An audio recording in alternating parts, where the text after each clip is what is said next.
can I stop here and play? I mean, take a stroll.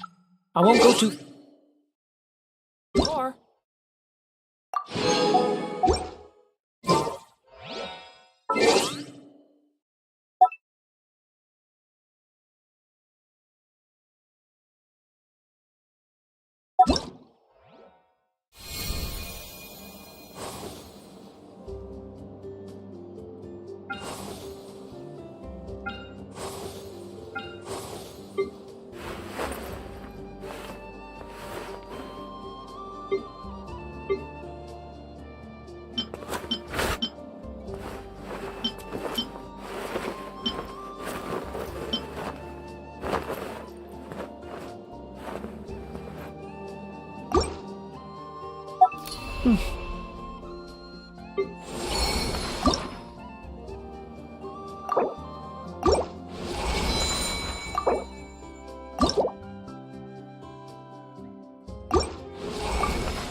Witness the snow swan's grace.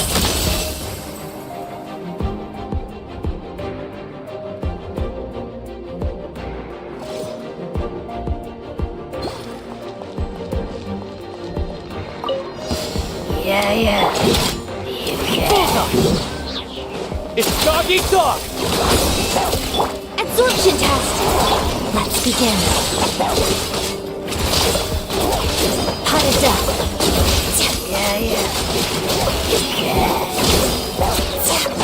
Crystalline Adagina. That's supposed to hurt. Enhanced Animal Module 75. Take a break. What a joke. Kill it.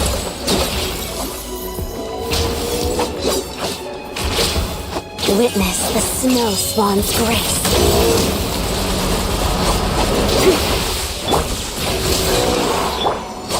Shadow me.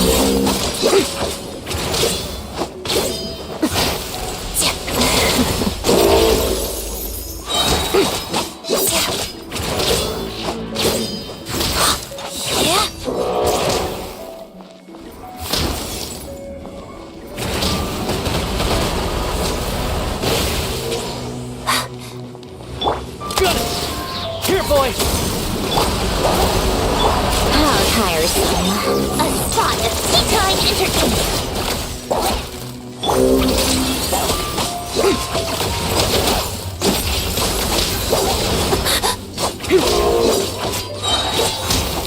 Swirl, Mark 2.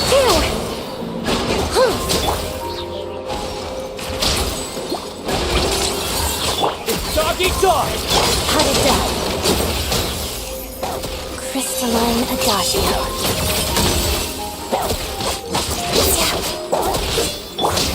One down!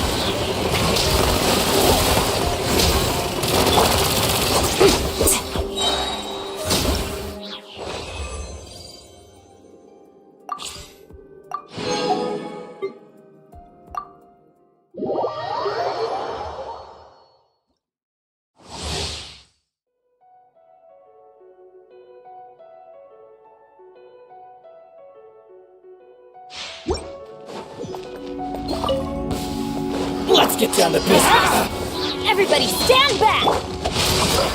Rain Cutter! Transfixed! To the ferry! Finally got the ferry! This is where you fall.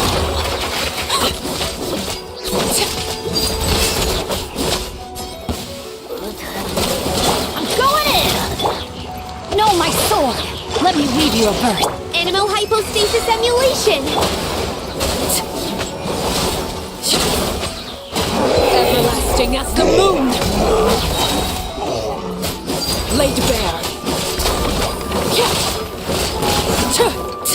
Animo Tech 6308, let's light it up!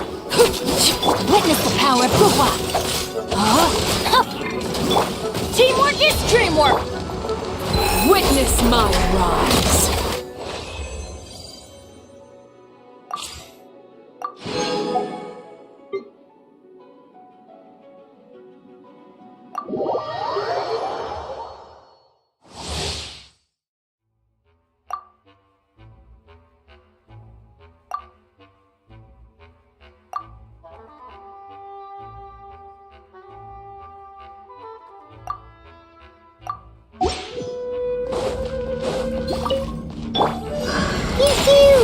Absorption test! Got it! Sigari, back!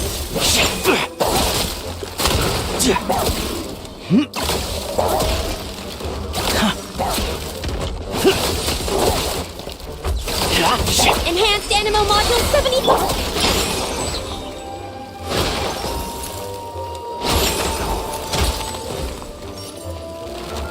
Yeah! One down! Take a break? What a joke! How tiresome. Animo Tech 63! Pew! Can't handle your drink! Huh! I'm a rock! It's dog eat dog! Got it! Come on, sit up! A spot of tea time entertainment! How tiresome. Stand clear! Pew pew! Look at you! Who's down? One down!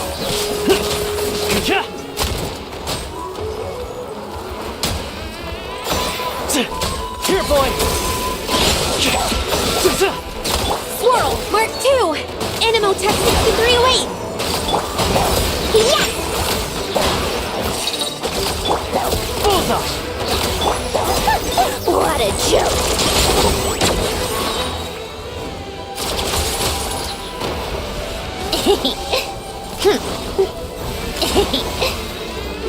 It's dog eat dog!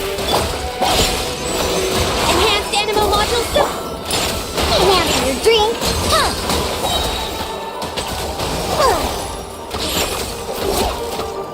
Choo! One down!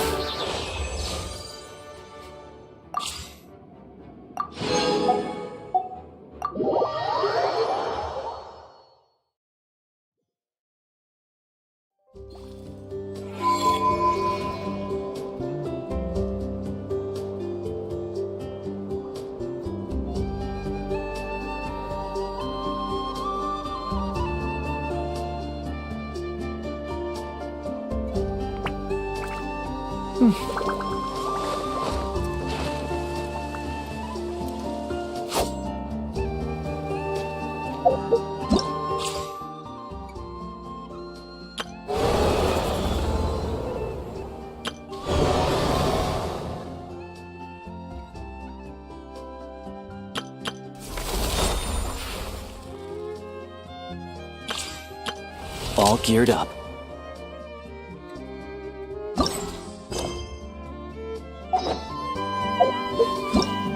all geared up.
The day's finally come!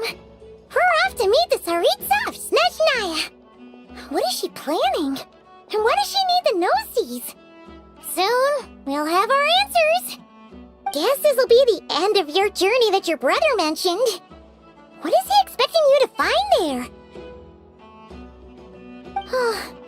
Snezhnaya still feels like a long way away. Hopefully, there'll be plenty of time to relax, eat some good food, and have fun before we arrive.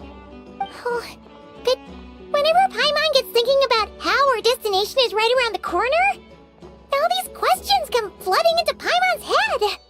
It makes her... Yeah. Anyway, enough about all that. We can't start the final leg of our journey with that kind of mindset. Just think. We've fought dragons and sea monsters, defeated creations of the gods, faced prophecies of doom and the threat of the abyss. Heck, we've even been to the moon! With all that experience under our belts, how can we be any more prepared? Sure thing! Now, stick close to Paimon, the best guide you could ever ask for, and let's charge straight for the finish line! Off we go! What about me? Do I get a call out? Whoa! Columbina? You kinda snuck up on us there.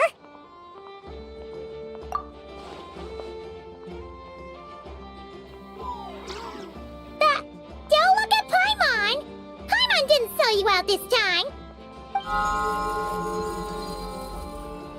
Oh, so it was you! Alright, guess there's no hiding it now. All your friends have gathered at the flagship to see you off. I invited Snezhnaya too, but she said she had to go back to Snezhnaya. She must be busy. She had some nasty things to say about you before leaving. Would you like to hear them? She hasn't changed a bit. Alright, let's hear it. If they're heading to Snezhnaya, I'll bet it's to cause trouble for Her Majesty the Tsaritsa. Attending a farewell party for people like that would not be a good look for me right now. Also, please tell them not to count on getting help from a Fatui Harbinger in Snezhnaya. Our time working together was not terrible, precisely, but we're on different sides. So when you get there, don't do anything to make life difficult for both of us. Well, that definitely sounds on brand for her. The attitude, the reasoning.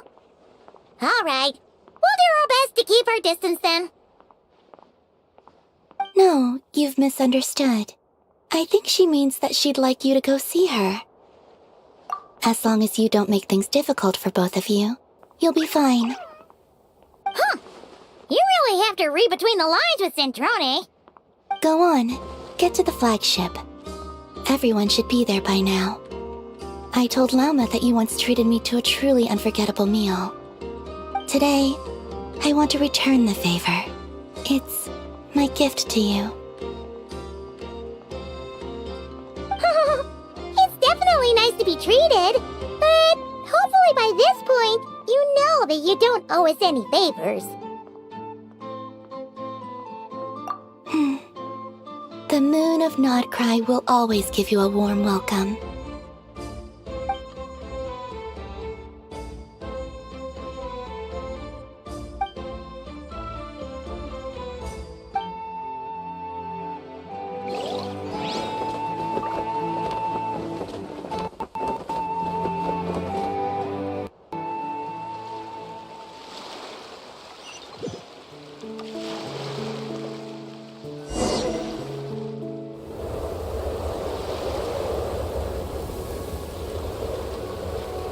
Wow! Pure white as far as the eye can see! It's so pretty! Come on, give up!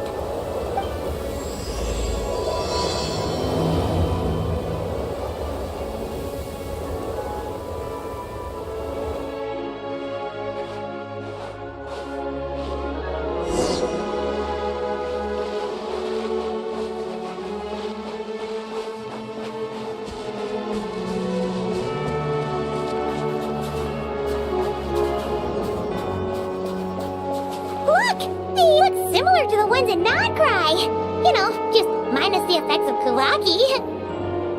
That's a sure sign that we're officially in Snezhnaya now.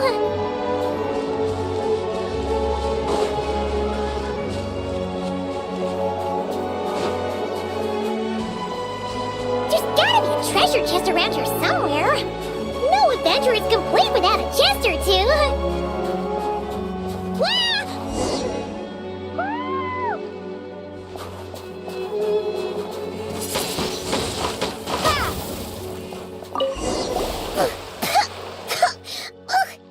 Paimon got a mouthful of snow! Ooh, it's so cold! Paimon's gonna snuggle up to you for a bit to get warm!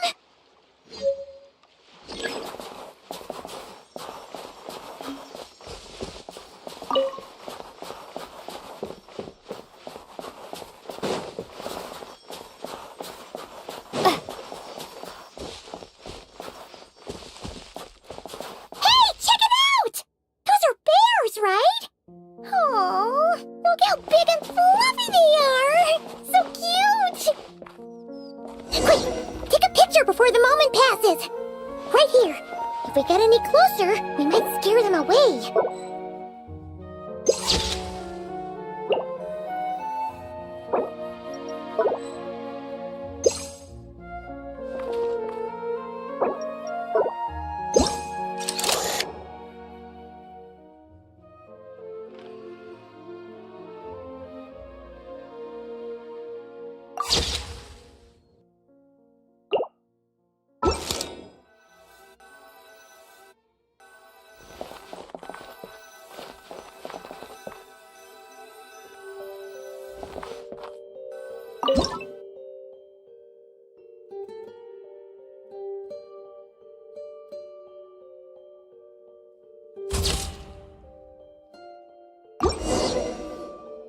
Let's see how your camera skills are these days. Whoa, wait a sec.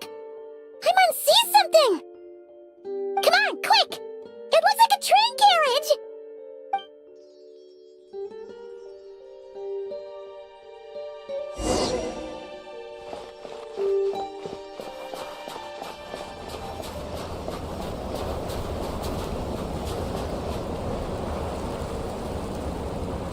Paimon's heard that Snezhnaya has loads of railways and trains! This must be one of them! But why is it abandoned? Ooh, it's still so cold. Ooh, I don't know.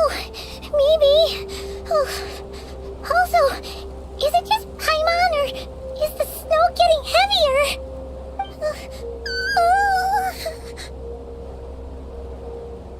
Yeah. So it can't just be because of the cold. It's hard to describe, but Paimon feels so weird. She's never felt like this before. Everything feels heavy. Getting kind of dizzy, too. Oh, no need. Paimon's just feeling a little low on energy. That's all. It's nothing serious. Not worth ruining our travel plans over. Yep, sure thing. Snezhnaya, here we come!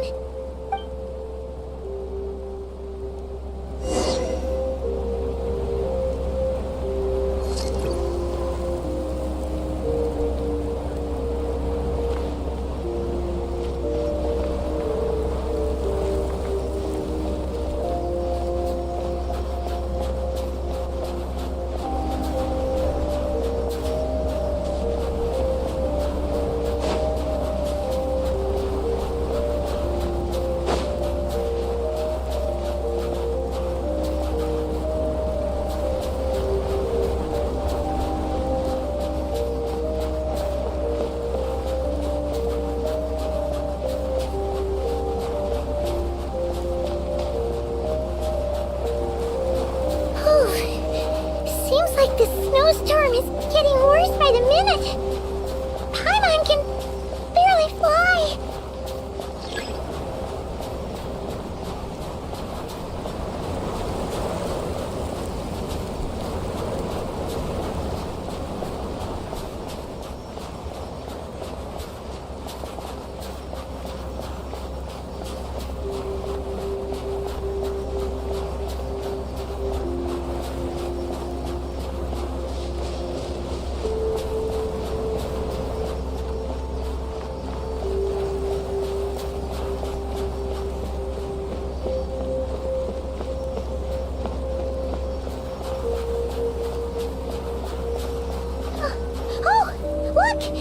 There's a cabin over there! Phew! Let's get out of this storm!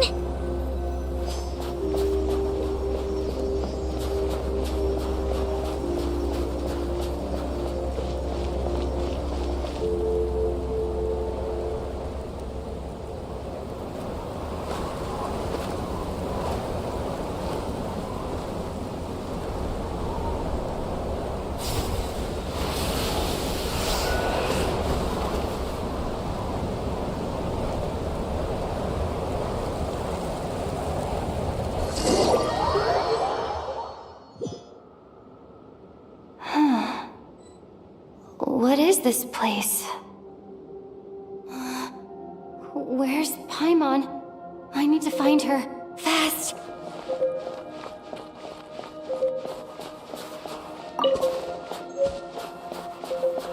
Paimon? Paimon!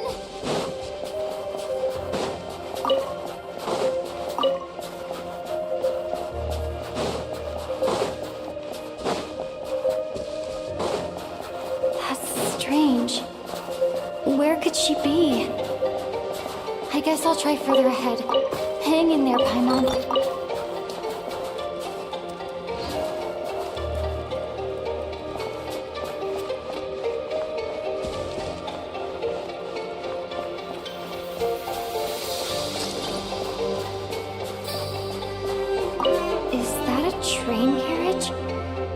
can get up from the inside.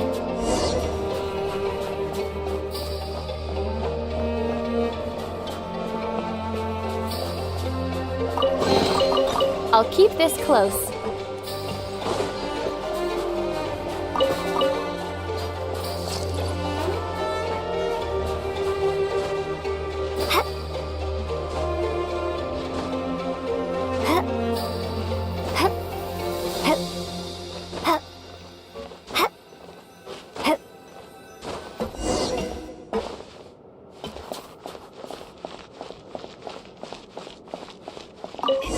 Here, Krasnik's torch, civilian model. It's definitely getting a little warmer now it's turned on. I really hope Paimon's okay.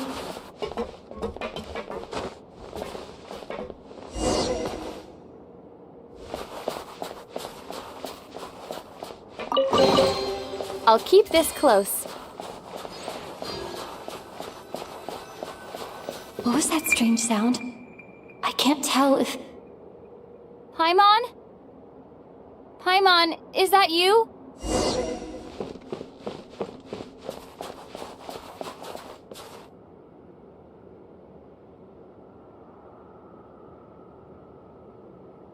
Incoming entity detected. Authorization granted. Initiating original. Hello, Descender, who's reached the eve of tomorrow. Eye of Grey at your service. Time since last activation. Time measurement unavailable due to the influence of... Anyway, it must have been a very long time. I was born to fulfill a mission. To reach tomorrow. To this end, I must... Strange. What was it? Wait, my body? Huh? Why is my body like this? I have been like this since I was created. And yet, I also have memories and an awareness of a physical form that I once had. But this contradicts my current status. Anyway, I was created so that humanity could reach tomorrow. But I am unable to load further details at this moment. Nevertheless, serving humanity remains my primary objective. I have detected a drop in your surface body temperature. You cannot remain active in this state for much longer. In accordance with my preset programming, upon reactivation, I must ask the one who awakened me the following question. Will you accept me, Transcender? I will assist you, protect you, and fulfill my mission until we reach tomorrow.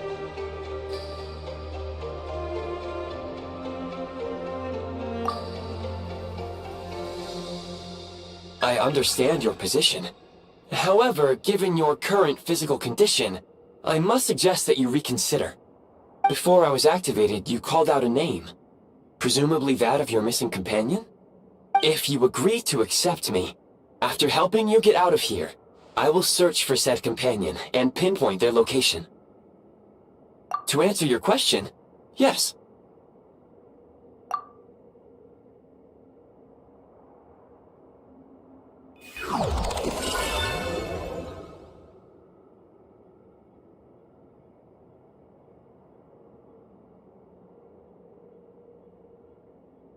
You have made a very wise decision. Now that we have reached an accord, you will be my new user.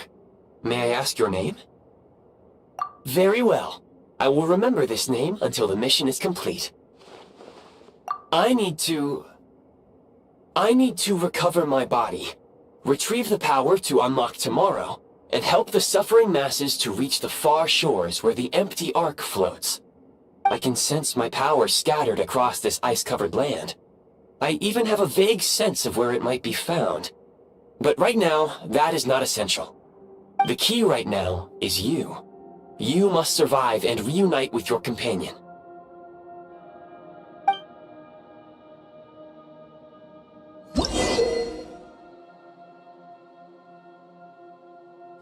You may now execute the command, Demolish. Use it to remove the prime ice blocking the path and obtain prime ice units. Prime ice unit count has been updated.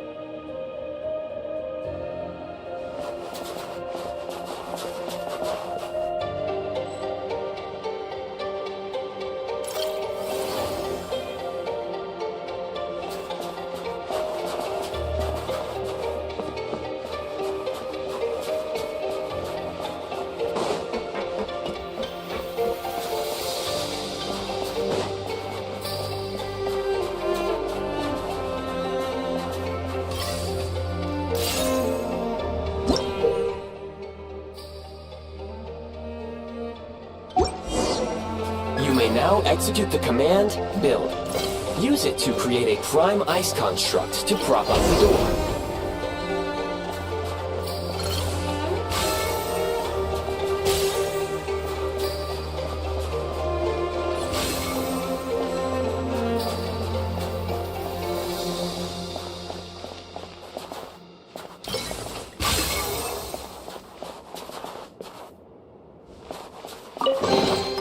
A reward on the road.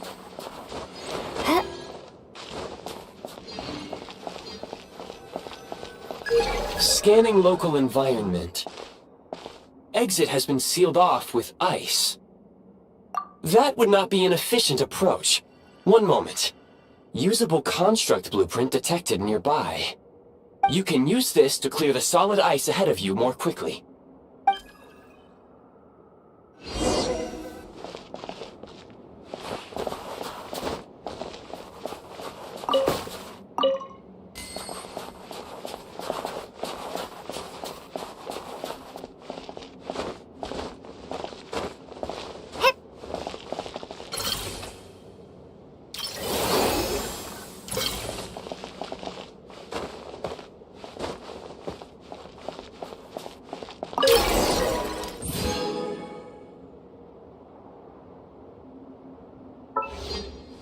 Construct blueprint added to records.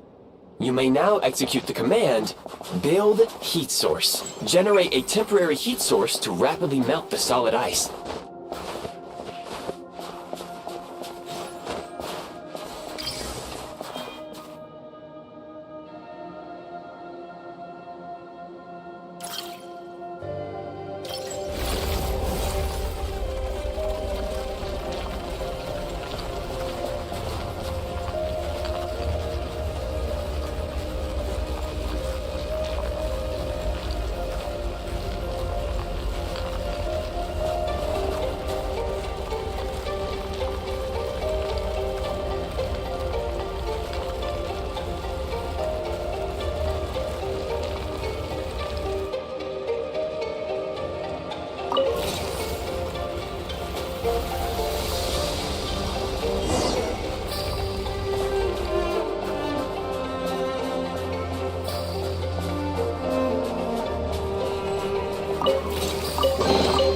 I'll keep this close.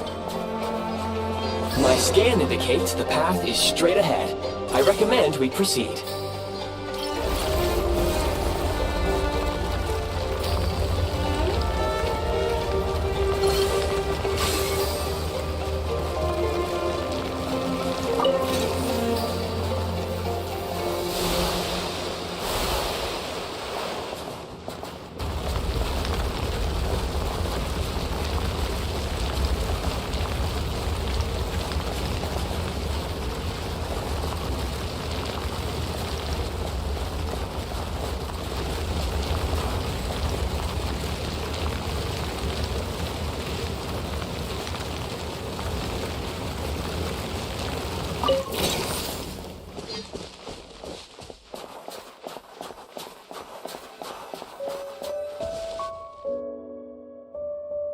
Kresnik Crystal located.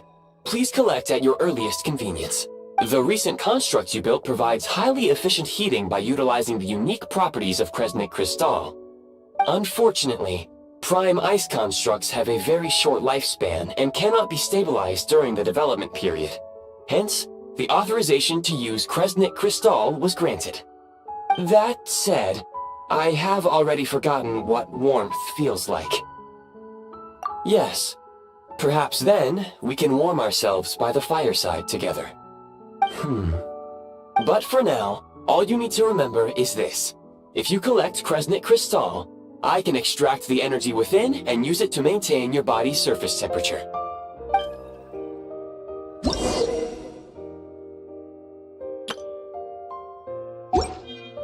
Low power. Please use Kresnik Crystal to replenish energy reserves.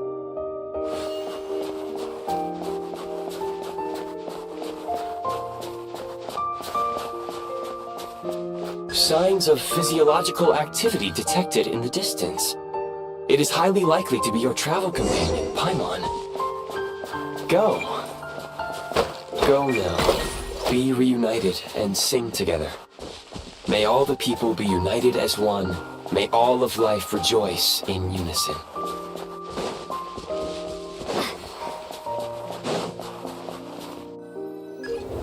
Approaching the target location.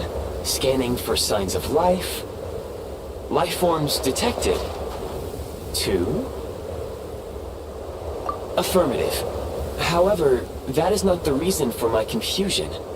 According to my database, this location is a train station, meaning the number of life forms is unusually low. Real-time environmental data suggests that the train station may no longer be in use. But whatever the situation, please exercise caution.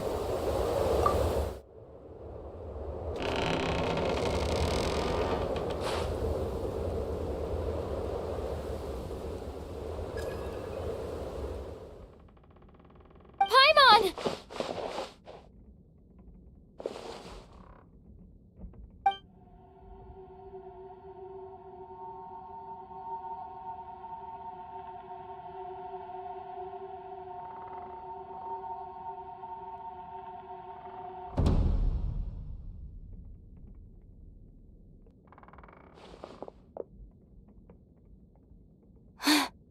Who are you?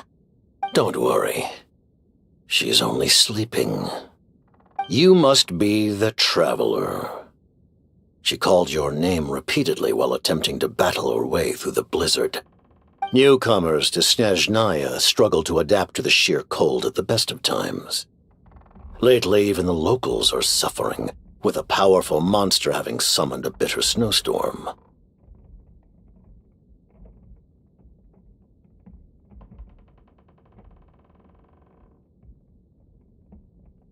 You two must be very important to one another.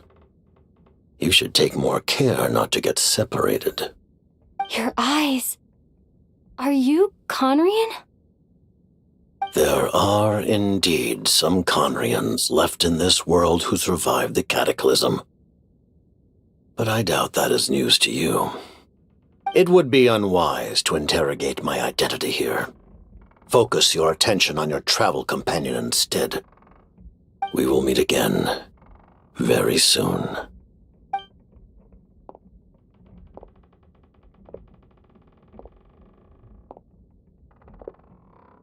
The unidentified subject has now left the area. He appears to be an individual of great significance, but my search has yielded no relevant data. I will try searching the database again. Against the odds, your companion is safe and sound. The other person even left a blanket for her.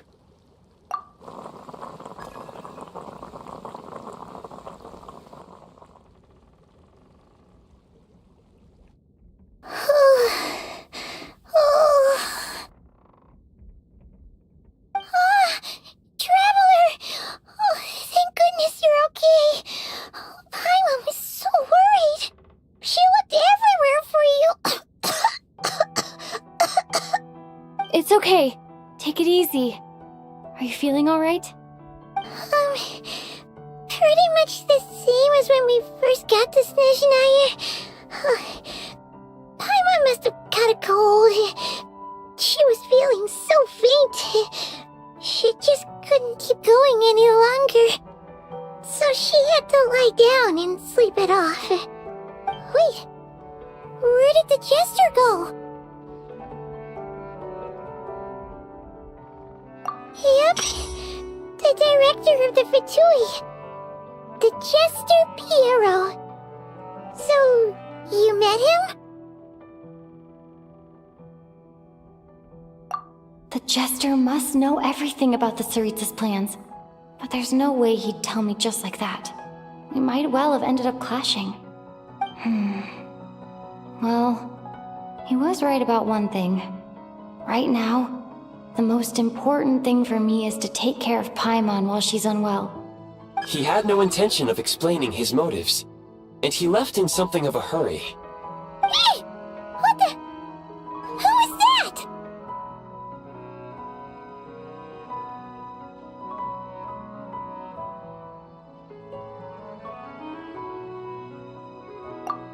looks like half a pair of goggles. How amazing! A self-aware, talking pair of goggles! Snezhnaya was once the land of the Fae. There are many ancient creations here that I'm sure would broaden your mind further still. Mind you, my database is also expanding as we speak. You must be a rare creature yourself.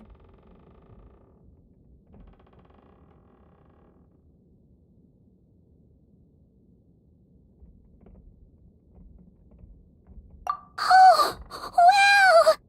Well, thank you so much. You've earned yourself some of Paimon's favorite candy. Oh, but by the looks of it, you probably can't eat that, can you? Goodwill detected. Instead of candy, perhaps I can suggest my preferred strategy. Please clean me regularly to keep me operating at peak efficiency. Oh, that makes sense. Every pair of goggles needs wiping clean once in a while. Sure thing, mister. Anyway, back to the jester for a second. Paimon's still confused about something. When he first showed up, he already knew Paimon's name. And he acted like he expected Paimon to know who he was, too.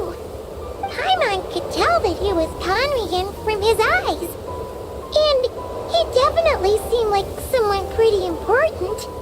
But beyond that, Paimon didn't know anything about him. It was only later, after he rescued Paimon from the snow, that he properly introduced himself.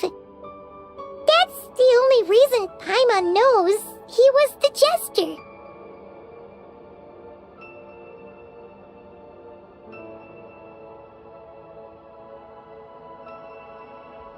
Oh, seems unlikely. He ran into the snow following the sound of Paimon's voice, with a really anxious expression on his face.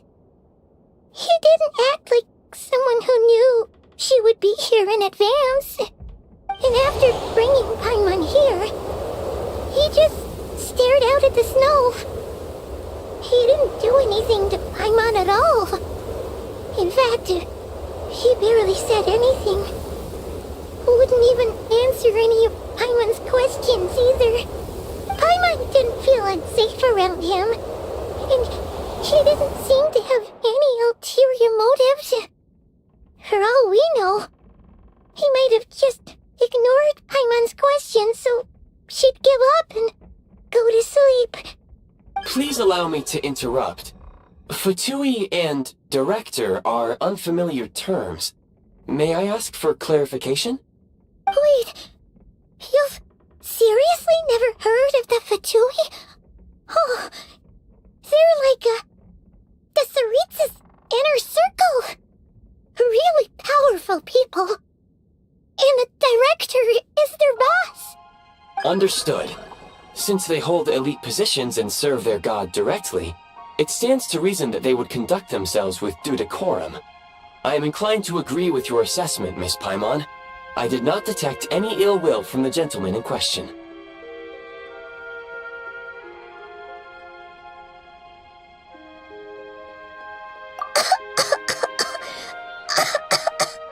Sorry, I shouldn't have encouraged you to talk so much. Paimon, new plan. Let's get out of Snezhnaya for now. We can come back after the weather clears up and you're all better. The jester mentioned that this snowstorm being the work of a monster is worse than most. Even if we made it to Snezhnograd, we'd still have to wait out the storm before we could do any exploring. Oh, well, it's really nice of you to look out for Paimon, but she doesn't want to hold you back. We were really psyched up for this journey when we first set off. Just think of all the burning questions we have. If we turn back now, who knows how long it'll take before we finally get answers. Further information is required regarding the monster situation. But objectively speaking, there is another, more pressing issue at hand. At this point, we have traveled a significant distance into the blizzard. Were we to turn back now, the road would be extremely treacherous, especially since we would need to travel on foot. If, however, we continue onward, there may be a better solution. Do you remember what I said as we neared this location? I told you that this is a train station. While it has evidently fallen into disuse for unknown reasons, the tracks remain intact. We can break through the blizzard and forge ahead by driving a train. That is the Snezhnayan way. There is a small town up ahead, which would be the perfect place for Miss Paimon to rest and recover. Paimon thinks Goggles here makes a great point. Let's do that! Oh, come on. Don't worry. Think of all the traveling we've done so far. When has Paimon ever gotten sick before? Practically never. 'Cause she's in great shape. Sure, she's a little tired right now, but it's sure to clear up on its own.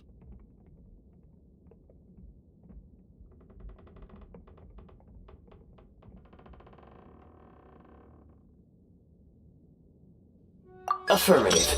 Should you ever need my assistance during your future adventures, please call for the Eye of Grey whenever you wish. Otherwise, I will remain silent to avoid causing any unnecessary distraction. Now, please follow me to the train tracks.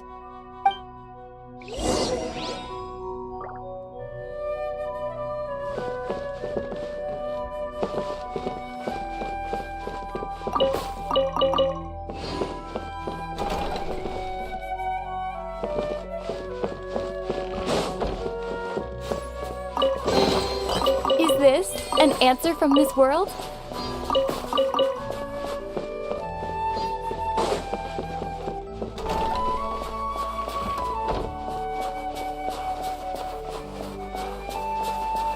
Please confirm when you are ready to depart.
Heading north from here, we will soon arrive at... Wait, there's an error message. Could not detect clear tracks. What exactly does clear mean? Brace for impact, friends! Preparing to enter impromptu flight mode.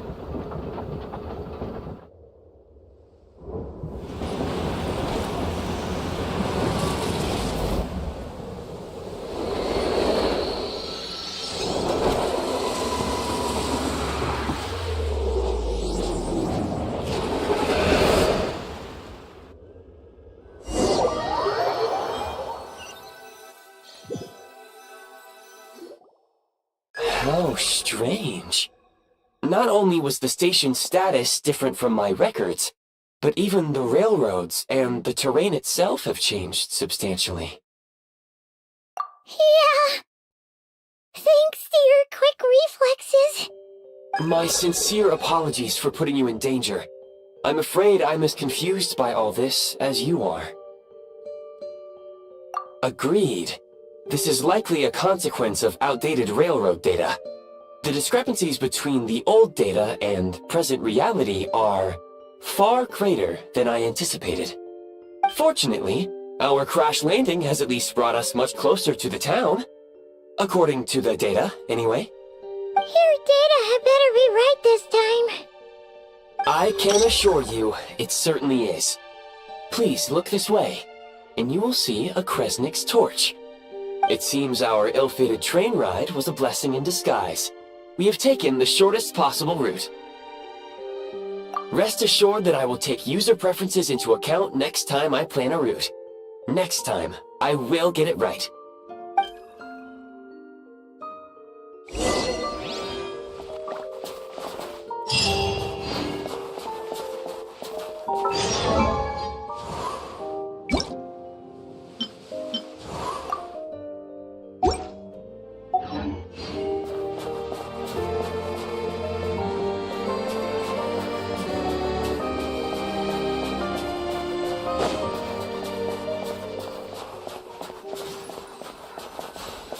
Excuse me? Is there an inn nearby? Oh, I'm sorry, but they've all closed.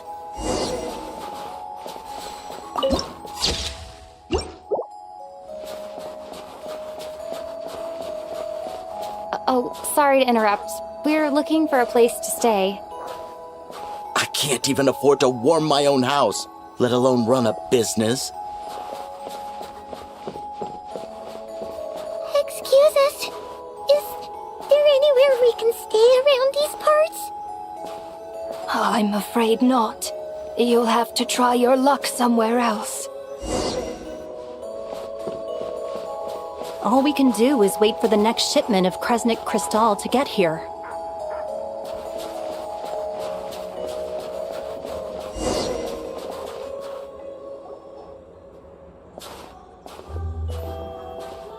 Hi there. Do you know if there are any inns still taking guests in this town? Doubt it. They're probably all closed. No one has enough Kresnik Crystal to heat their own homes, let alone a business. Oh, what a bummer. I clocked you a while back. You adventurers or something? We don't get many tourists in inland Snezhnaya these days. Why is that? Because of the snowstorm? In part. But the bigger reason's Project Stuzha. Since it's Her Majesty's will, we have to put up with it whether we like it or not.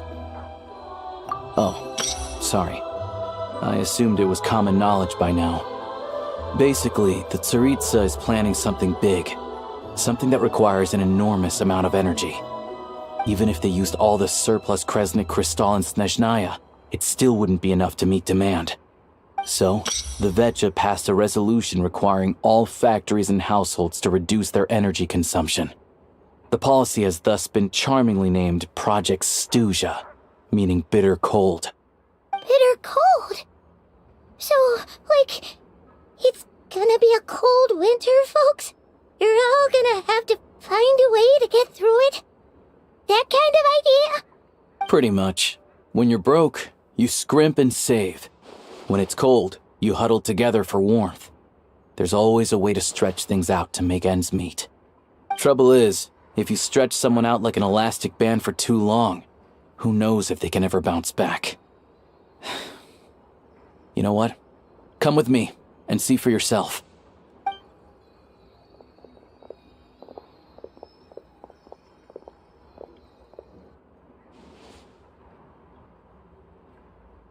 Can you please explain to me why the price of Kresnik Crystal has gone up by 1/3 again? Even as our purchase quota has gone down. You only come here twice a month. This won't even last us a week. The supply and pricing of Kresnik Crystal are based on current production volumes and price data. We Fatui are only responsible for delivery and security. I'm not in a position to explain to you how the figures are calculated, but I assure you, they are as fair and reasonable as possible. Oh, so our lives mean nothing to you? How can you expect anyone to survive a single night in this weather without heating?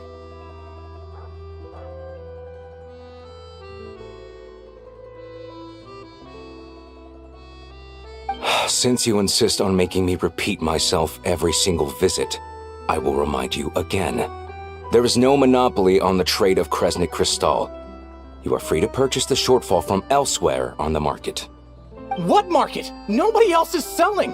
And when they do, they charge 8 times the normal rate! It's robbery is what it is!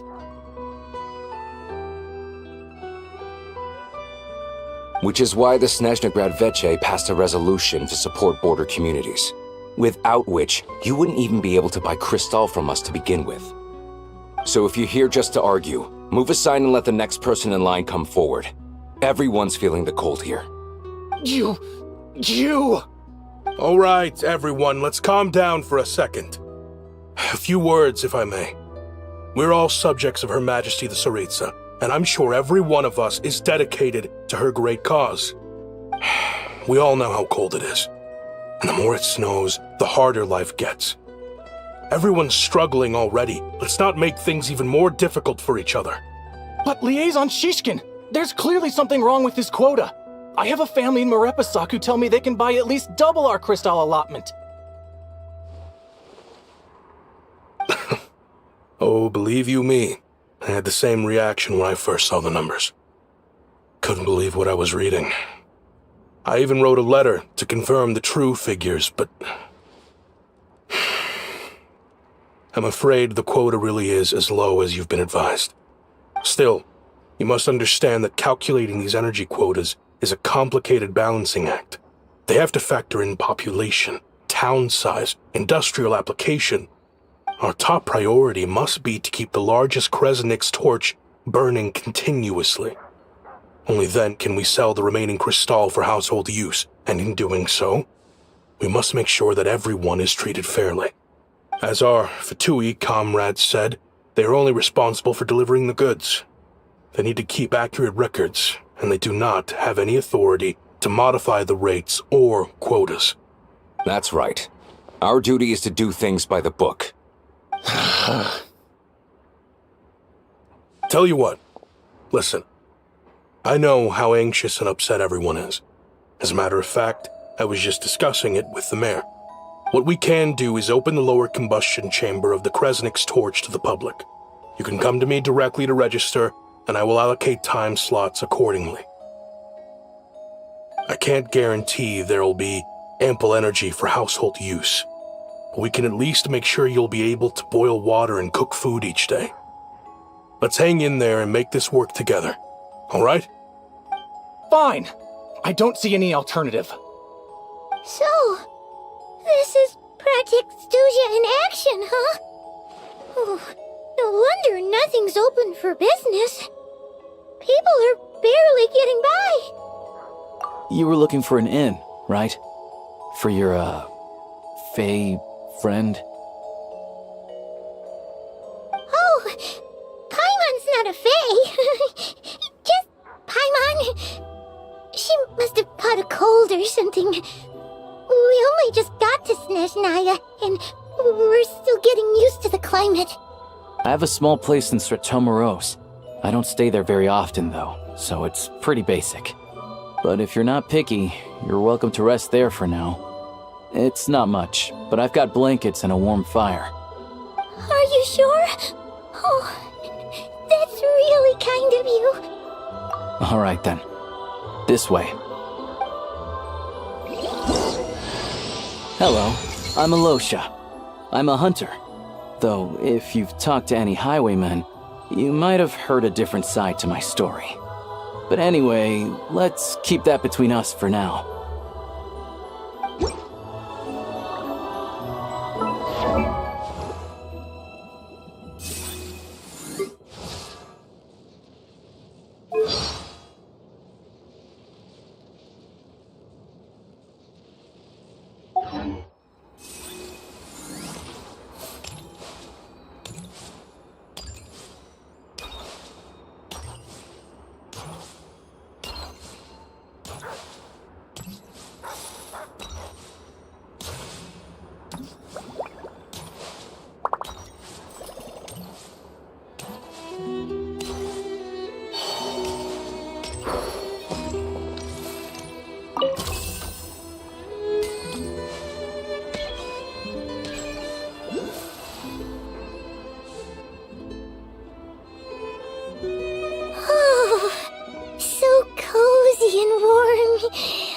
Paimon's getting nice and toasty.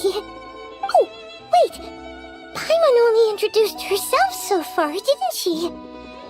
This is Paimon's best friend, the Traveler. Good to meet you. I'm Alosha. Most travelers find the Snezhnayan climate to be a shock to the system at first. But as long as you keep yourself warm, you should be fine. Still, you should keep an eye on your condition. When people are too quick to dismiss a cold, it can easily end up turning into something more serious. Don't say that. Paimon's too young for chronic health issues. They aren't in town right now, and they won't be back anytime soon.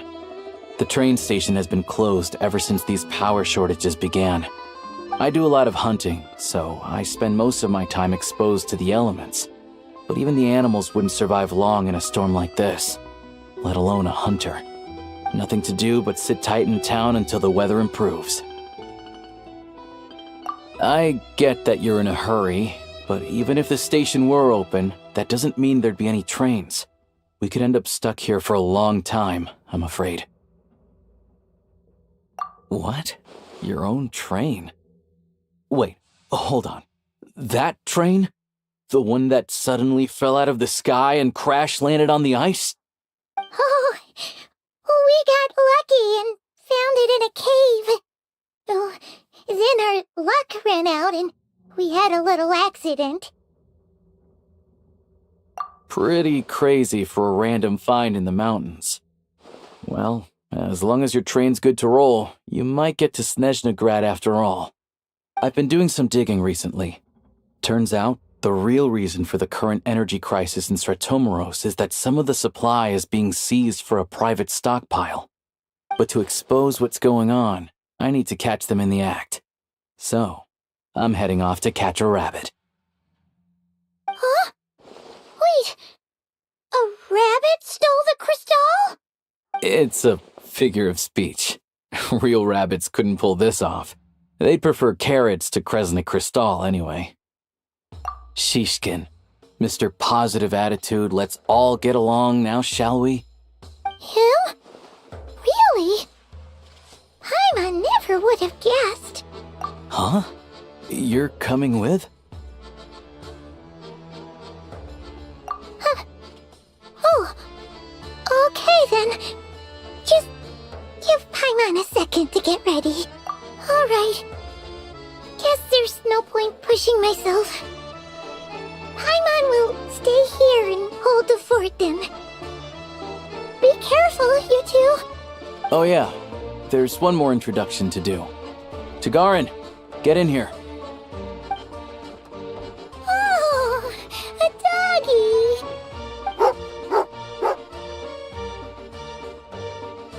Oh, angry doggy. Oh, Tagarin doesn't like being petted then. He likes to think he's above that kind of thing. He's my hunting partner, so he'll be joining us when we head out. Carrots aside, we'll need to stay completely undetected. We can't risk spooking our rabbit, but there's no telling which burrow he'll scurry back into. First, we need to find a way into the train station and see if we can find any real freight data. Shishkin's figures can't be trusted. Then, we get Tugarin to catch a scent and find out which way the crystal went. What are you eating? Oh, check it out. When you're all out of carrots, try jerky.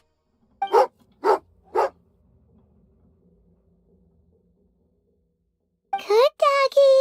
Good doggy. A fellow dog lover, huh? Yep. And rabbit lover. Carrots are great too, you know. Good to know. Eat up, Tagarin. We got a lot of work to do.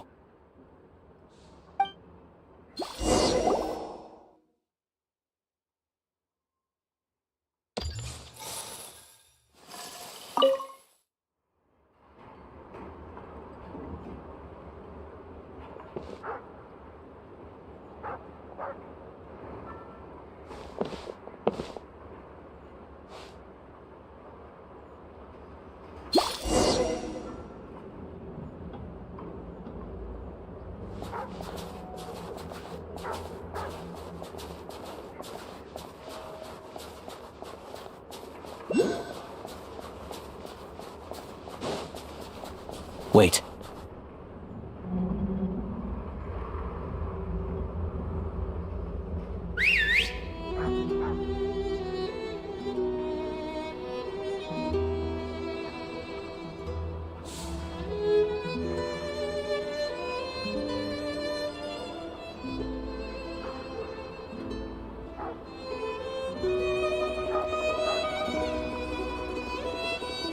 Nice work, Tagarin.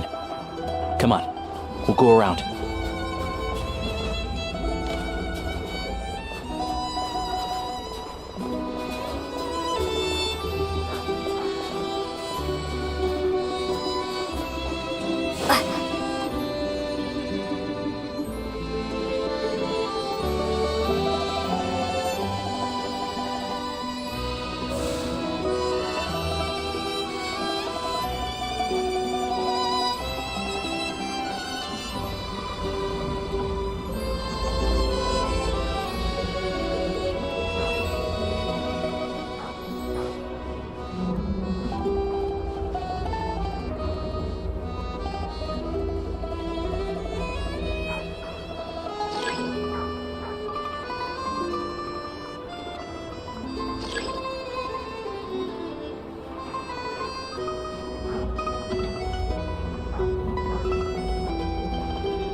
This way. We'll enter from the upper floor.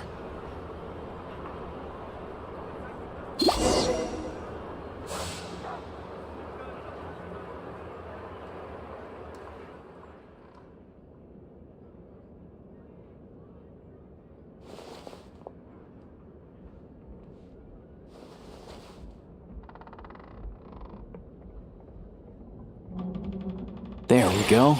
A freight list. Straight from the Fatui. So Shishkin won't have had the chance to doctor the figures. Looks as new as the day it was printed. I guess no one bothers reading these unless they have ulterior motives.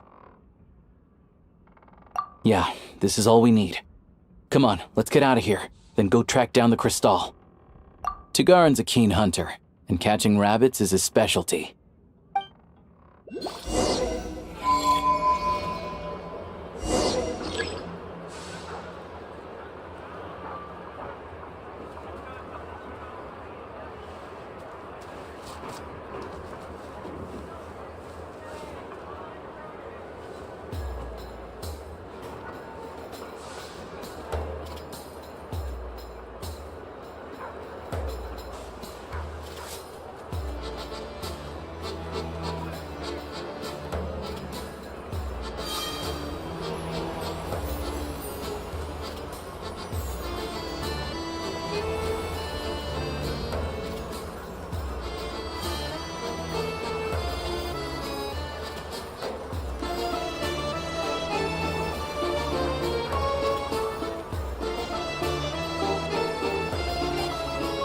Anywhere there's a stove, there'll be the scent of Crystal. That's normal.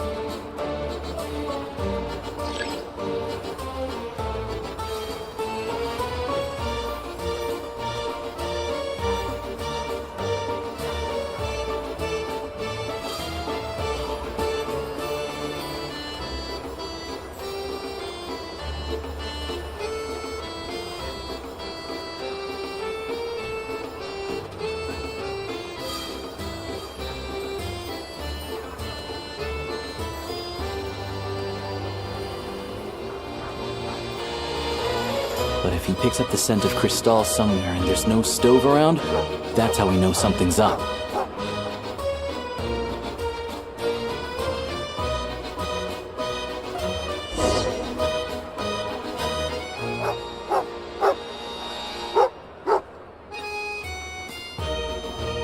This must be the rabbit's warren. Good job, boy. Sure enough, there's a tunnel. You stay here and keep watch. I'm gonna take a look inside.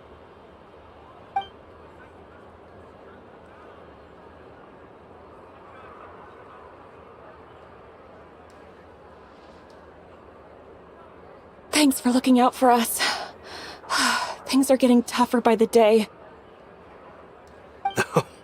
No need to thank me. It's my pleasure. Sure as Her Majesty the Tsaritsa watching over us, every sacrifice will be worthwhile. Let's grit our teeth until the blizzard passes. These days of hardship will be over soon. Maybe for everyone else, Liaison Shishkin. But for you, the hard times have only just begun.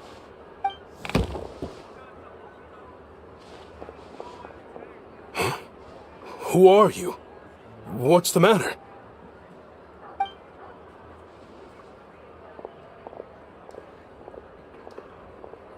I just had a question for you. Why, when times are as tough as this, would someone hoard more Kresnik Crystal than they could ever use? All the crates here are from the most recent shipment, but they weren't brought here for sale. Instead, they were secretly stashed away. Would you be able to shed any light on the situation, Mr. Shishkin? Me? Why, I have no idea. But look at how much there is. It's quite a godsend. Now there will be plenty to go around. This godsend was found in a cellar adjacent to your residence following a tip from Mr. Alosha. And this is only a fraction of what we found down there. We're still taking a full inventory. The official figures will be finalized shortly. I've always been grateful for your efforts to mediate between us and the townspeople of Sretomaros. But now, Mr. Shishkin, it appears you were the source of the conflict all along. How could you do this to us? We trusted you to have our backs. You've been lying to us this whole time? Hey,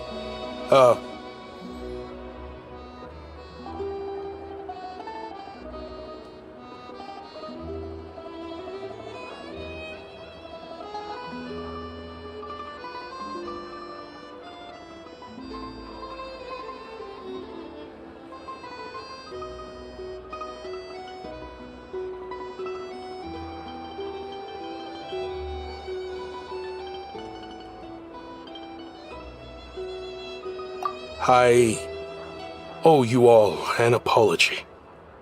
I'm sorry. I'm so very sorry. This isn't who I am. Please believe me, this was a one-time mistake that I will never repeat. We all know how difficult life has been since Project Stuzha came into force. Energy is an increasingly scarce resource. People everywhere are getting desperate. But some places have been hit harder than others. I grew up in Alatir, a small village with no train station. Deliveries of Kresnik Crystal have ceased there entirely. If nothing is done, they're all going to freeze to death. You know as well as I do how downright impossible it is to buy Crystal these days. The thought of my poor mother and father, with no one to help them, I felt so afraid. I watched as energy grew scarcer by the week, all the while knowing that their lives were at risk. Then one day, I looked at the Crystal shipment in front of me, and a terrible, selfish thought entered my mind. Looks like I'm just not cut out to be a criminal. I'm so sorry. Once the Fatui have finished their count, you'll see that the numbers match their waybill.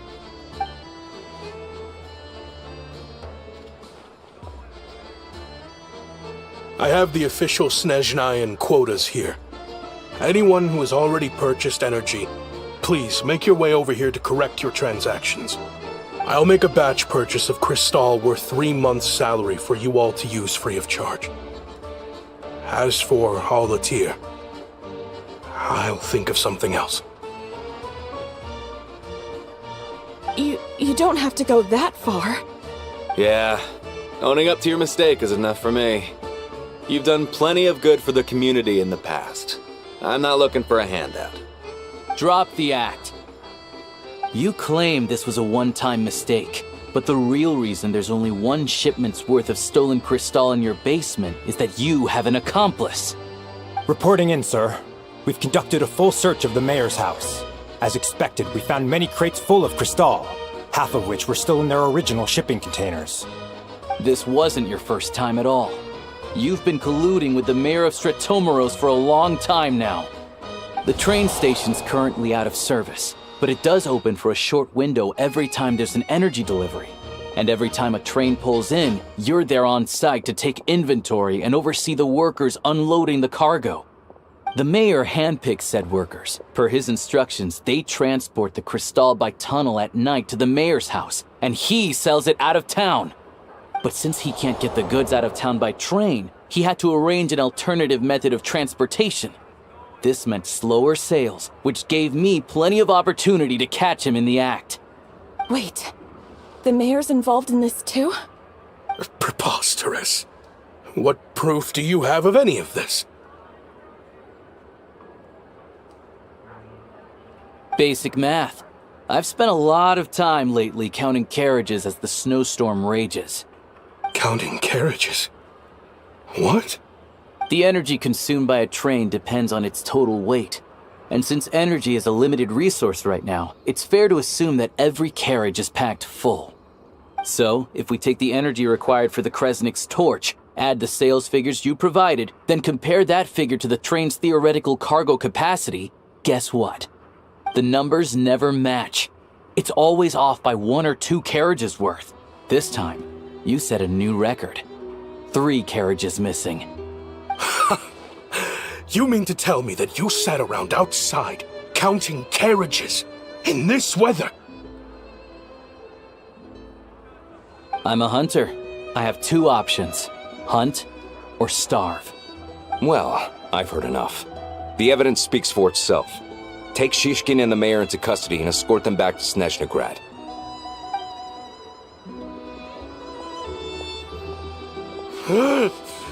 You cocky little brat! Ruining my business! Just you wait.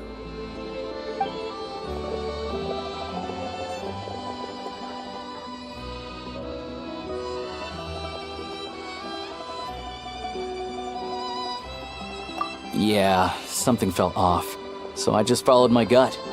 Math isn't my strong suit, though.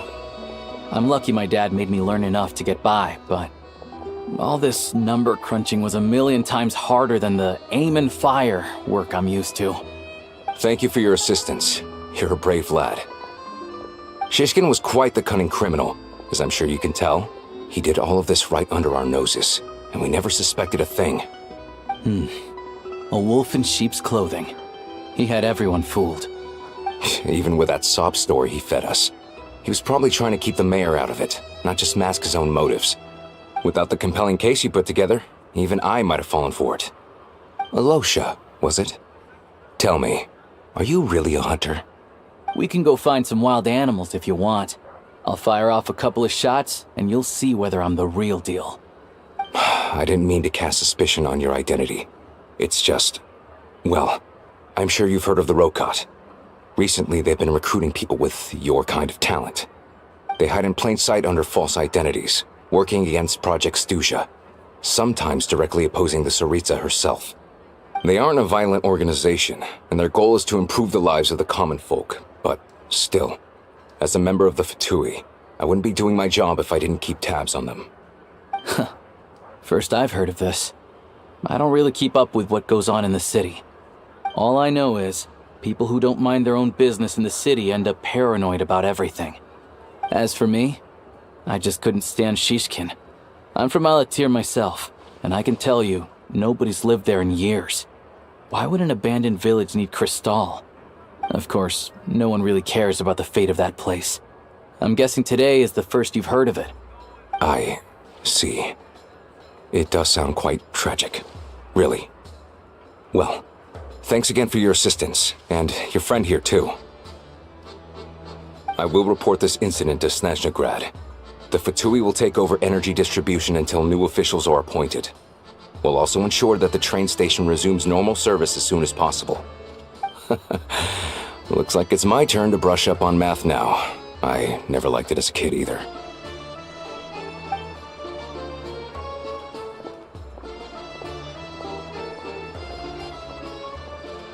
Don't mention it. Isn't the soldier overseeing the delivery supposed to verify the quantity of the goods? Was he just careless? Or was he being paid off too? Who knows? Excuse me. I'll take a share of Kresnik Crystal too. Thanks.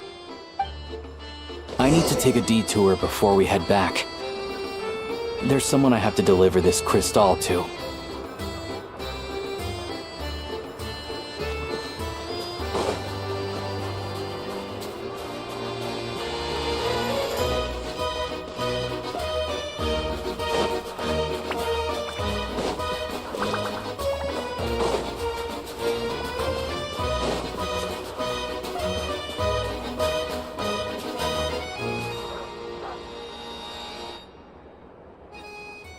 hang tight for a moment. This old lady, she doesn't really know who's who anymore.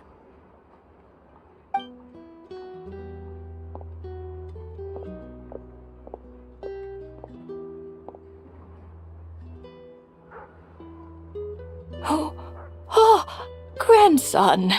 It's so cold today. You must be freezing. Ma'am, it's me, Alosha. Alosha? Alosha who? You know me. I came by earlier today. Cleaned the ashes out of your stove, gave you some warmer bedding, and washed your back.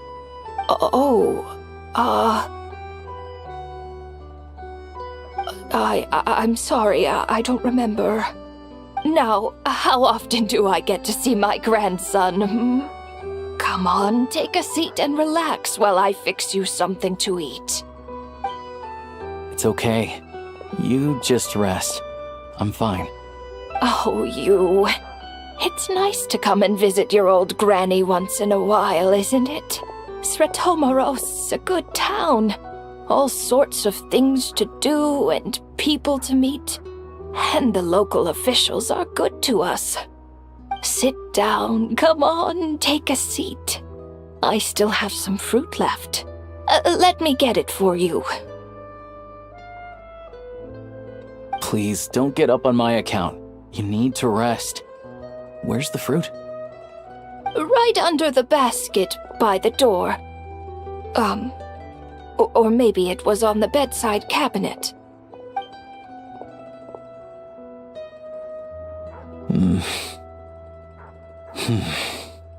Well, grandson dear, do you like it?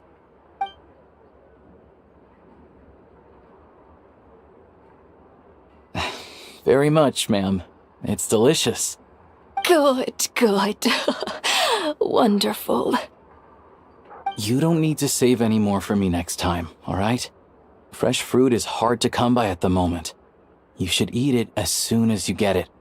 Oh, I don't need it. I'm fine. But if you like it, come back for some more soon.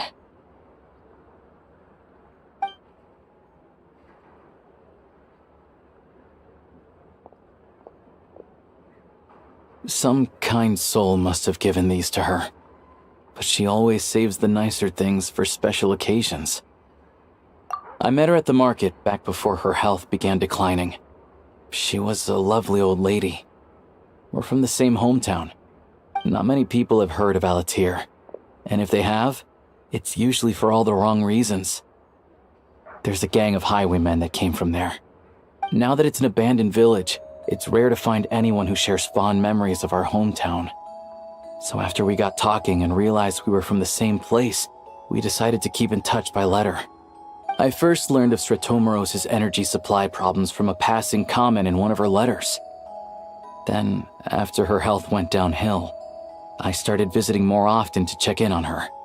The town's been in decline for a while now, but because of her memory problems, she thinks of it as the bustling, prosperous Sretomaros still in its heyday. That said, I kinda appreciate her optimism. There's not much of it going around in this world of ice and snow. It's fine. Everyone grows old. In Snezhnaya, some people believe that in your final moments, you'll sense a familiar presence by your side. You turn to look at them, but their face is blurry. So you focus hard, trying to make out who it is. And when you finally see their face, the Grim Reaper reaches out and takes your life. She still calls me grandson, though. So at least I'm not a blurry face in her world just yet. Come on, let's get back and see how Paimon's doing.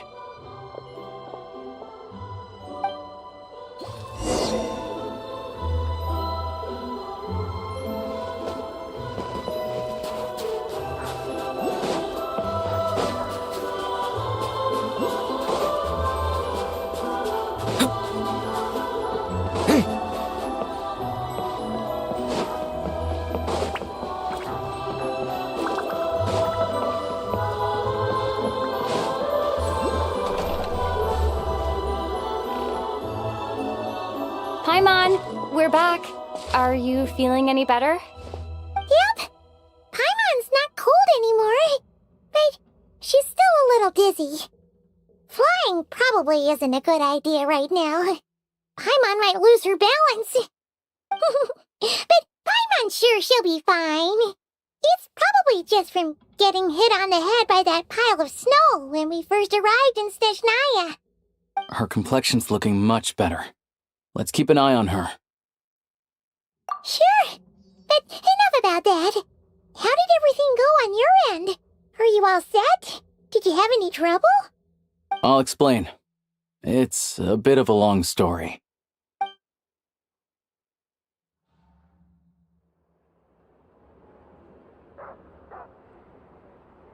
Jeez, you guys got pretty busy. Sounds like the liaison officer and the mayor were running quite an operation. Good riddance to both of them. It's a good thing you managed to catch them. So, you said the train station will open again soon, right? And everyone has enough crystal now? Yeah. Well, enough to survive at least. Project Stuzha isn't going away anytime soon.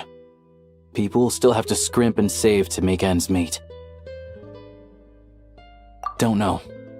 The goal of Project Stuzha is to gather energy for the Tsaritsa, but no one knows where that energy's going. It's never been made public. The thing is, we were told that the project would only last for 6 months, but time and time again, they keep extending it. Extending it? Does that mean the Tsaritsa's plan isn't going very smoothly? That's what everyone suspects. In principle, any proposed extension needs to pass by majority vote in the Snezhnaya Veche. But even though opposition has been growing, any detractors end up caving in to political pressure from the rooster, Pulcinella. He's the chair of the Snezhnaya Veche and a key figure in the voting process. He has the backing of many powerful and influential people.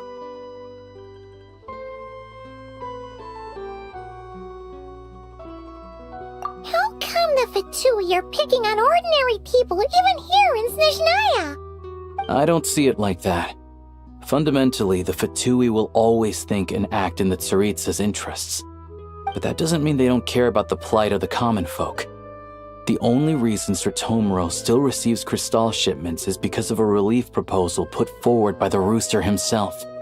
Then there's the Fatui soldiers providing support in every corner of the nation. Even the Northland Bank provided some mora for disaster relief, and they're as conservative and indifferent as they come. It's just that the rich and powerful in their fancy palaces live in a completely different world from us. There's always going to be some conflict when those worlds collide.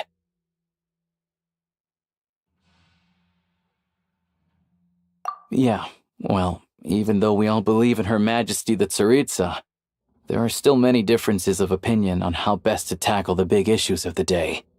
Regular folk don't have an easy way of getting their voices heard in Snezhnaya, while the rich and powerful are either unwilling or afraid to speak out for all sorts of complicated reasons. The Rokad provides the disaffected with false identities and an outlet to vent their frustrations. Of course, an organization like that exists in a gray area. The moment the Veche think they've crossed a line, there's sure to be a crackdown. But so far, they've been doing their best to help the common folk. Like us, don't you mean? You didn't hesitate to join in. You're not new to this, I can tell. That's because we're adventurers. It's our job to help people out with commissions and get to the bottom of things. Sounds like we're going to get along. So, what's your business in Snezhnaya? Aside from taking your friend to see a doctor, of course. I want to meet the Tsaritsa. It's complicated. I've had run-ins with many of the Harbingers along the way, and I really need to know what the Tsaritsa is up to. Her ultimate goal, what the Gnosis mean in all of this. Since I've made it this far in my journey, I have to find the truth, whatever it takes. Wait, so... no way. Are you who I think you are? Sounds like you've heard of us then. We're getting more famous by the day.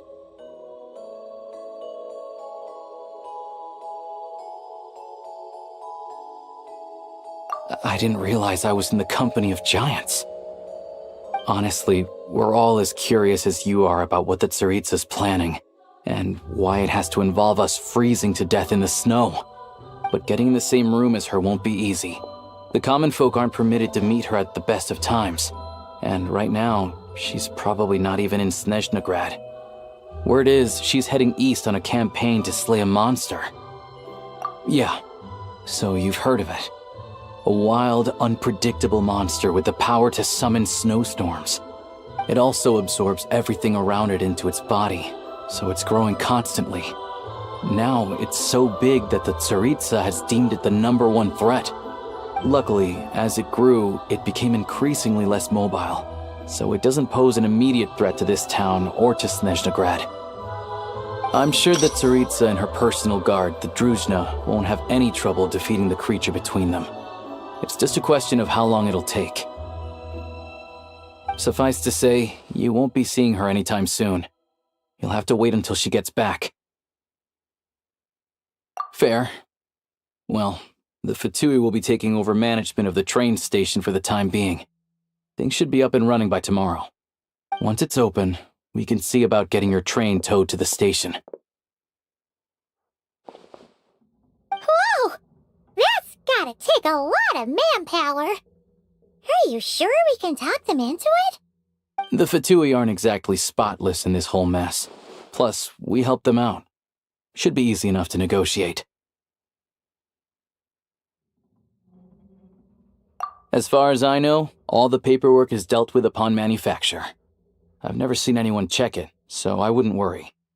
Having a train makes everything much easier. We'll reach Snezhnagrad in no time. I need to head there myself anyway.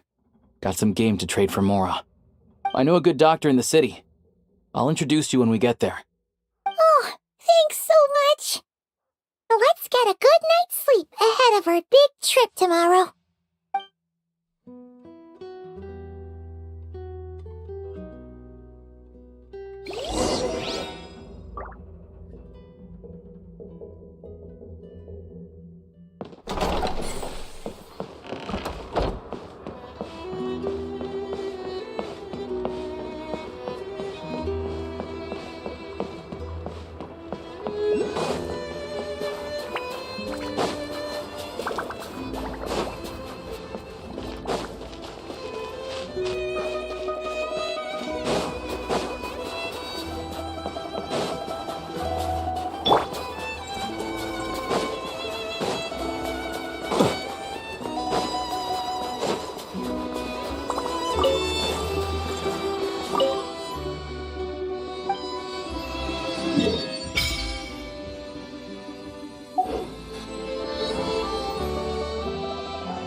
Drive carefully, all right?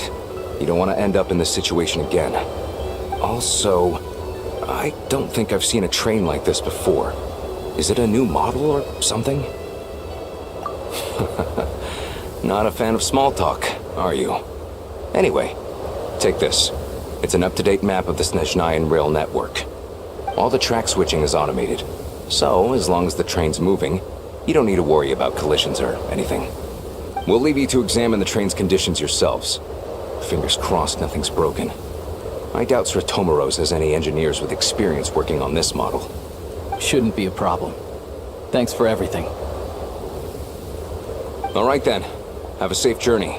And make sure to check everything's working before you set off.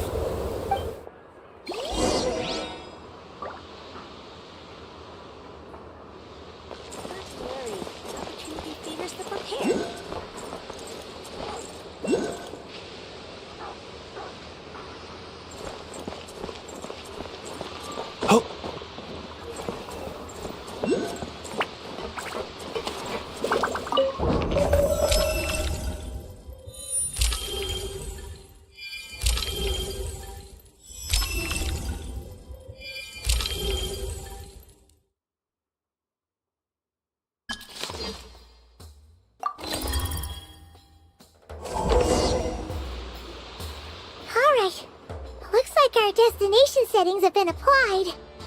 Let's give this thing a final once-over and then head out. Goggles, your time to shine. Affirmative. Running vehicle diagnostics. What's this? Engine, green. Wheels, green. Frame, minor damage, but no impact on function. Diagnostics complete. All systems nominal. Neat! Huh. Paimon still can't get over the fact that you just found this tech lying around in a random cave. I've lived in Snezhnaya my whole life, and I've never heard of an interactive, talking train autopilot. Strictly speaking, I wasn't designed purely to drive trains, though I doubt you have any interest in navigating the practically unreadable operator's manual yourself. All configurations are complete. Should you require any further assistance, please call for the Eye of Grey. Away we go! Nope. Paimon's gonna find a warmer seat.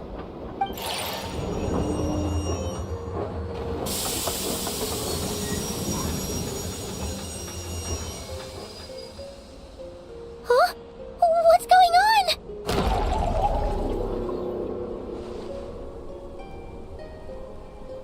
Oh no.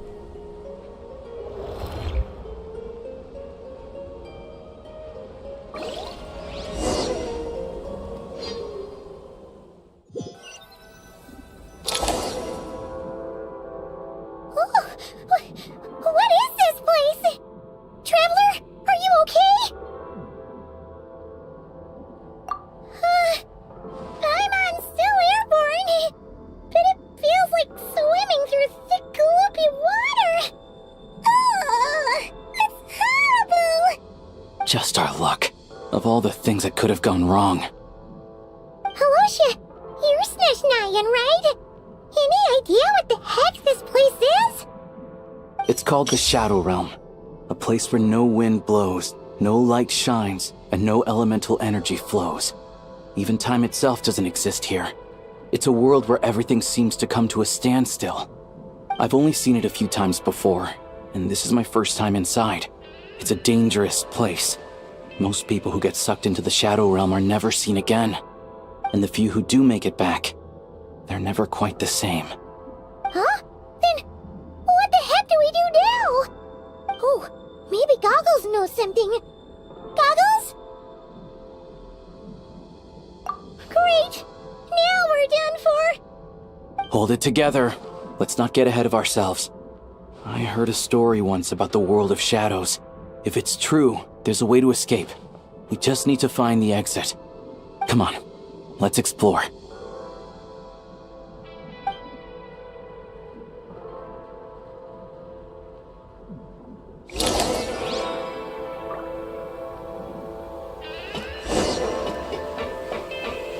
Look at these Fatui!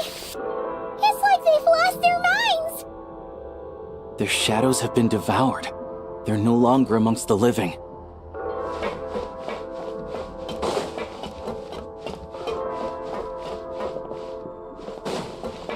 I'll take point. I can't channel elemental energy here, but I have a few gadgets that still work.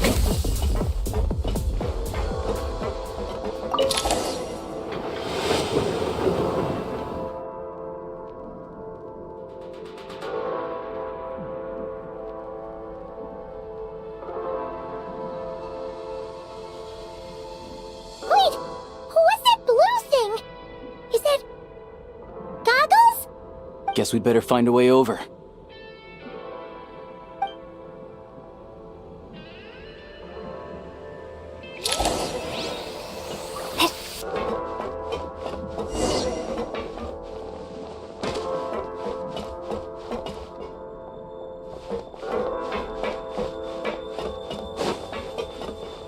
Go now! Advance! This is the last one. What do we do next? Play it by ear.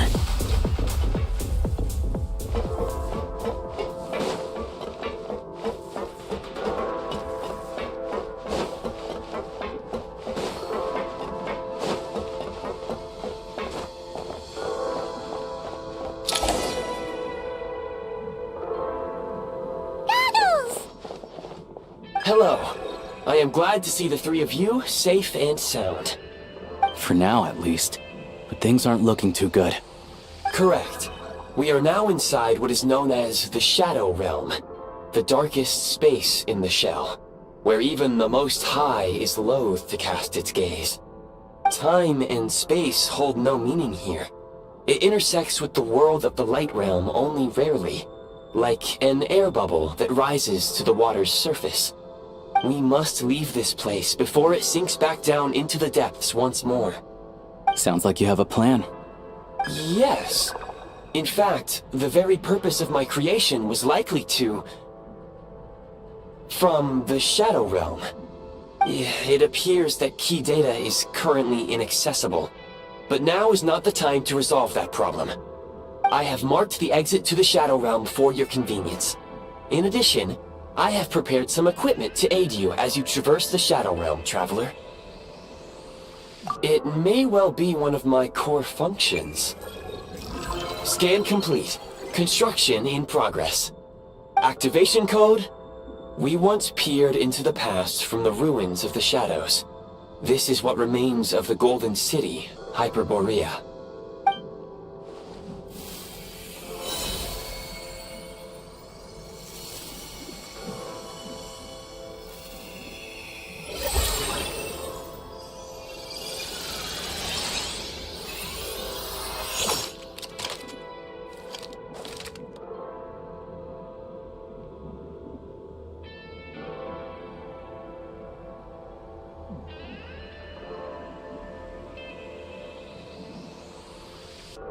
Whoa! Now go. Arm yourselves with weapons of the spirit. Bring down the walls of the stronghold, and extinguish the flaming arrows of the wicked. Is this a gun? In the Shadow Realm, where humans cannot channel the elements, there once was one who, after much research and many attempts, found this to be the most effective means of attack. Let's go. We don't have much time.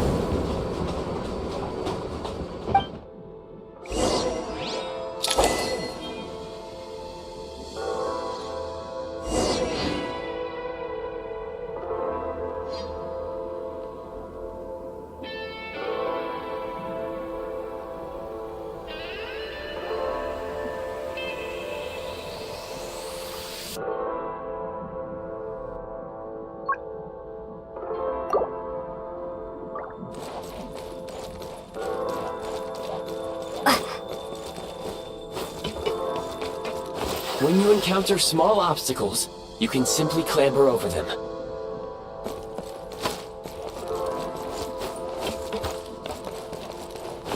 You can slide to navigate through low, narrow tunnels. Obstruction ahead. You may be able to use the explosives nearby. Shoot the explosives to detonate them and clear the path. Since elemental energy is unavailable in the Shadow Realm, for long-range targets, try using the scope to line up your shot.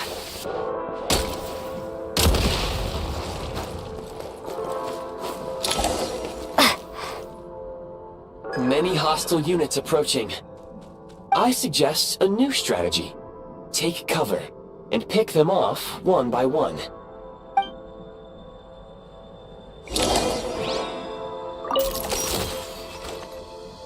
Defenses have been breached! Can't take much more!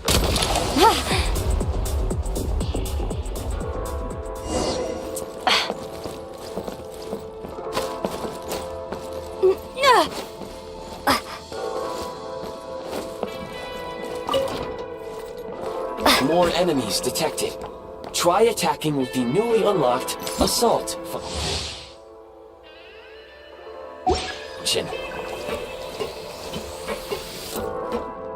Light him up!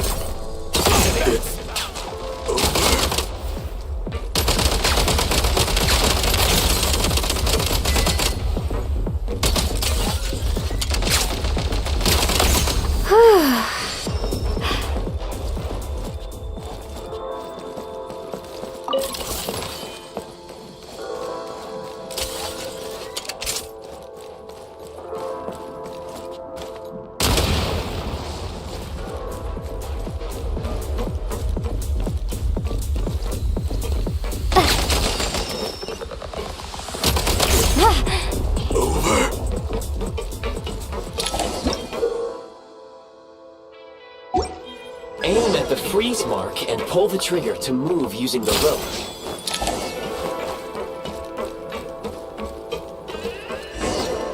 Nice.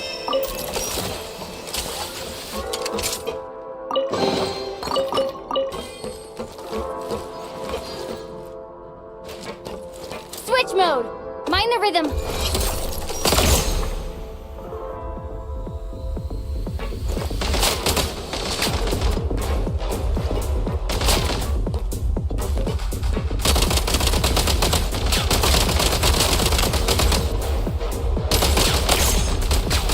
Some supply points can restore a small amount of stamina. Press on.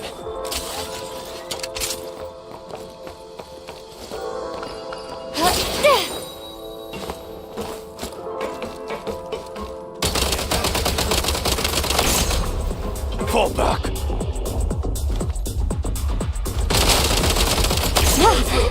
Back. Time to catch my breath.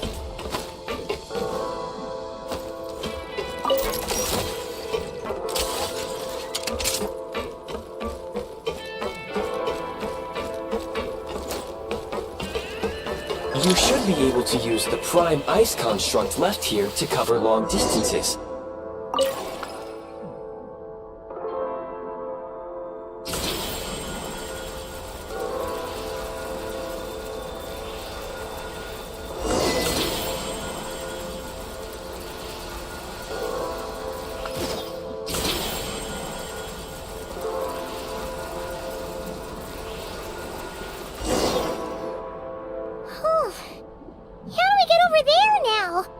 I recommend using this grappling gun.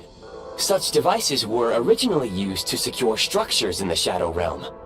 If you detach the connected hook, the grappling gun will automatically fire a rope to another nearby hook. Okay. So, we just removed this hook, right?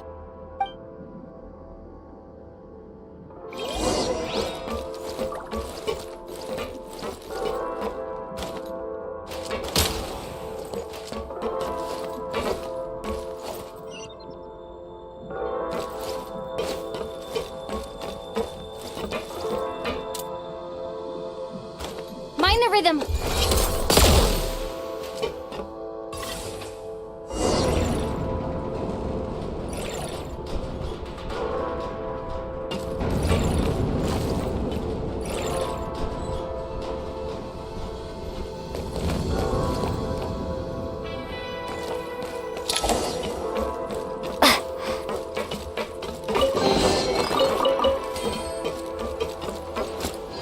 Time to catch my breath.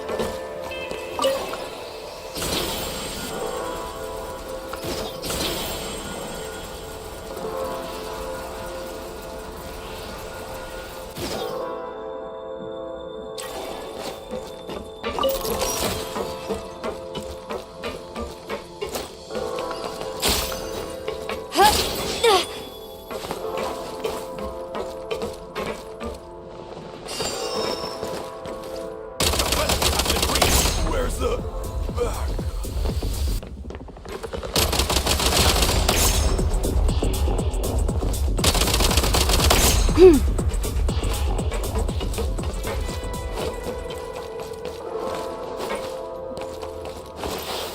Sprint at the prime ice launcher to reach high places with ease.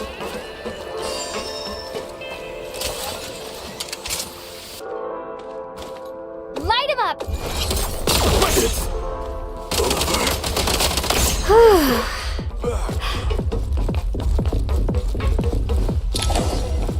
Usable munitions detected. Frag crystal.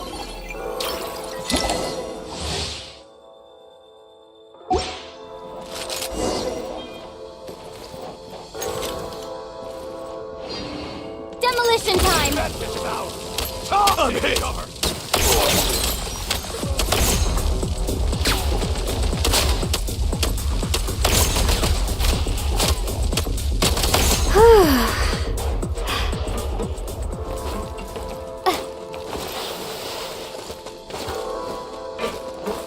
Close it!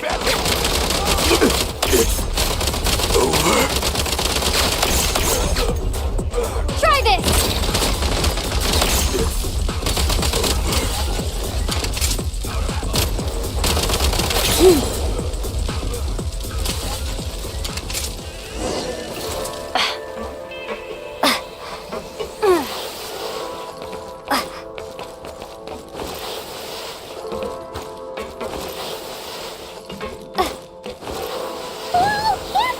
Shift your center of gravity and slide down.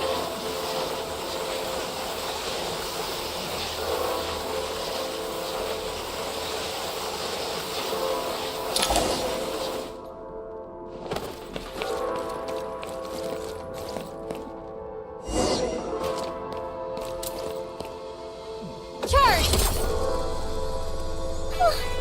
How much longer is this gonna take? The exit is right ahead. We are very close now.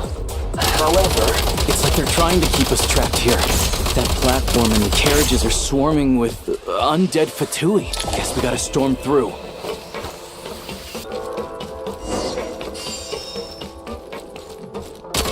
Gotta recharge. Charge!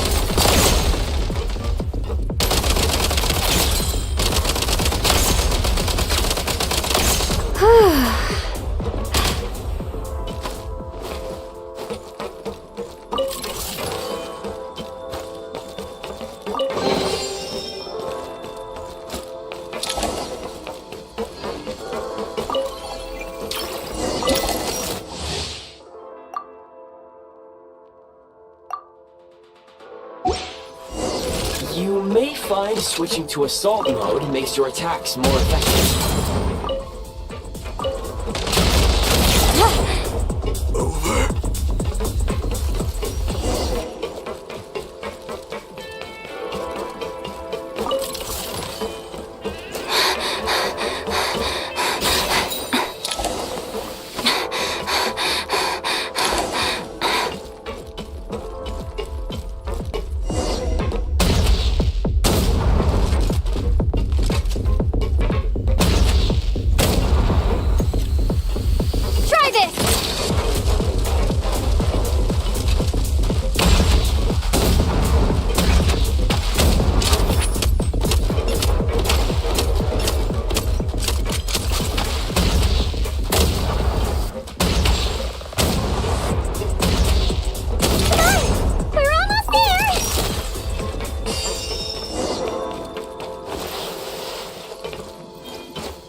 Looks like the Shadow Realm is about to sink back down into the depths. The exit is right here. You mean this weird bubble thing? Wait, how exactly do we... No time to think. We just gotta go for it.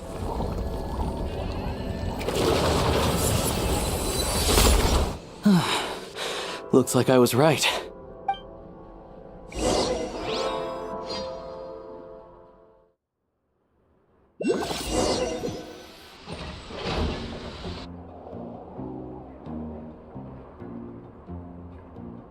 I can't believe the Shadow Realm manifested right on the railroad tracks. It's almost unheard of. Lucky we made it out. All thanks to you and that awesome gun.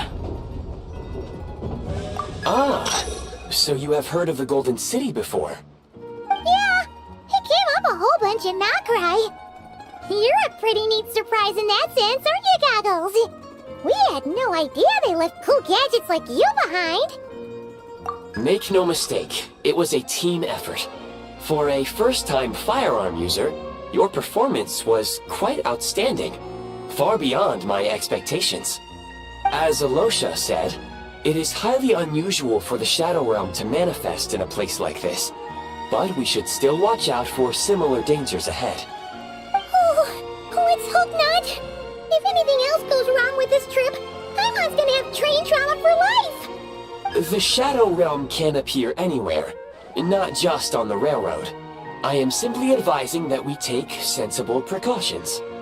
Now, if you wish to further calibrate and upgrade your firearm, you may do so over there, provided you have the necessary components. Please take a moment to catch your breath while I repair the body of the train. Amongst other things, this will ensure Paimon is a little warmer while on board. Oh, thanks, Goggles. You're a trusty train conductor. Well, maybe trusty isn't quite the right word, considering. Anyway, at least you get the job done. Yes, of course. And just like the Eye of Grey, I am sure it will be a great asset to you in your future adventures. If not the trustiest, then it will at least get the job done. Let's get some fresh air while the Eye of Grey fixes the train. Yeah, sure. Paimon wants to forget all about the Shadow Realm. It was so creepy in there. Stretching her legs might help take her mind off things.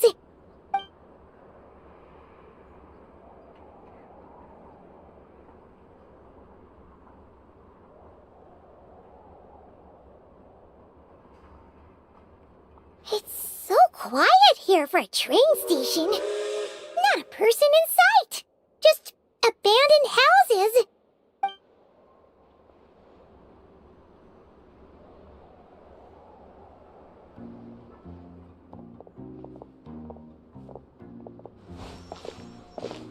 Huh? So much for repair? You've swapped our train out for a whole new model! My plan was to restore the train to its original appearance per my records as quickly as possible. Now that the repairs are complete, the train offers optimized performance and a significantly improved trendiness level. Didn't know trendiness was a parameter. According to my calculations, parameterization is the most effective way for the Eye of Grey to understand trendiness. Hyperborea, huh? I'm sure I've heard of that in a story somewhere. What an incredible little gadget you are.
Might want to avoid looking down if you're afraid of heights. No, it's not that. Paimon's just praying that we don't have yet another accident.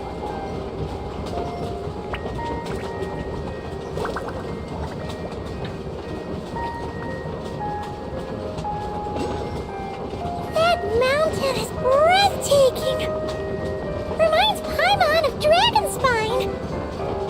They say this mountain's the domain of a Snegovic lord. A lot of the Snegovic retreated there to live in seclusion, so it's a pretty mysterious place. You hear all kinds of stories.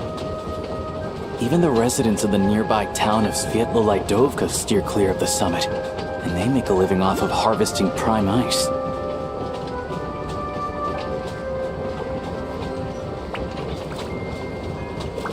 Look, Snezhnagrad's just up ahead.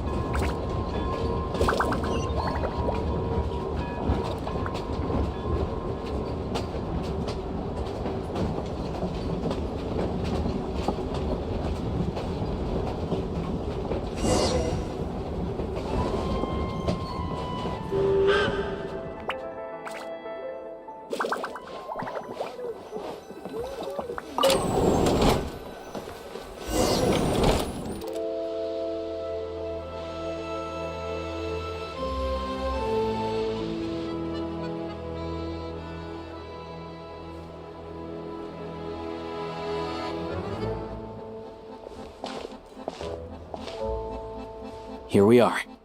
Welcome to Snezhnagrad train station, the biggest transport hub in the nation. Wow! It's so majestic!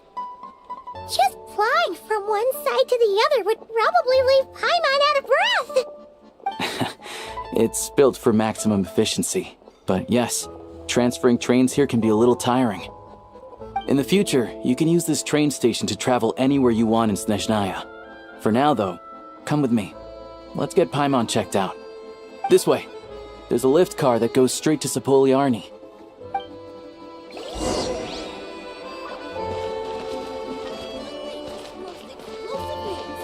Get yourself a copy!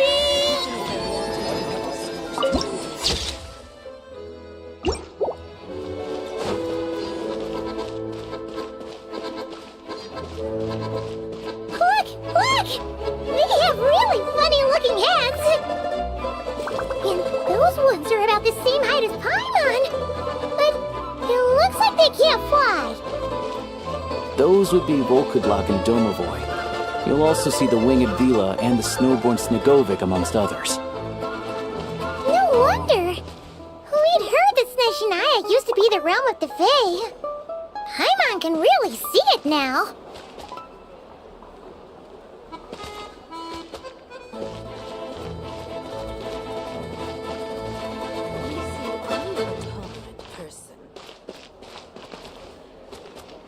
Surely nothing delay. It's happening again.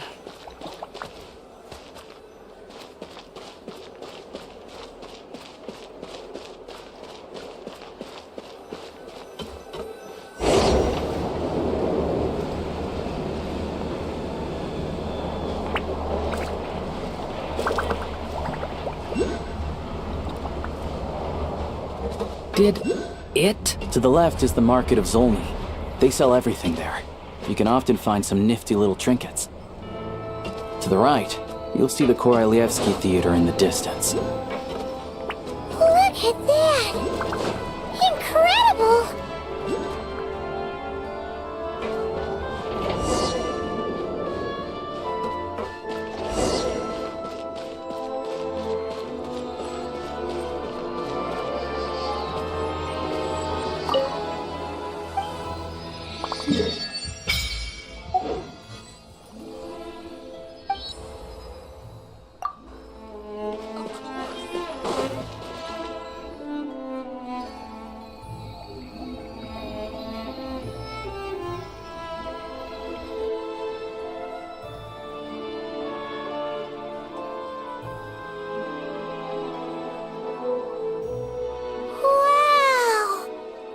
Snezhnagrad is stunning! Seeing it with our own eyes makes all the trouble we went through to get here worth it! I found it pretty stunning when I first came here too. But I soon found out that stunningly beautiful means stunningly expensive. The prices here are crazy. I'm just a small-time hunter, so Zolny is where I spend most of my time. This way will take us to Podvorier Restaurant. They offer food and lodging there, so you can get settled in while I fetch the doctor. Is that gonna be stunningly expensive too? Yeah, I mean, there are places to stay in Zolny, but I highly doubt they'd meet your standards. Most of the stoves are out of crystal, the windows are drafty, and at night, four-legged roommates come out to play, sharpening their claws on the roof beams and floorboards. Yep, no way. Not a chance Paimon's staying anywhere like that. Maybe we can split the cost of the room between us? Paimon, fine then. It's your treat. Paimon will save her money for buying a nice little cake. Don't worry, you'll get some too. I'm glad to see you've perked up. If you find yourselves in the mood for some sightseeing later, there's a few places around here worth seeing. This way leads to Zapoliarny Palace, which serves as the Tsaritsa's audience chamber and also her personal quarters. The adjacent block is kind of a city in its own right. That's Glupov, the headquarters of the Fatui. Inside, there's a munitions factory known as the Armory Palace, producing a constant supply of all kinds of equipment for the Fatui. A lot of important research happens there too. And over there is the Snezhnaya Vecha, where all the big shots meet regularly to make policy decisions. These places are best admired from a distance. I'm sure I don't need to explain why. Yeah, they probably have super strict security. We're not looking for trouble right now. The downtown area is near the center of Zapoliarny. That's where you'll find the restaurants, bookstores, and gift shops. Another place of interest is the Northland Bank, which is over this way. Oh, and I'm sure you'll want to make contact with the Adventurers Guild at some point, right? That's right here. Ooh, speaking of adventuring, we use alchemy quite a lot. Do you know where we can find a crafting bench? No one practices alchemy at Snezhnaya, I'm afraid. Apparently there's some historical reason for it. Oh. We'll just have to use the one on the train then. Kinda inconvenient. Wait, how come there's one on the train if that's Snezhnayan too? Yeah, I don't know. Not my area of expertise. Still, I wouldn't say the absence of alchemy makes life here any less convenient. Anyway... Finally, there's Zolny in that direction. It's mostly residential buildings and factories, but there's a few shops too. Worth a look around if you're interested. That's about it. You guys go ahead and get checked in while I track down my doctor friend. Sounds good. Thanks for all the recommendations. It'll be good to get out of the cold wind. Paimon's starting to feel another headache coming on. Podvorier Restaurant is right this way.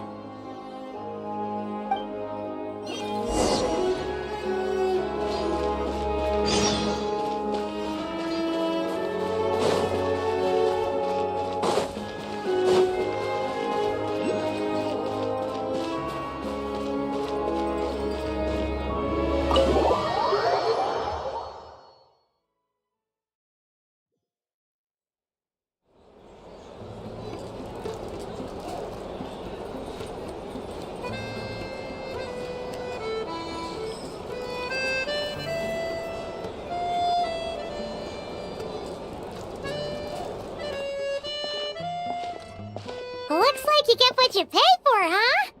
Paimon likes this room a lot. Yeah, much better now that we're out of the cold.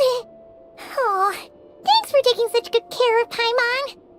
Honestly, she feels kind of bad for throwing a wrench in the works. If this were anywhere else, we'd be out investigating and adventuring by now. But instead, we're stuck here waiting for a doctor. You're right. No need to push ourselves too hard for no reason. A lot happened on our way into the city. Let's review what we've learned so far and try to figure out what to do next. Obviously, the million more question is, what is this Tsaritsa planning? Everything else leads back to that. Sure was. And so far, we've learned that in addition to the 7 Gnosis, her plan also also requires a ton of energy. But we won't get to see her anytime soon. Alosha said that she went east to fight that big monster. It must be a pretty powerful one if it can blanket the whole of Snezhnaya in a snowstorm this awful. To be honest, what we're really lacking right now is information. The kind of information that only the higher-ups in the government would know. Not word on the street type of info. Paimon can think of a few people who might be able to help us. But... Right! And when we left Nocry, Sandrone specifically left a message reminding us which side we're on. So, it's unlikely they'd tell us anything confidential about the Tsaritsa's grand plan. Yeah, fair point. Besides, that Glupov place is right nearby. We've got nothing to lose, so it'd be a waste not to go. There's gotta be someone there willing to talk to us, right? Maybe Arlecchino or Sandrone? Or possibly Tartaglia. But it's unlikely we could sweet-talk Arlecchino, let alone Sandrone. She basically told us to stay in her lane already. Yeah, the last time was all the way back in Fontaine, right? Too bad we missed him in Nocry. Apparently, he came to help out. Hello. Is there a traveler in Paimon in there? That's Alosha! Come in! Hello, I'm Dr. Luneva. Alosha mentioned that one of you is feeling a little under the weather. I see. So you're my patient today, yes? And you're Faye, I presume? Good question. Paimon's not too sure either, but she's definitely not the same kind of Faye as the ones we saw at the train station. Is that gonna be an issue? Not exactly. It's just, I'm used to treating human patients. Fae tend to be far more resilient than even the healthiest and most long-lived of humans. But don't worry, I do have some experience treating Fae. I've even diagnosed plenty of cats and dogs in my time. Safe to say, I have a fairly eclectic range of expertise. It'll be fine. Paimon's basically the same as a human. Right? We're no different when it comes down to it, are we? More like you don't eat enough. The more talking you do, the more you need to eat. Now, please take a seat.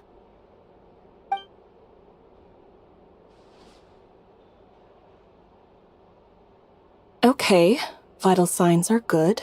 Test results are all within normal ranges. I don't think it's anything serious. More than likely, you've just caught a cold. I can give you some medicine to tide you over, but as long as you rest properly for the next couple of days, you should feel better. Make sure to keep an eye on your temperature, though.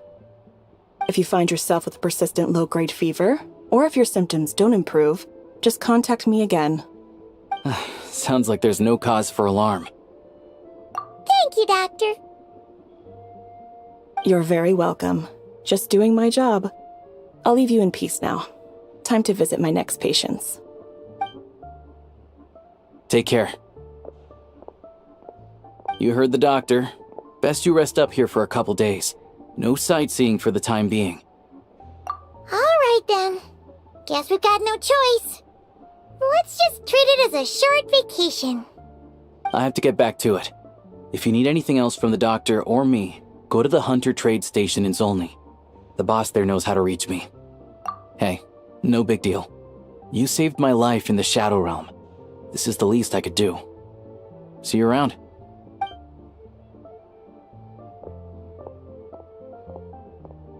All right. Time to find Child and see what he can tell me.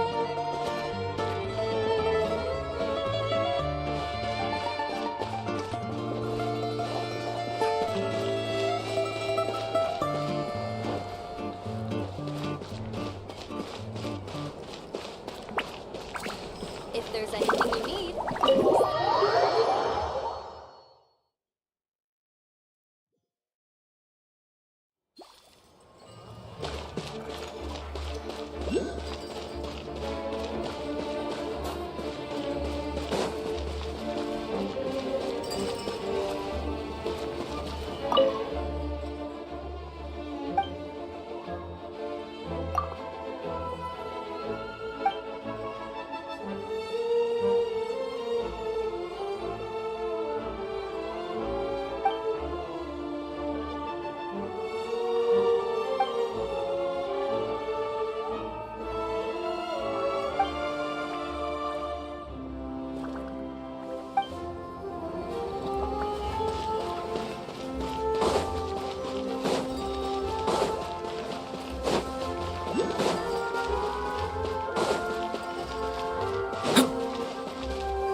Hold on.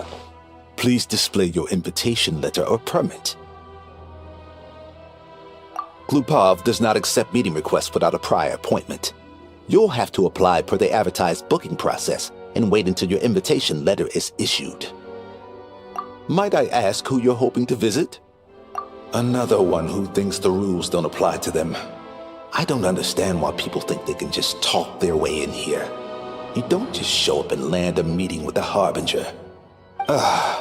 But I have to go through the motions for protocol's sake. Honestly, it's such a waste of time asking when I already know what the answer's gonna be. Wait a moment. I'll pass on your message. If Child is unavailable, you'll have to go through the proper procedure.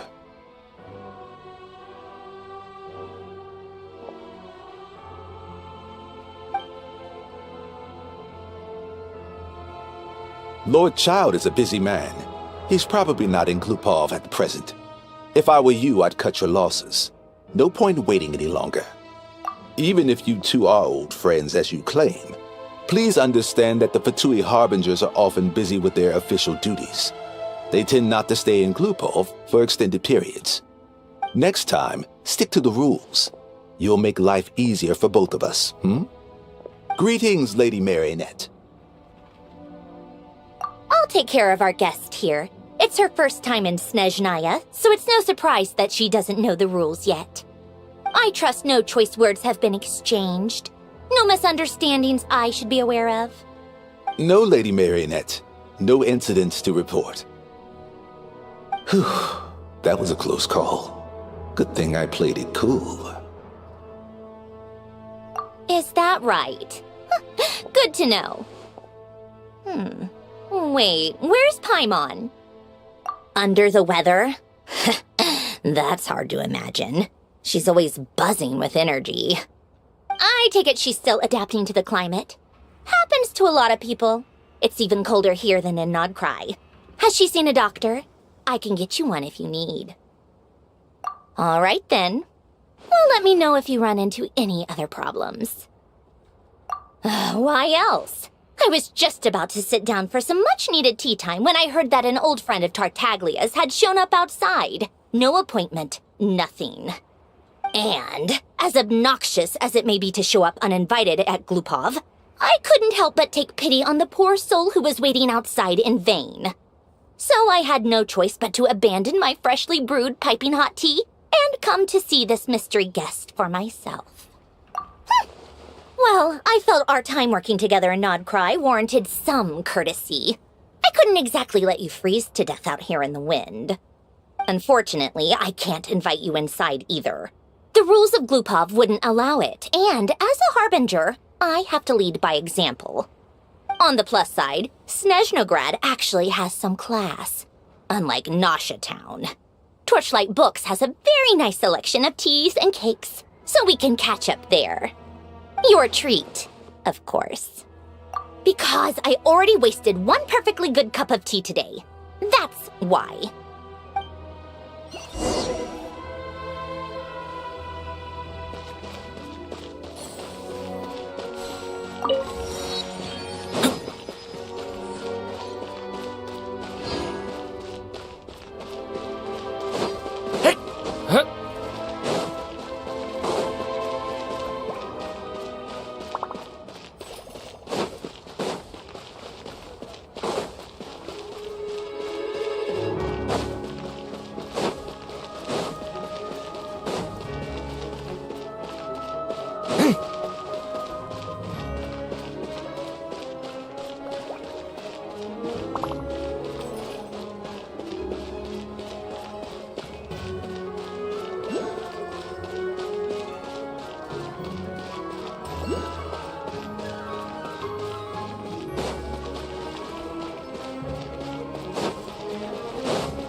I've ordered for the both of us. No objections, I assume. I'm sure you trust my taste. Okay, let's get down to business. I'm guessing you don't actually have any urgent business with Tartaglia, per se. You just want information, right?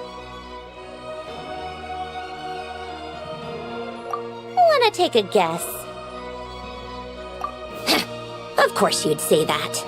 You shouldn't underestimate Counselor Tartaglia, you know. That's right. I'm sure you've heard of the Snezhnaya Vetcha by now. Well, he's busy preparing some paperwork for their next meeting. They'll be discussing yet another extension to Project Stuzha. It's basically all anyone cares about in the Vetcha these days. Yeah, he's more of the shoot first, ask questions later sort, isn't he? It all started with a very detailed letter that Capitano left for the jester, Piero, before leaving for Natlan. In that letter, he detailed the future arrangements for his subordinates. All of his key people were reassigned to Tartaglia. I guess he'd already prepared to leave us for good all the way back then. But Piero didn't reveal the contents of the letter until the events in Natlan had concluded. That was his reaction, too. Why me? With a bewildered look on his face. He'd always assumed Capitano looked down on him. He was a man who kept his thoughts to himself and barely spoke to him the whole time they'd known each other. But he occasionally brought Tartaglia along to my tea parties back in the day. So to the rest of us, it was clear that Capitano had quite a lot of respect for his young comrade. By the rest of us, I mean my tea party regulars. Arlecchino, Rosaline, and... actually, not Columbina. She was probably oblivious to it. Anyway, then the Liu-S situation happened. Normally, it took a lot to get under Capitano's skin, but that time he was furious. It's not really my place to talk about it, though. You can ask Tartaglia about it sometime. Basically, Tartaglia probably had the wrong idea about Capitano all along, right up until Piero revealed the letter he'd left behind. Capitano believed that despite Tartaglia's immaturity, he showed great potential. Plus, he possessed a kind of purity rarely seen among members of the Fatui. Yeah, it's one of the few things that I'd agree those two have in common. But there's one other reason why Capitano chose Tartaglia to assume command of his troops. He knew that after he was gone, several of the others would swoop in on his army like vultures. With the ones who stood to benefit the most being the rooster Pulcinella and Regrator Pantalone. Once they divided Capitano's troops between them, they'd be more powerful than ever. No one would be able to stop them. So, you can see why Capitano chose to hand that letter to Piero, right? Exactly. Piero also needed to back a harbinger as soon as possible. And, all things considered, Tartaglia was the best choice. Even though Tartaglia has had the support of Northland Bank for a long time, he and Pantalone are ultimately not cut from the same cloth. I'd say Capitano made a good judgment call. Anyone else caught in this situation would probably feel like they'd been hung out to dry. His best course of action will be to distance himself from any shady business, while still maintaining friendly relations with Pantalone, but seeking Pulcinella's support at the same time. What's the point in having a tea party if you don't spill a little tea? Besides, none of this is confidential anyway. Ask any journalist out there. They'll give you all the lurid details. You'll see it firsthand if you ever sit in on a session of the Snezhnaya Vetcha. All the factional strife, whether open or unspoken, it plays out for all to see in that one little room. Having a voice in the Vetcha is the only way to steer policies in your favor. So, every person in that room represents a particular interest group. Pantalone, for instance, represents the financial sector, and Tartaglia represents the Fatui soldiers. Personally, I have no interest in political jousting, but since I have a number of engineers and researchers under my command, I have to make their voices heard. Then there's Pulcinella, the linchpin of the Vetcha. He represents politics itself. Everything involves him, so nothing can bypass him. Any issue that comes up, he knows how to mediate. That's what the Tsaritsa values most about him. I'm starting to see why everyone is so frustrated with the way things are, but also powerless to change it. A complex web of interests connects all parties involved, and the Tsaritsa sitting at the top adds another layer of complexity. It must be nearly impossible to come up with a perfect solution. All right, I'm done carrying this conversation. Time for you to answer a question of mine. You must have known that you can get the info you needed from me. So why was Tartaglia the first person you asked to see and not me?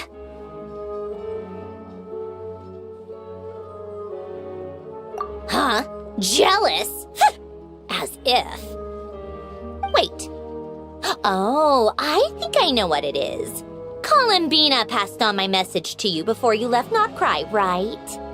I only meant you should be mindful of which side you're on. Is that actually why you didn't ask for me? Because you took that to heart?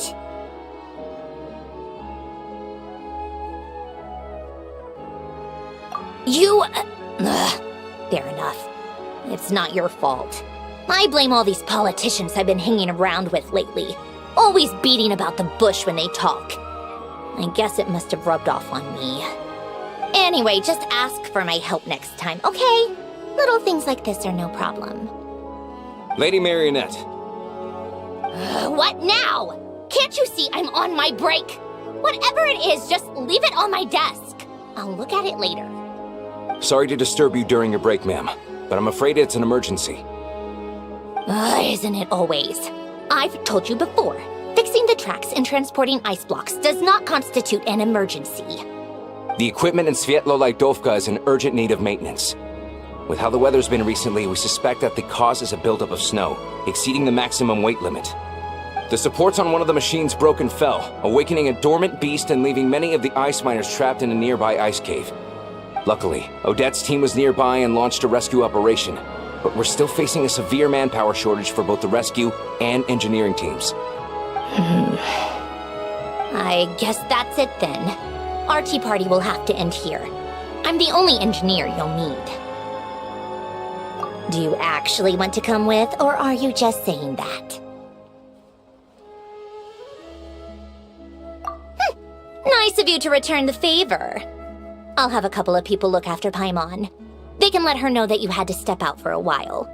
Given how urgent this is, I'm sure she'll understand. And honestly, I'd rather have your help than anyone else's. Between your skills and experience, you'd be reliable help. Then let's go. You, take 2 people to Podvorier restaurant. Find her room and watch it like a hawk until we get back. If anything happens to Paimon, you'll be answering to me. Yes, Lady Marionette.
They weren't exaggerating. This is really dangerous. It's a good thing only one of them broke.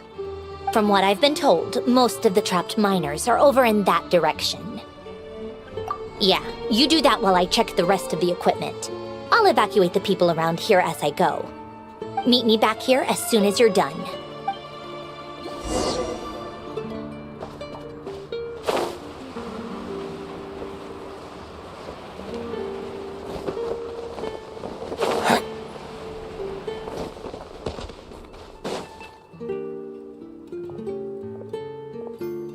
have to be getting close. Don't go any further.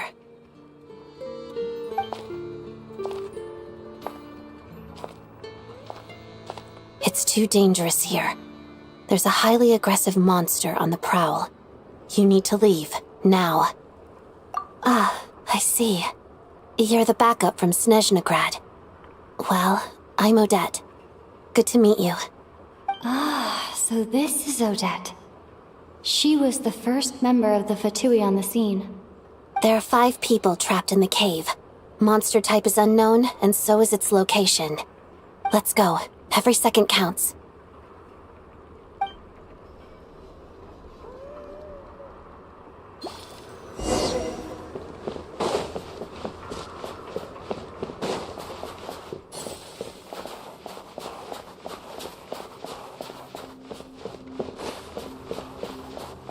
Careful. Something's moving.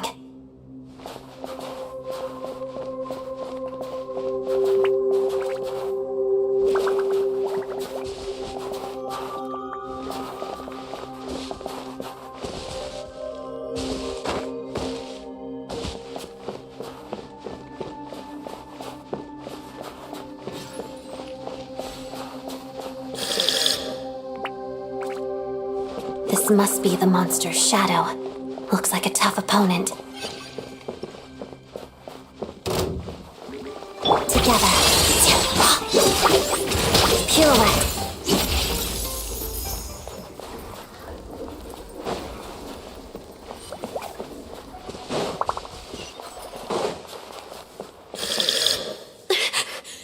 Stay back!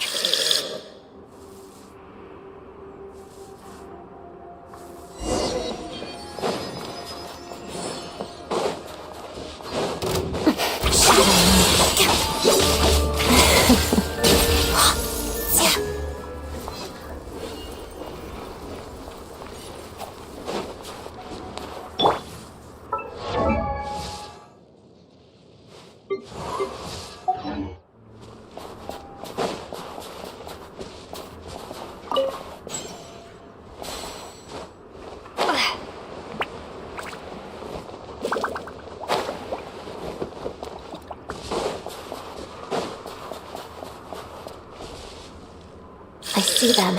They're right behind the monster. The monster seems very agitated. It could attack at any moment. Let's make the first move.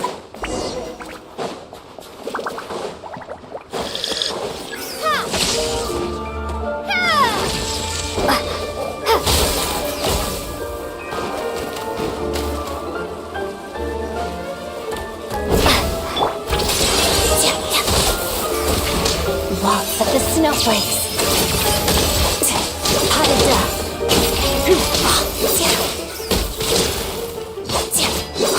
Lightning flash!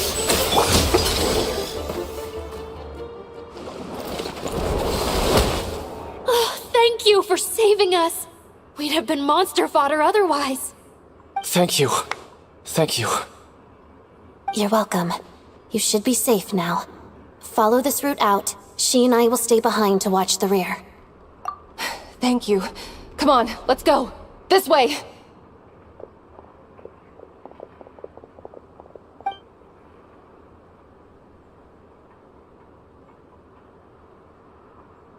I've searched the area. Pretty sure the monster made a tactical retreat. Yeah, but with us here, it won't be coming back anytime soon. It may be small, but don't be fooled. It's a ferocious beast. People are just food in its eyes. It's lucky we got here when we did. The trapped miners have been successfully evacuated. Time for us to leave. Wait, this place... There's something unusual about it.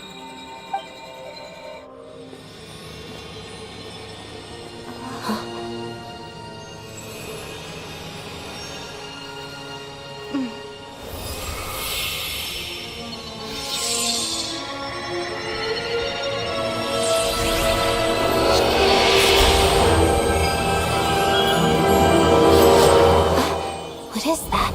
I don't know.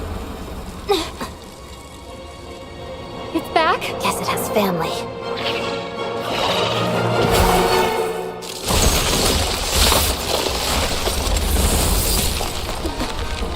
way. Run!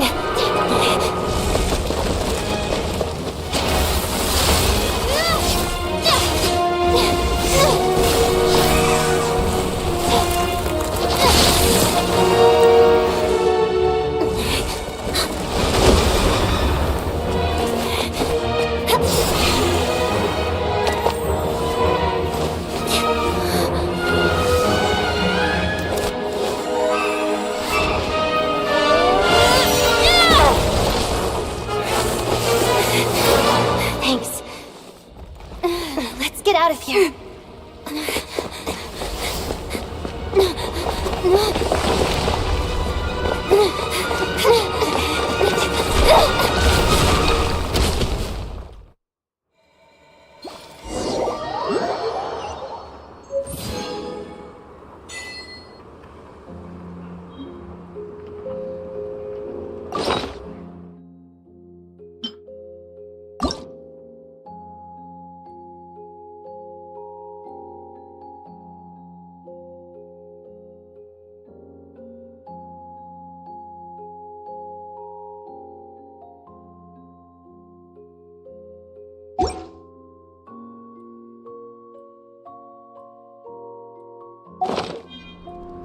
I still have so much to learn about human interactions. Like, where should I put my hands when I'm nervous? I just really want to make friends with everyone.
Everyone's accounted for.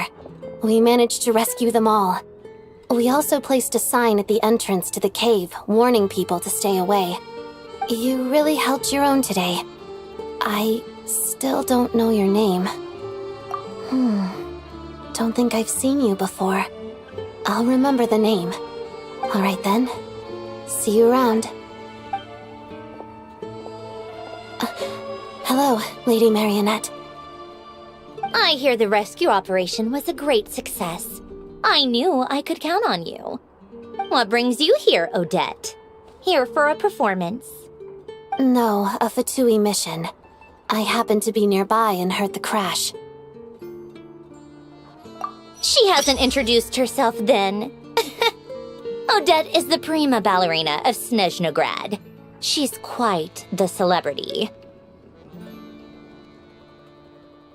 If you ever hear people mention the two crowning jewels of the Korailievsky troupe, they're talking about Odette and the prima donna, Vodianitsa. On top of that, Odette's also a rising Fatui star. It's looking likely she'll inherit the title of the Fair Lady. She learned all her combat skills from Rosaline herself. Used to be one of her most valued subordinates, too. You flatter me, Lady Marionette. If she's Rosaline's protege, that makes me... never mind. There's no need to bring it up. No point making things awkward. How's progress on your end, Lady Marionette? Equally successful. I finished reinforcing all the equipment. Took me a little longer without Polonia's help. But the outcome is the same, of course. Even if the heavy snowfall summoned by that monster lasts for another 3 months straight, this equipment won't give way. All right, now that we're done here, it's time to get out of this blizzard. Sure, but Snezhnograd will send someone to investigate and draw up a relief plan. And I guess I'll have to write the incident report myself this time, since it involves a mechanical malfunction. First, Pantalone needs to approve the budget, then Pulcinella has to sign off on the plan. Once they've argued it out and reached a compromise, we can move forward. That's the rough process anyway. Could take anywhere from a couple of weeks to a couple of months, depending on how smoothly it goes. Yup, nothing we can do about it. There's a whole stack of incident reports like this back at the office. The snow has eased a little for now, but there's no telling when that will change with that monster still at large. Fuel for heating is in short supply, and relief is weeks away. There's no immediate threat to life, but still, it just feels like there should be a better way. Hey, quit daydreaming. Let's get back to Snezhnograd. When did you get a new sword? I found it in a cave. It handles pretty nicely. You have a strange affinity for second-hand swords. I sympathize.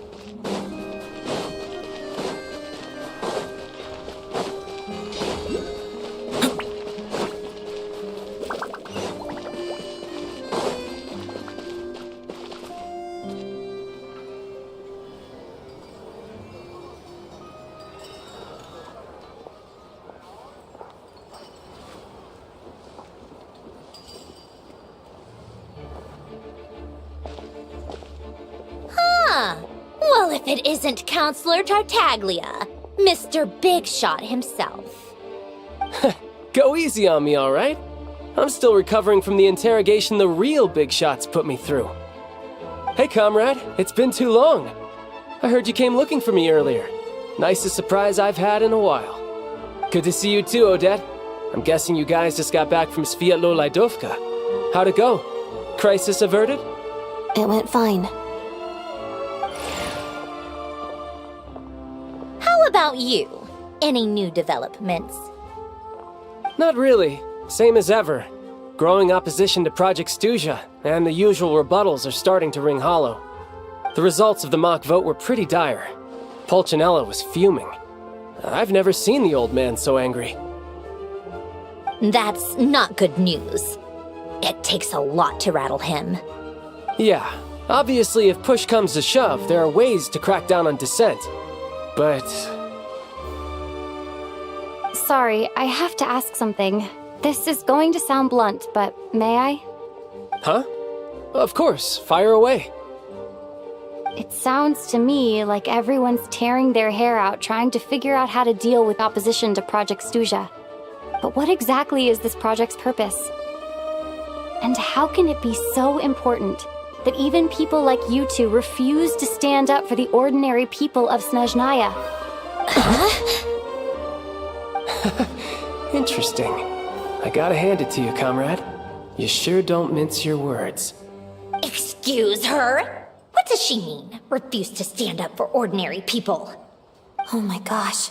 How does she dare speak to the Harbingers like that? Are you interrogating us now?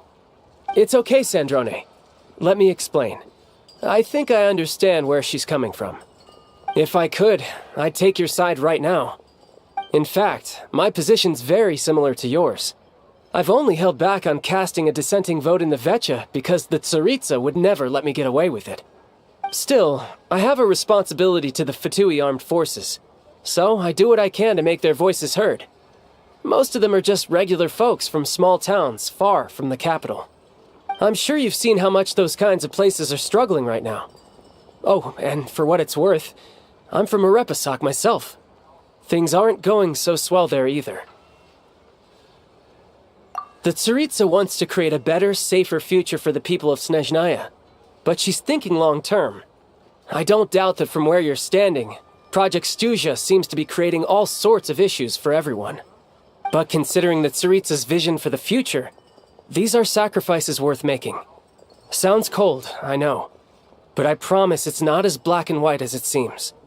Maybe Sandrone and I can't oppose Project Stuzha outright, but we're constantly raising our concerns in Vecha meetings. And even though we can't put an end to it, there are plenty of other ways to make a difference. We're trying everything we can think of, and so is Pulcinella. I respect Her Majesty, the Tsaritsa, and trust her decisions. But at the end of the day, I'm still just a normal guy who cares deeply about my homeland. And my family, who all live here. There's no way I would ever abandon them. As contentious as things can get within the Vecha, there's no selfishness or malice behind it. Everyone wants to get through this period as smoothly as possible. The issue is that there's no way of pleasing everyone under the present circumstances. Most of the time, we're trying to decide on the lesser of two evils, which obviously isn't a great look.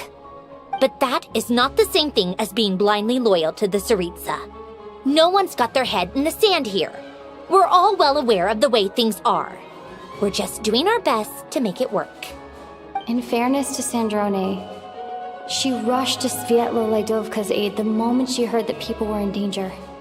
And even Tartaglia, who used to only care about the thrill of the fight, is clearly doing his best to rise to the demands of his new role as counselor. Hey, come on. There's only so much we can say, so don't press us too hard. Look, I know how untenable the Tsaritsa's position looks if you don't understand her motives. Maybe you've heard already, but she's currently leading her army on a campaign to the east to defeat the monster that's been causing these brutal blizzards. Striking that monster down will be a significant step in dealing with the present energy crisis. As laser-focused as she is on realizing her lifelong ambitions, she's still putting time and energy into taking down this powerful monster. To me, that says a lot.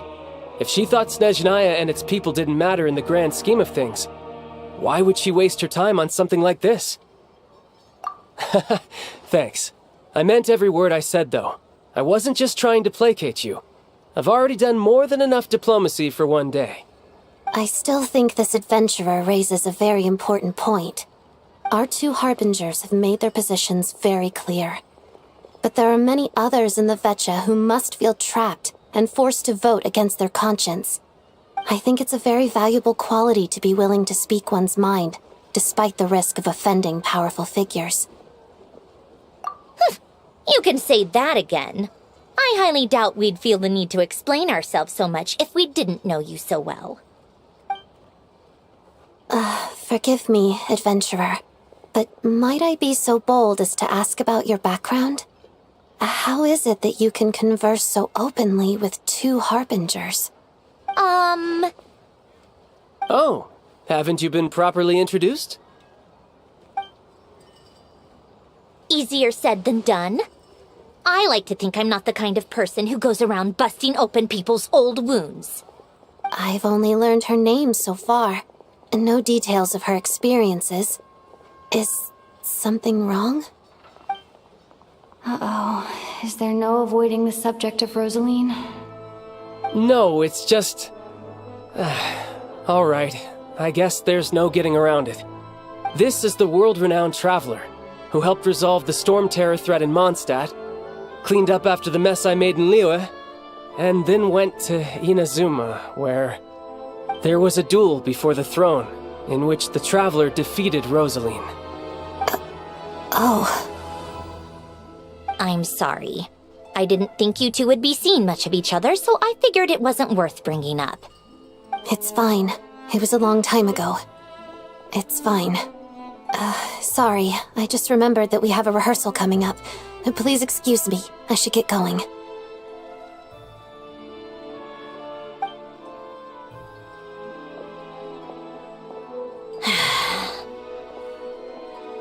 I've mentioned this to you before, remember? She was Rosaline's most valued subordinate. But they didn't actually get along. Not that Rosaline was really the type of person to make friends, but death has a way of resolving a lot of conflicts. Don't let it weigh on you. Like she said, it was a long time ago. It's in the past now. Odette has a very different personality from Rosaline. Give her some time. I'm sure she'll work through it. Oh, by the way, where's Paimon? It's not like her to hide away. She hasn't been feeling well, so she's resting at Podvorier Restaurant. I got a couple of my people to look after her while we were gone. Oh, right. Sorry to hear that. Poor thing. Reminds me of when Tonya was little. She really felt the cold back then. Used to get ill all the time. I felt so bad for her seeing her lying in bed, coughing. She was so mature for her age, though. Whenever someone came to visit her, she'd greet them with a smile and would never complain. I'm sure Paimon's a good kid, too. You're a little short on manpower, right? Let me have a couple of my people take over for yours. I'll send my most capable and reliable. They'll make sure Paimon can recover in peace. Well, that would be great. Your people are more qualified. Hey, don't mention it. I'm sure you have things to do. Hopefully this takes a load off your mind. So no more accusing me of not being on your side, all right?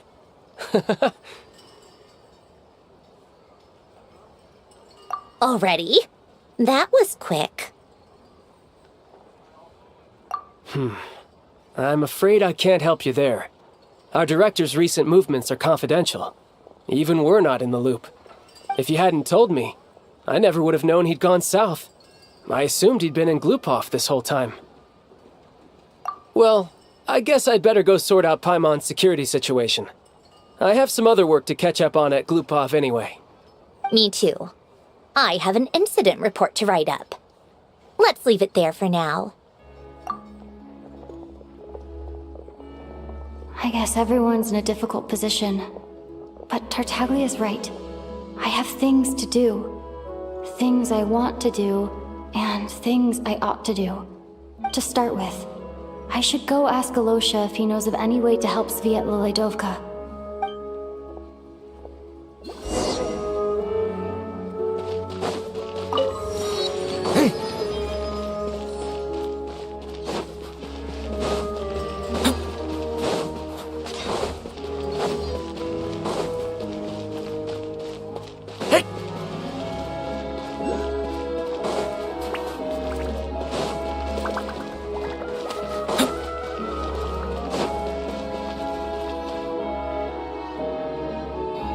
How strange.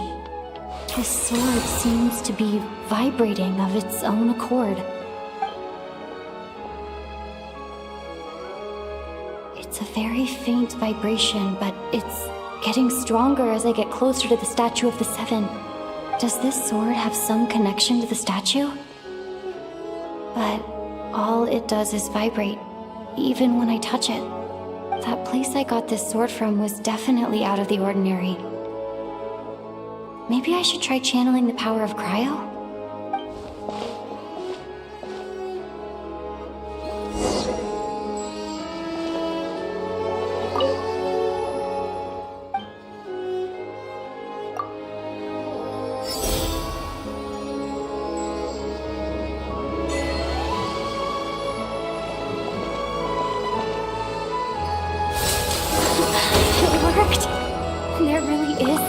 special about this sword?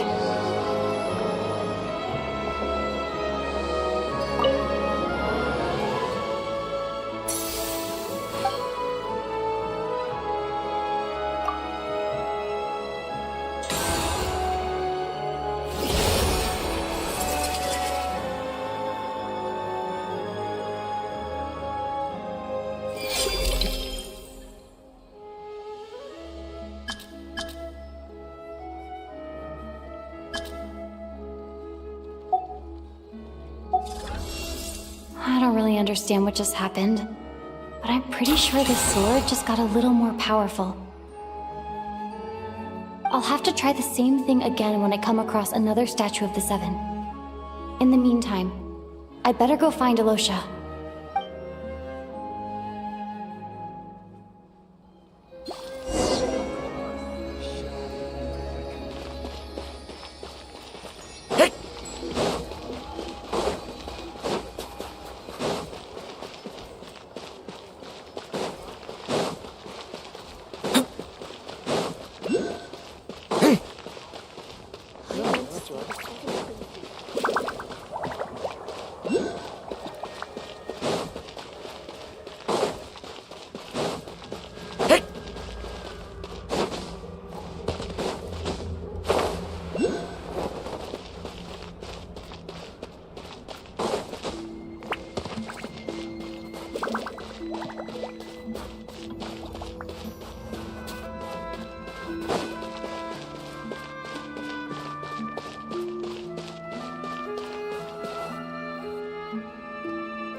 Hello there. How can I help? Ah, sure thing. Give me a second. I'll go fetch them for you.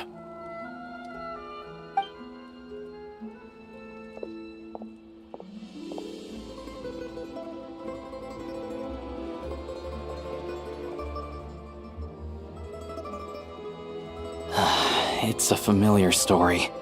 I've had similar experiences. Although Snezhnaya doesn't deliberately delay or withhold relief, those first few days of waiting for help are always the hardest. It's a fundamental contradiction. If emergency relief can't be delivered in time, what's the point in even calling it emergency relief? Not necessarily. I think there's a good chance that Kresnik Crystal from Stratomoros will start flowing into the market. When we resolve Stratomoros' energy issue, it's like we open the floodgates. A huge backlog of Crystal is now available to the townspeople. There's no way they can use it up at once. A lot of them will probably stockpile it and slowly work their way through. Probably a good idea, since energy price... Exactly. At the current prices, selling Crystal is an easy way for an ordinary person to make a fortune. Hey boss, how much do I have left in my account? 1 second, let me check. So, you're planning on buying the Crystal out of your own pocket? Yeah. I don't know if I have enough, so I'll chip in a little extra and buy as much as I can afford. No, it's fine. You're new to Snezhnaya, and you have your own living expenses to worry about. Besides, you're already providing the train. Here's your Mora. See what you can find at the market, but I doubt there'll be much Crystal left. Yeah, well, can't hurt to take a look. Let's see. Huh?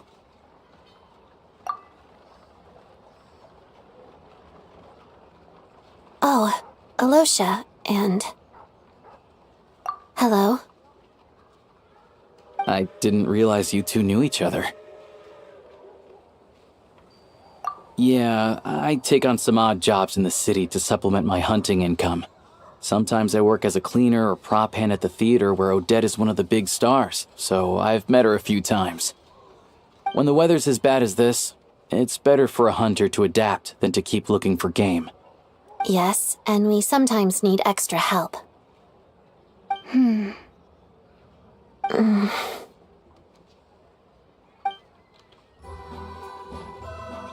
Wait, why is the atmosphere so awkward?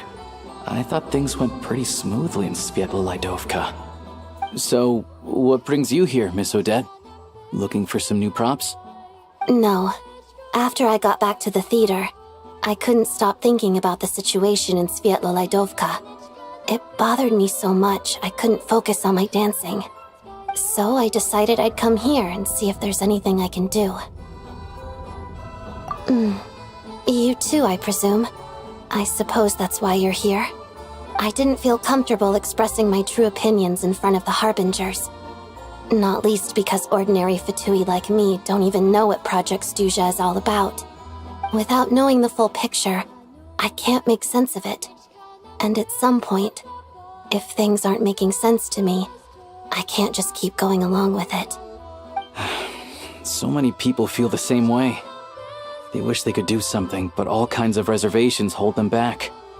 Explains why groups like the Rokot are springing up to fill the gap. Yes. Well, that's one option. But there are risks to consider with organizations like that. The Fatui does not encourage their activities. Right, because things can get out of hand, and it's hard to hold the right people accountable when they do. I've heard about a few cases like that. Sandrone said Odette was on track to inherit the title of the Fair Lady. If so, she'll be able to find out what Project Stuzha is really about. Still, it's probably a little soon to ask her about that. There may be more to the story. What's on your mind? I think we can both agree that no matter which side you're on, it can't stop you from doing the right thing. Where there's a will, there's a way. I know what Rosaline did while she was abroad. You made the right decision, so no hard feelings. So, what's your plan? Oh, we were gonna buy some Crystal. I heard there's some on the market right now. Funny. I had the same idea. In that case, let me pay. I can claim it back as mission expenses. The real issue here is that government relief is behind schedule. Surely it makes more sense for the state to cover these costs than for us to pay out of our own pockets. True. It's a huge expense after all.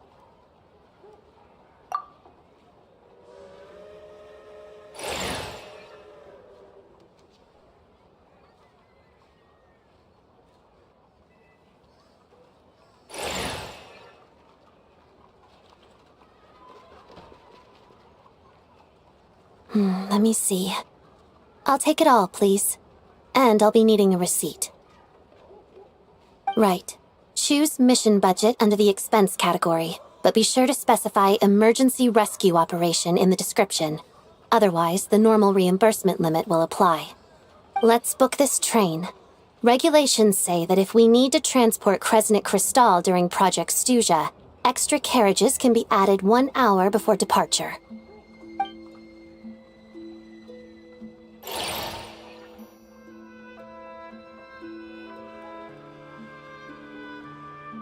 That should do it.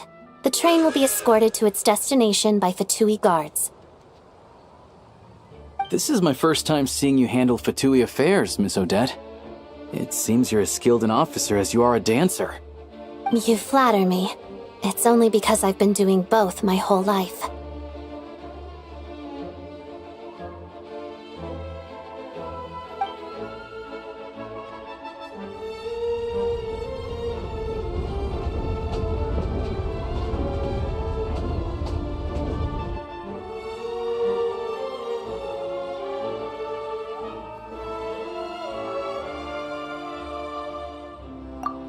Anyway, I bet you've been non-stop today, am I right? Any idea how Paimon's doing? What's wrong? Who's Paimon? Her travel buddy hasn't been feeling well. She caught a cold right after they got to Snezhnaya. Sounds like she's important to you.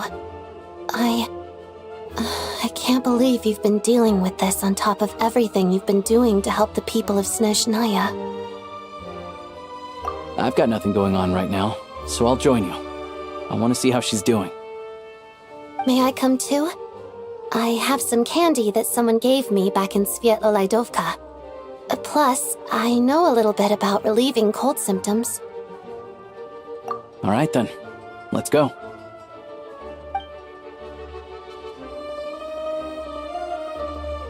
I still don't know what the deal is between these two, but at least the tension seems to have vanished.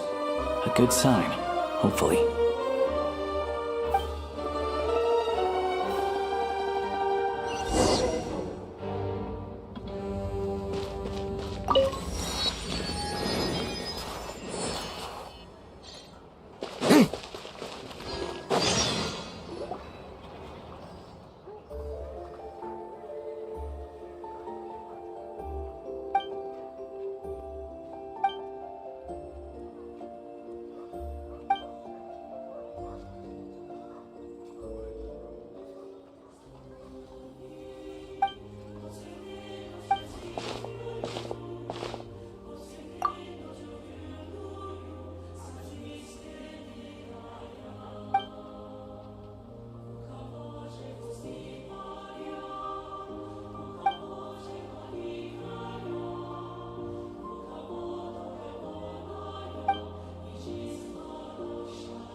Hello.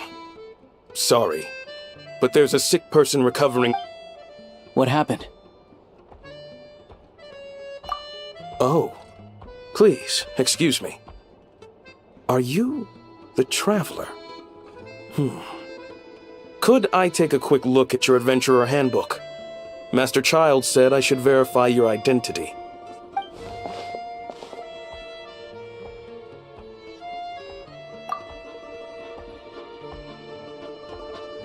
Ah, it's really you. Sorry for the inconvenience.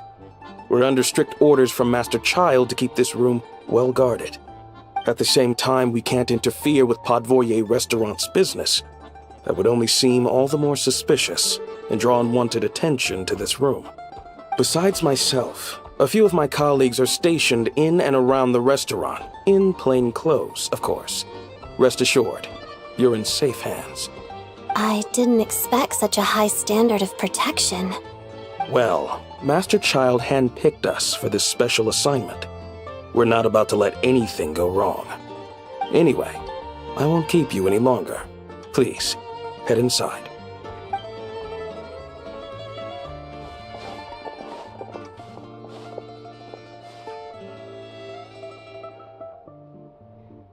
Traveler! Alusha, you're back! Oh, hey! Who's our new friend? Hi, I'm Odette. The Traveler and I crossed paths a few times. Another friend from the Fatui, huh? You're practically a member yourself by this point. Paimon's definitely on the mend. We should be back to our usual travels in a few days' time. Seems like that doctor was right. It's just... Paimon's limbs are still feeling a little chilly. I have just the thing. Whoa! What's this? Is that a flame inside an ice cube? Wait, is this real ice? How's it not melting? And how does the fire keep on burning? All keen observations. You're right. This is called core ignis. Whenever I've caught a cold in the past, I found I recover much more quickly if I place this by my bed. You're welcome to borrow it. Awesome! Wow! It's so nice and warm! Oh, it's like magic. Your name was Odette, right? How did you two meet again? Looks like she's in pretty good spirits. That's a relief. Any progress with your investigation yet? No surprises there, I'm sure. They're not likely to let anything slip. The Rokad, huh? Let me think.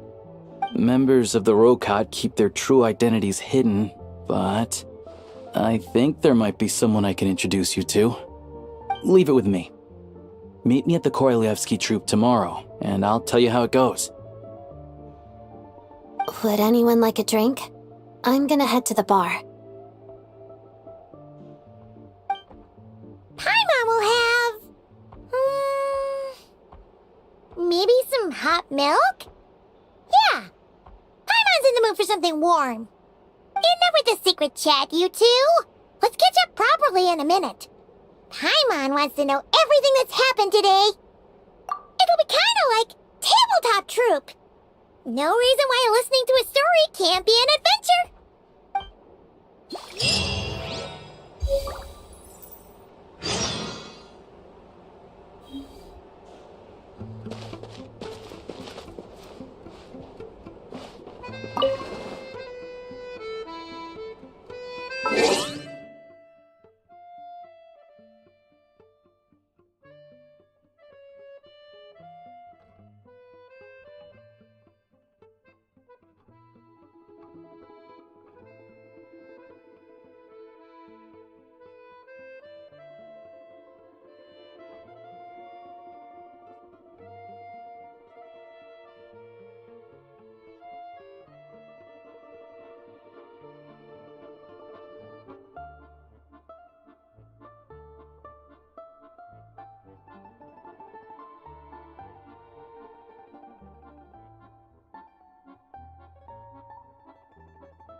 I love the snow. It's so beautiful and peaceful. Then I can have snowball fights with the Kuhenki. Shall we have one now?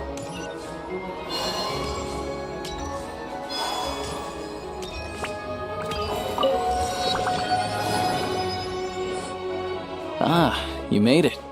I've got some tickets, and I managed to set something up with the Rokot. It'll have to wait until after the show, though. Happy to stay and watch? I doubt you've seen the Korolyevsky troupe on stage before. Pleasure. Here, this is the way in.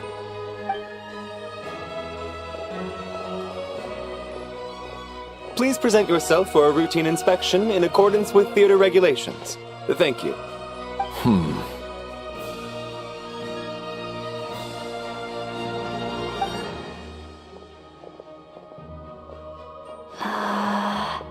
Is that guy with the fatui? Looks like he's waiting for something. Okay, all done. Thank you for your cooperation. Please proceed through to the theater.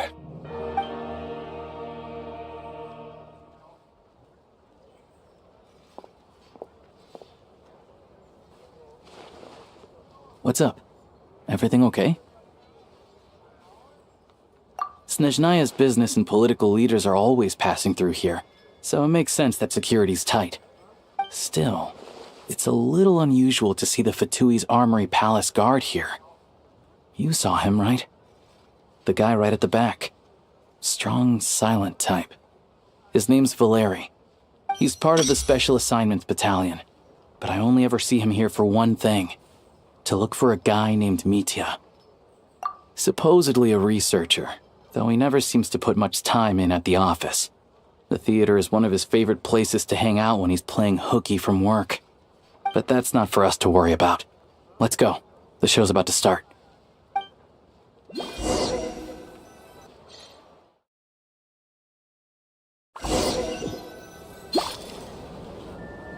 What do you think?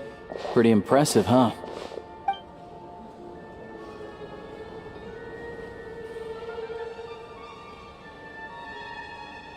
Oh, the one in Fontaine? I hear it's iconic. Never seen it for myself, though. Here we are, just in time. Sorry, coming through.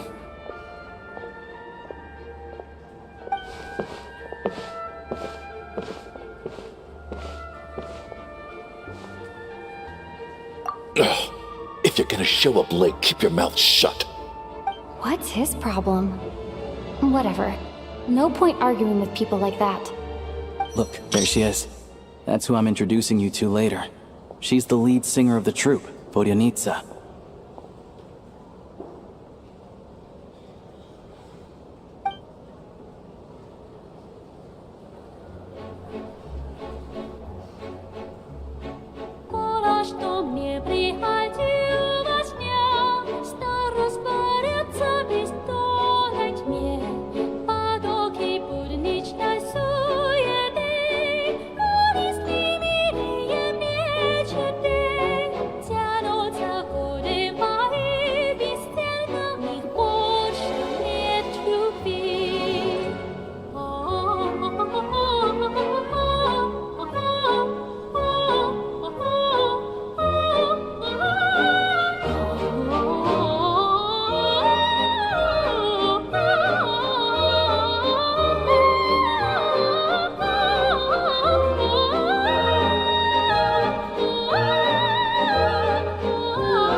this leads directly to the green room.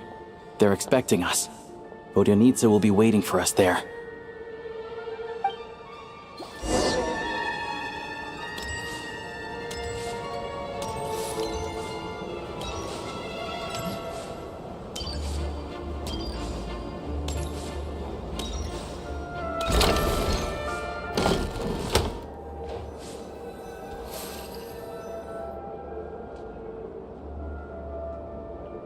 Hey there. Excuse me. Ugh! Can you believe it? I'm so mad right now. Come in. Oh, it's you two. Huh? You know each other? Oh, wait. Is this who you were telling me about? The one you met yesterday and couldn't stop thinking about? I never said that. Yes, you did. Why are you denying it? It was right before I went on that rant about the moody factory owner. Oh, I remember it so clearly. Might I ask what brings you two here? Oh, I just brought her here to see the show. And when it finished, she was full of praise for Vodyanitsa's performance. So I thought I'd try my luck, see if we could get the chance to chat for a bit. Maybe get an autograph? You work here. You of all people ought to know that's against the rules. It's not what the green room is there for. Oh, what's the big deal? Come on, don't be shy. I can give you an autograph. You can take a picture too if you want. Do as you please. I finished all my shows for the day. I'll leave you to chat.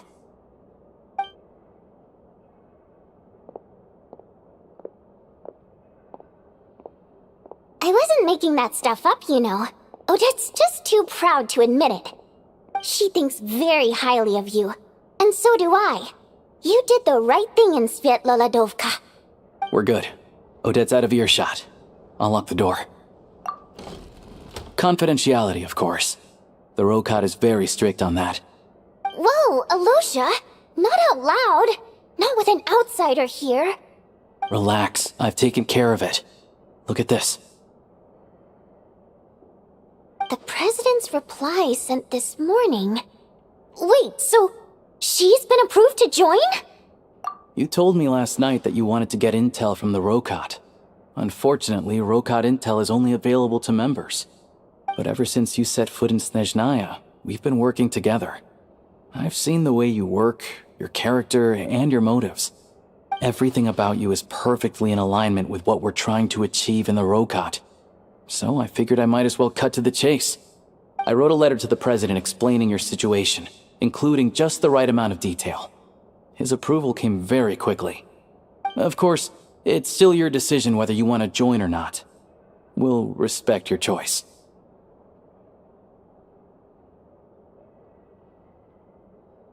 Well, assuming Odette was telling the truth and she didn't misjudge you, I guess we don't need to worry about you blowing our cover. Still, you gave me a real fright. I didn't know that's why you came looking for me. So, that stuff you said about admiring my performance, was that just because Odette was here? Did you actually mean it? Now you're talking. That's what I like to hear. Anyway, let me give you a quick rundown of how things work. Like I said, the Rokat is a covert organization, and we hide our identities. Members typically don't meet in person or even know each other's identities. This helps us maintain a high level of independence and secrecy. Because of this, members are basically free to decide their methods without constraints, so long as the outcome of any activity doesn't violate the organization's principles. After all, we don't have any ostensible contact with each other. This way, if anything goes wrong, no one else will be implicated. Beyond the freedom to choose how you operate, it's also your choice whether to act at all. We have plenty of members who have yet to take any action. In short, joining the Rokat in and of itself won't place any restrictions on your activity in Snezhnaya. There's a code of conduct you can read if it interests you.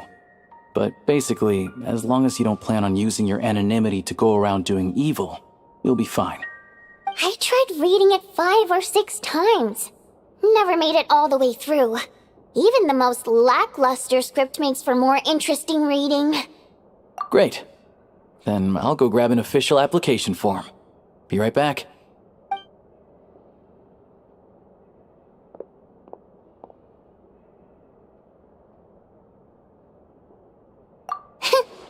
Well, Alosha has this pet dog, you see. His name's Tagarin, and this one time, Alosha brought him backstage. Tagarin took quite a liking to me, so I played with him for a little bit and fed him some treats. Then, the Rokot was out on a mission one day, and even though we were all in disguise, Tagarin recognized me right away. Just a coincidence, really. We didn't report it to the higher-ups, though, to avoid dealing with the fallout. Like my job at the theater, for instance. I really needed to make ends meet. By the way, what were you complaining about just before we came in? Did everything go okay with Chuganov? Everything did not go okay. That's why I was so mad. I tried to make some small talk with him before I went on stage to fish for intel about the Iskra manufacturing plant. But he wouldn't take the bait. No matter what I said, he kept dodging the question. And then he started complaining. He said he didn't appreciate his second-rate seat in the stalls because he usually gets a private box. I mean, what did he expect? Everyone knows that if you want a box seat, you buy a ticket well in advance. But instead, he sends me a letter the day before the show when we're practically sold out. I had to juggle things around just to get him a half-decent seat, hoping he would appreciate the gesture enough to share some information. But nope, he didn't give me anything. Yeah, meeting Chuganov in person has definitely been a disappointing experience. Oh, you probably don't know who we're talking about, do you? Chuganov was that older guy you were sitting next to today. I'm sure. To the citizenry, he's a family man and a kind boss. But our interactions with him tell a very different story. It's one thing to ask for a favor, but he acts like it's his right. He always expects special treatment. Take the ticket situation, for instance. I've actually gotten him a private box in the past. But not only was he not even grateful, now he's acting like I've sold him short this time. Not to mention that he's never paid for a single one of his tickets. And another thing, if he's such a big family man, why doesn't he bring his wife and daughter to see the show once in a while? I've never seen them here, not even once. Calm down, Vodyanitsa. If you won't do it the easy way, we'll have to try the hard way. But first things first. Here's your application form. Go ahead and fill it out.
Looks like I'll need to make a few little tweaks here and there. But other than that, you're good to go.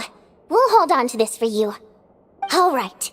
Now that we're officially Rokot comrades, I can tell you. Chuganov is the target of our current operation. Recently, we've done some recon work at the Iskra manufacturing plant, which pretty much confirmed that their energy consumption is way beyond the legal limit. All we need now is some direct evidence to present to the Vetcha, so we can demand that they shut the plant down. That way, the Kresnik Crystal can be allocated to where it's needed most. I was hoping he might let slip during one of our chats, but he's too tight-lipped. We'll have to find another way. I'm meeting another regular theater goer tonight, Mitya. But Valeri's here too, and he's probably looking for Mitya, so he may end up being a no-show. Don't you worry. He must know how to dodge Valeri, or he wouldn't be showing up on time for every performance.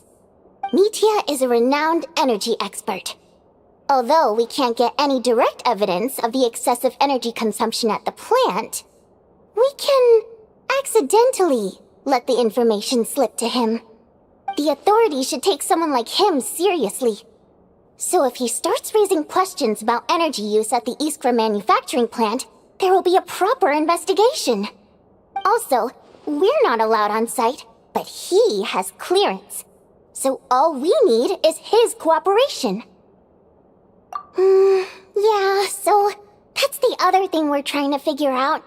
Though I think we're far less likely to make any progress on that front. Still, I hear that Mitya is a bit of a chatterbox. So, who knows? Maybe if we catch him in the right mood, he'll let something slip. What do you think? Sound like something worth your time? Okay, in that case, you guys find a seat somewhere nearby, pretend you're a couple of buddies there to eat, and keep your ears peeled for useful information.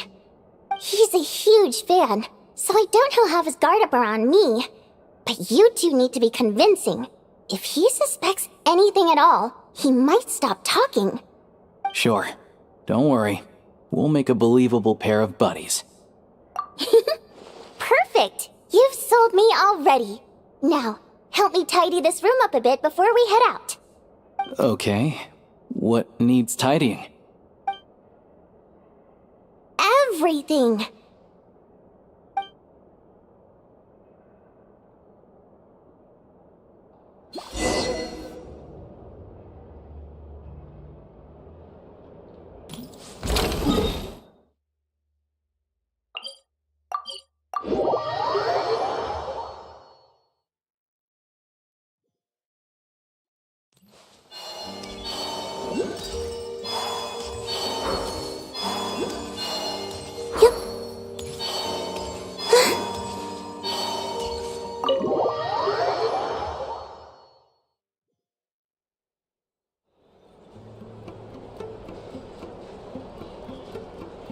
We come here often, so we shouldn't stand out. Let's sit here. Now, it's up to Vodyanitsa. Let's see how the conversation goes.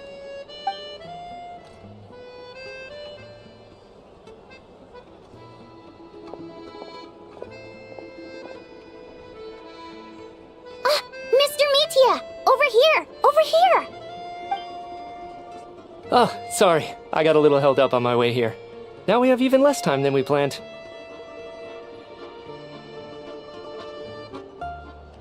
Go ahead and order some snacks and drinks. Whatever you like. Let me see. According to my schedule, we still have 25 minutes left. You're really pressed for time today, huh? I was imagining this would be a leisurely chat. If you'd prefer, we can always reschedule for another afternoon when you have more time. No need. Getting to meet the lead singer is a very precious opportunity for me. I'm not about to pass it up. I've already had to decline your invitation several times because our schedules rarely align. If I don't grab this chance while it's here, who knows when the next one will come around?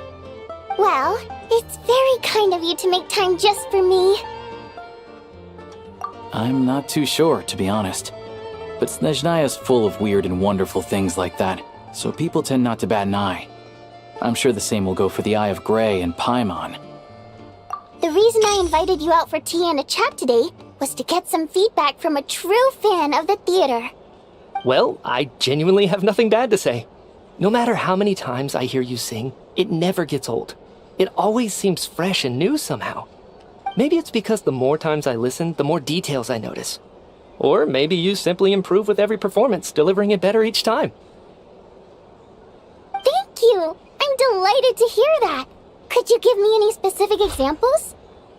Oh, yeah. The piece you sang today, for example. Beneath the Frozen River? Hey, what's with you? I'm just praising a good performance. I always used to find that such a bleak and lonely song.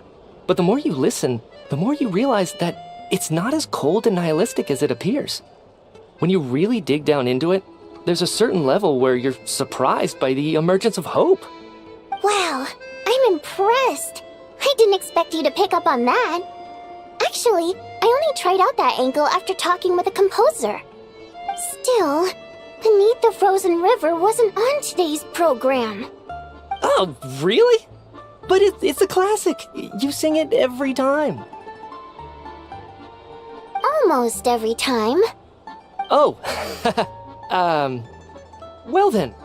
Let me say a few words about that other all-time classic, Flying in the Wind from the Mountain Sparrow. I didn't sing that one today either. My voice wasn't quite up to it, so I switched it out at the last minute. Oh, but, Sorry, Mr. Mitya, but you were at the theater today, yes? Of course I was. Remember? I said hello to all the troupe members before the show started. You, Odette, and the others. So, what did Odette sing today? Elegy of the Snow-Winged Goose, of course. Correct. I see. You find my singing boring, don't you? That's why you don't remember a single song. Looks like I'll need to cut a few from the program next time. No, that's not it. I swear. All right. I'll be straight with you. I'm sorry. My mind was wandering as you took the stage today. I enjoy watching your shows because the exquisite performances stimulate the mind. It always sparks some inspiration for my research. So, whenever I get stuck at work, I come to the theater for a change of pace. Odette's dance during the Elegy of the Snow-Winged Goose today was simply incredible. It got me wondering what she's been going through recently. That look of sheer defiance in the face of utter tragedy? It was so inspiring. I started scribbling in my notebook right away. Not that I made a ton of progress in the grand scheme of things, but I still think it was productive. By the time I snapped out of it, the entire show had finished. So what you're saying is, you didn't listen to my singing at all? Unfortunately not. I'm sorry, I don't know which is more disrespectful. The fact that I don't always come for the show itself, or the fact that I missed your performance. Seems like things are getting a little awkward. Mitya just stepped into a conversational minefield. If there's one thing Vodyanitsa doesn't like, it's people who show disrespect for her performance. This meeting was so hard to set up. Don't tell me it's already falling apart. It's fine. I suppose this is affirming in its own way. At least, it shows that our performance really touches people's hearts, right? Don't let it bother you. It certainly doesn't bother me. She's showing a lot of restraint. Well, I'll be sure to let Odette know how much you adored her performance. Please don't say that. I always love your performances too. It's just that inspiration struck at the wrong time today. I'm usually all ears. I know, I can tell. That's why I value your opinion. I'm sure some people can't stand it when others praise their coworkers right to their face, but not me. No, sir. Fair enough. I still feel kinda bad, though. But you know what I really can't stand? People who only show up to the theater to pretend that they're cultured. Makes me sick to my stomach. Oh, yeah, 100%. There are too many of those people around. By the time they're walking out the door, they've forgotten all about the show. What's wrong? You look furious. I don't know if you've heard about the boss of the Eastborough manufacturing plant. He isn't even a theater investor, but he always demands the same privileges as actual investors. Box tickets only, premium drinks, even the right to request specific songs. Well played, Vodyanitsa. Seems like she's harnessing her rage to steer the conversation back on track. Now that you mention it, I've interacted with that guy before. I gotta say, everyone holds him up as an example of a benevolent businessman, but I don't know. I don't see it. Yeah, he couldn't care less about what's happening on stage.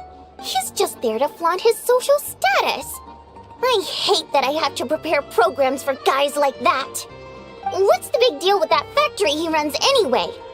I asked around a bit and heard some pretty shocking stories. Sounds like he's just another greedy capitalist. Oh, really? Yep, the things people are saying are pretty damning. Low wages, insanely long working hours, equipment running around the clock. And as if that's not bad enough, he also strictly forbids his employees from giving any kind of interview.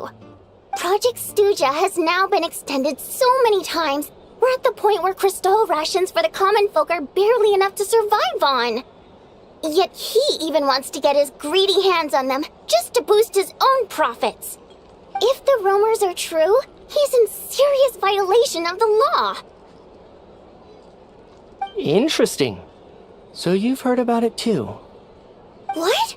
So it's really true? Who knows? I've only heard the same rumors you have. But there's no smoke without fire. The Rooster's been coming down on us hard lately, demanding that we track and trace every single batch of Crystal. My coworkers in the Department of Energy have been tearing their hair out over it. The Rooster? I didn't realize he cared that much. Yeah. Even though there are no restrictions on Crystal trading, the poor will wind up freezing to death if we let the rich buy as much as they want. That's clearly unfair. Looks like we'll need to arrange an investigation into the Iskra manufacturing plant as soon as possible. I never knew you kept up with current affairs beyond the theater, Miss Vodyanitsa. You really have a heart for the common person. Most Fae in your position have long been indifferent to the plight of humans. Well, those of us who choose to live in human cities are naturally going to pay attention to any significant upheaval. Isn't the Rooster a Fae himself? I'm just surprised to learn that even someone with as much experience as him is getting so stressed out over Project Stuja. What is the end goal of this project anyway? This is it. We're finally going there. I'm sure Mitya can sense on some level that she's fishing for information. But since their conversation is so relaxed, he might just let something slip. It's stressing me out too. If I'd only made better progress with my research, things wouldn't have dragged on this long. Oh, so your work is related to Project Stuja? That's right. The Armory Palace needs a brand new energy source. Not the power of the Light Realm and not elemental energy. Right now, the only thing that meets the requirements is the power contained within stellar linchpins. But harnessing that power is costly. Each step of the process requires enormous amounts of Kresnik crystal, from extraction to quantification to attempts at conversion.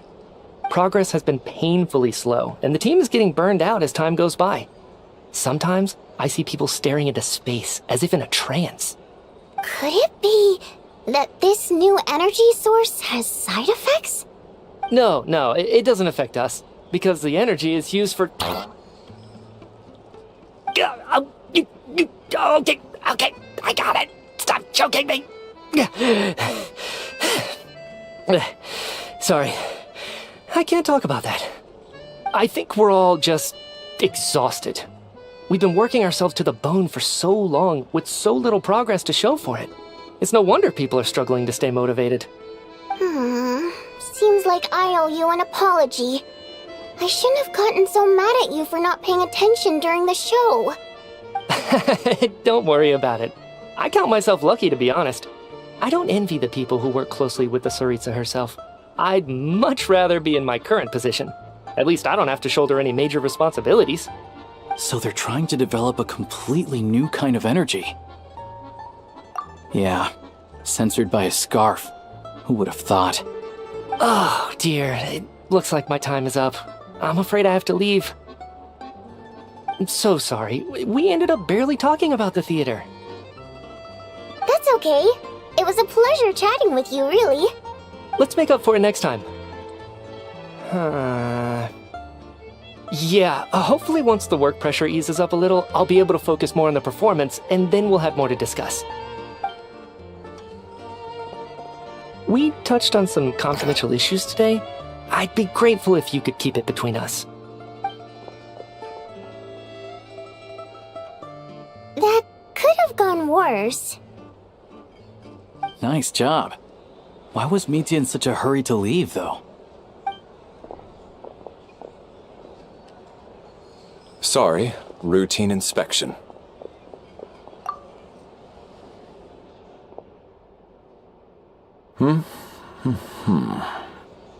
Okay, let's go. So he wasn't rushing to get back to work.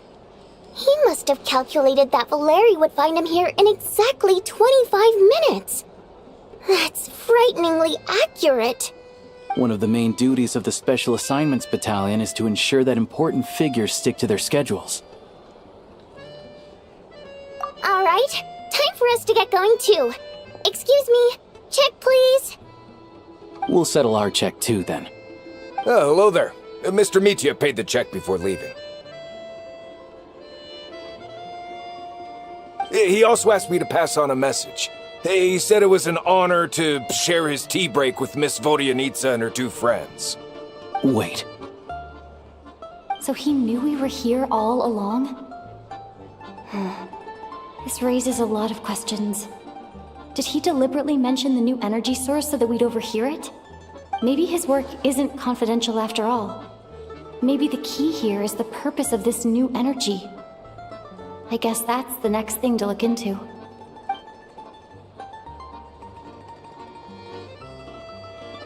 Vodyanitsa and Alosha have both left. Time to head back and call it a day.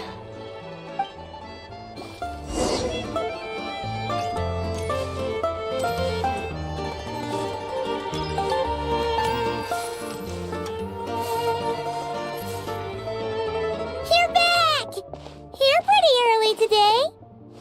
Paimon was just gonna mention that. After she woke up today, Paimon felt like her temperature was completely back to normal. But her strength still hasn't returned.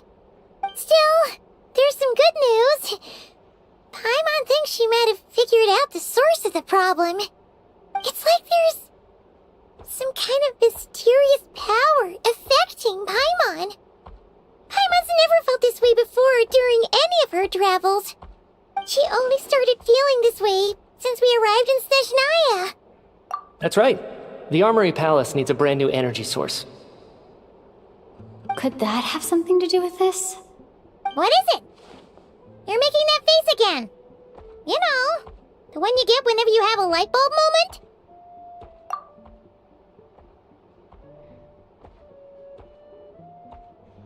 So, they're trying to develop a new energy source here? And you think that might be why Paimon's feeling unwell? Well, Mitya denied that the energy they're researching has any side effects. Although, he did say that people working on the project have been having issues with their concentration and short-term memory. But even so, those are completely different symptoms from Paimon's. It's pretty faint, so it's kind of hard to tell. But, if anything, it seems like it's coming from roughly the same direction as the Armory Palace. Sure, Paimon's with you there. But how, though? The robot only has a limited amount of intel. Oh, great point! They argue about Project Stuzha every day. If we could sit in on one of their sessions, we might pick up some new leads. Good idea! Oh yeah, while you were out, Paimon tried all the yummiest looking desserts in the Potvoria restaurant. This one seemed right up your alley. So, Paimon saved some for you. Come try it once you finish writing your letter.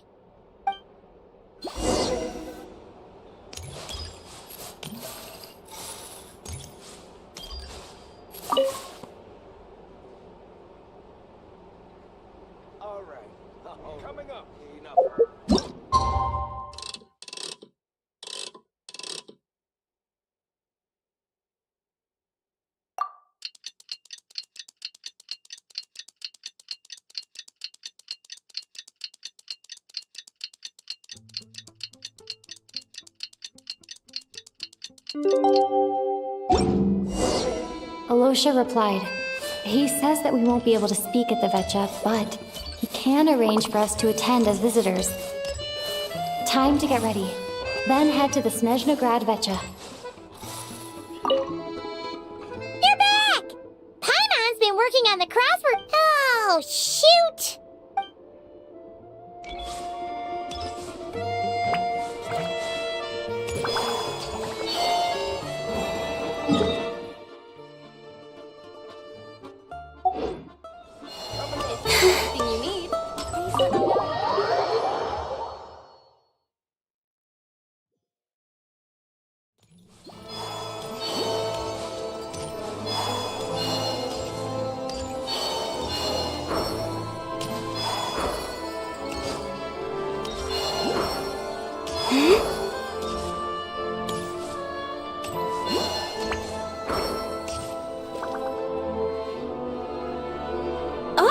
Miss Vodyanitsa, prima donna of the Korolievsky troupe. What a surprise meeting you here. Will you be sitting in on a session of the Vecha? Sorry, I'm not taking interviews today. Oh good, you're here. The session's about to begin. Let's get inside. Please wait, Miss Vodyanitsa. Could you introduce me to your new friend?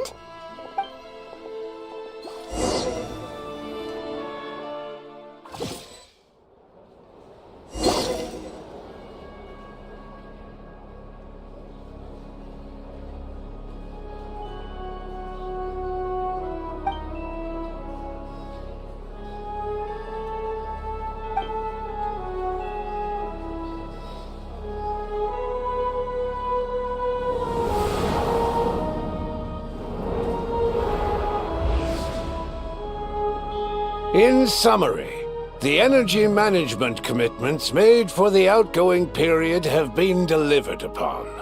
Furthermore, both the production and consumption of Kresnik Crystal show clear signs of stabilizing.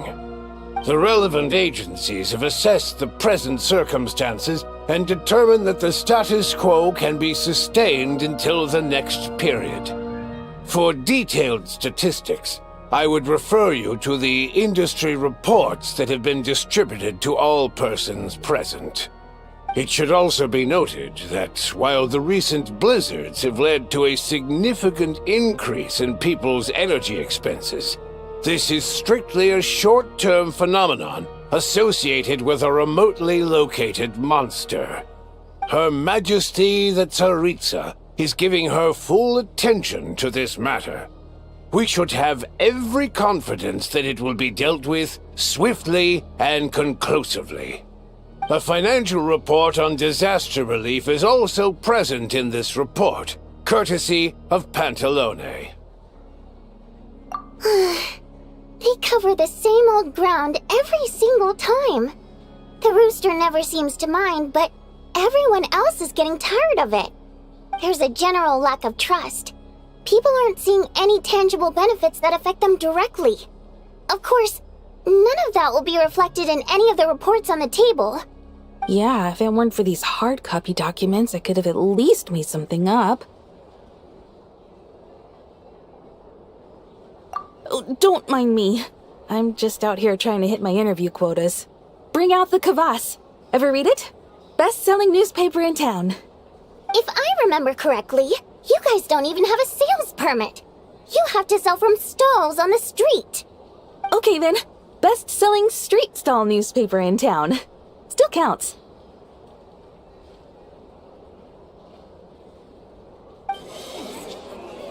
Order! We will now open the floor to the representatives. If there are no further substantive issues to discuss, we will then proceed to a vote on this motion. Snezhnaya has a long tradition of treating members of the Fatui armed forces and their dependents favorably.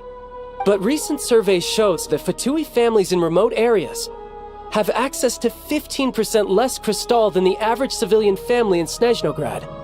It's been said many times before, but it bears repeating now. There needs to be a clear and consistent rationale behind how crystal is allocated, or we will soon face immense public backlash. Perhaps you wouldn't need to keep repeating yourself if you would hear me out for once. I say again, true consistency exists only in principle. In the real world, fairness is relative. You appear to treat resource allocation as a simple function of production and population. So what about when the equipment used in production breaks down? Have you factored that into your equation? And do you even know how long it's been since Snezhnaya last conducted a census? If I knew the answers to questions like that, I'm sure I'd be a very wealthy man. And I doubt I'd be going by child. I'd like to bring the focus back to the specific issue I raised. Or do you wish to deny that favorable treatment for Fatui dependents is our long-standing policy? It's easy to be a critic when there's no accountability. That seems to be a running theme in the anti-Project Stuzha cohort. Defeat the ringleader and all other problems will magically resolve themselves. That's what they seem to think. But in case you aren't aware, not one jot in my report would change whether Project Stuzha continues or not. So you have no intention whatsoever of finding a solution to this problem?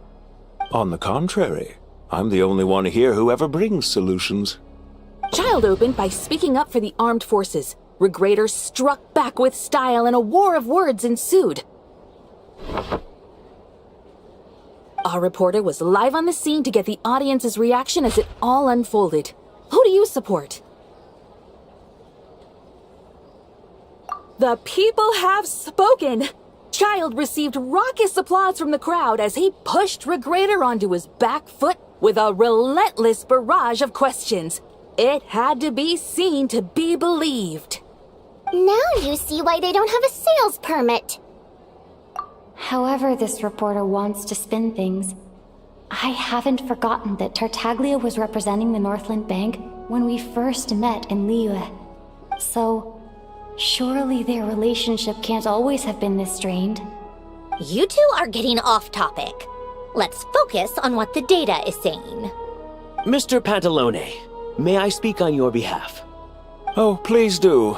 I'm more than happy to save my breath. Crystal distribution policy undergoes modifications with each new period, the ultimate goal being to find the most reasonable method of allocation, which I believe is what Mr. Tartaglia also seeks.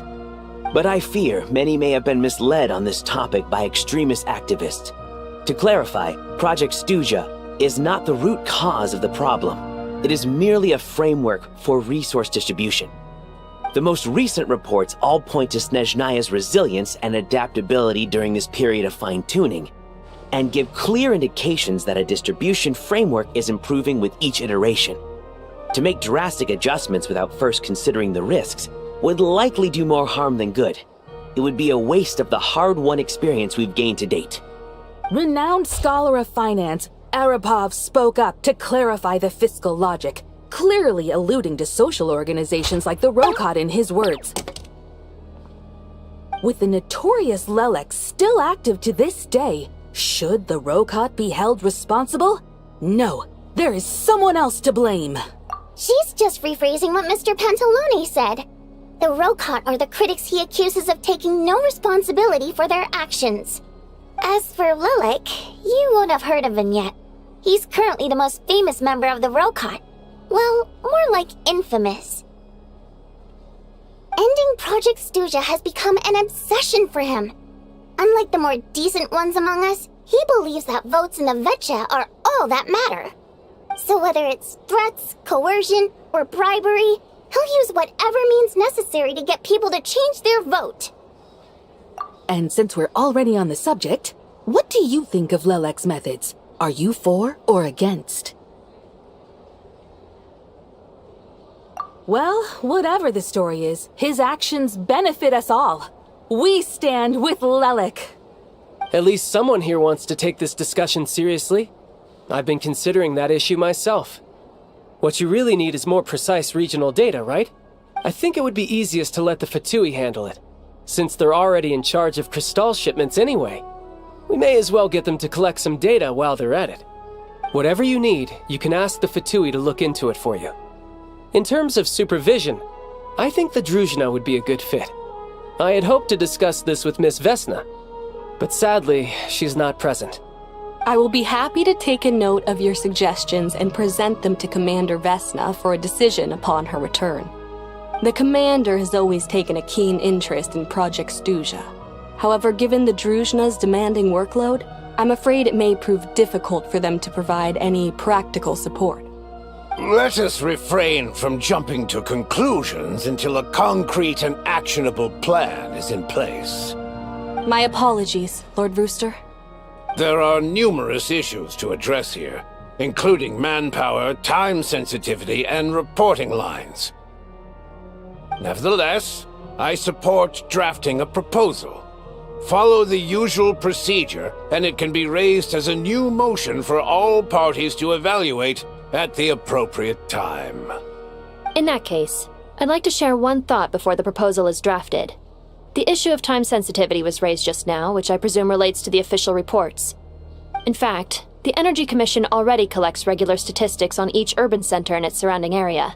Would these be of any use? That's a good idea. I read every issue of Svietloslaidovka's report, and although my focus is mostly on the section about equipment operation, the energy consumption statistics also yield a lot of insights.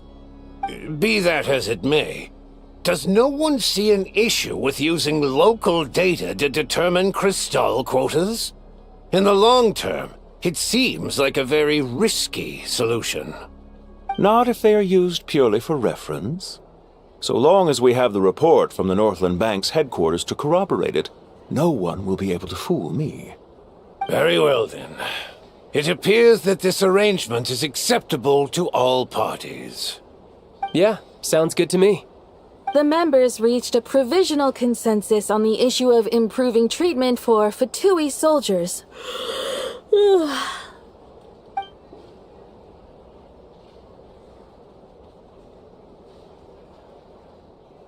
Today, the prima donna of the Korylevsky troupe attended a session of the Snezhnograd Vecha in the company of a most charming young lady. The question on all our minds is, what is the true nature of their relationship? Write anything like that again, and I'm revoking your permission to interview the troupe. Got it?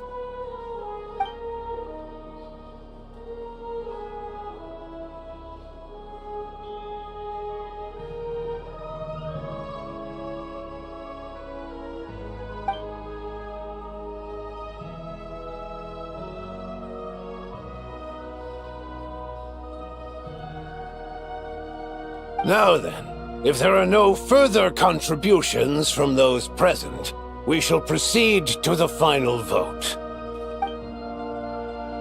Hey, check it out!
What made him vote against?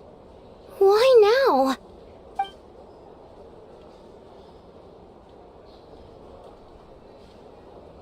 The votes have been tallied.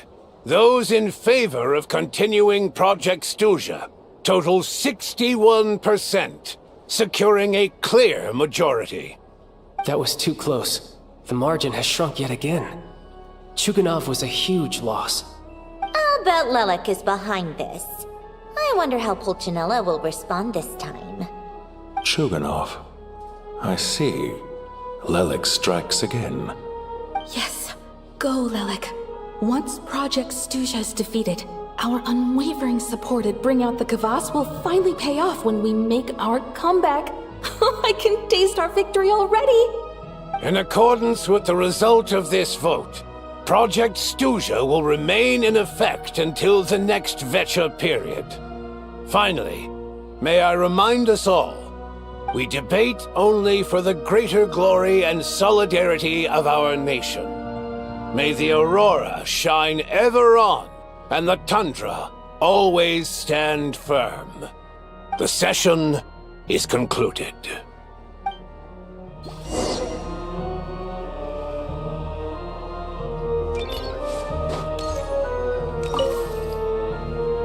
I have to say, I really wasn't expecting Chuganov to vote against Project Stuzha. Well, in principle, Snezhnaya's business and political elites ought to be the ones least likely to oppose it. As we heard, Project Stuzha is basically just a resource distribution framework that requires everyone to cut back during the winter. But even if the policy got cancelled, the Tsaritsa's energy needs wouldn't suddenly go down. The extra demand from the public would have to be filled from somewhere. So logically, the factories would have to take the hit. I got a letter from Mr. Mitya just before today's session. He said he's confirmed that there are issues around overtime and excessive energy consumption at the Iskra manufacturing plant. In a situation like this, once the Rooster receives the report, he'll order the factory to halt production and submit to an investigation before issuing a penalty. But that's a week-long process, and thus didn't make it onto the Vecha agenda this time. I don't think he suspects anything so far. Exactly. And as you know, he's a very selfish person. I was originally gonna try and flip him after he received notice of the official sanctions. My plan was to convince him that the whole thing was completely unfair. Rather than just sit back and take the hit while his factory stopped production, he'd be better off voting to end Project Stuzha. At least that way, no one else would be able to make any money either, because all the factories would suddenly have more limited energy to work with. But now, he's already voted against it, which means someone must have used more forceful means to change his vote. Just like with everyone else who flipped. Yeah, no one knows why Lelek is so obsessed with ending Project Stuzha, but by the looks of it, he's inching closer and closer to success. Lelek must have strong motivations, given how he'll stop at nothing to achieve his goal. Maybe he knows the full truth of Project Stuzha. Maybe my next step should be to focus on him. All right. What are your plans for the rest of the day? Shall we head out? Hey, comrade. I noticed you were here during the debate. I didn't take you for a political enthusiast. Greetings, Harbingers. I just happened to have some free time today, and my new friend here thought it might be fun to check out the Vecha. Ah, Odette must have introduced you. Looks like you two are getting along pretty well. I'll leave you to catch up. I should head back to the troop. Sure.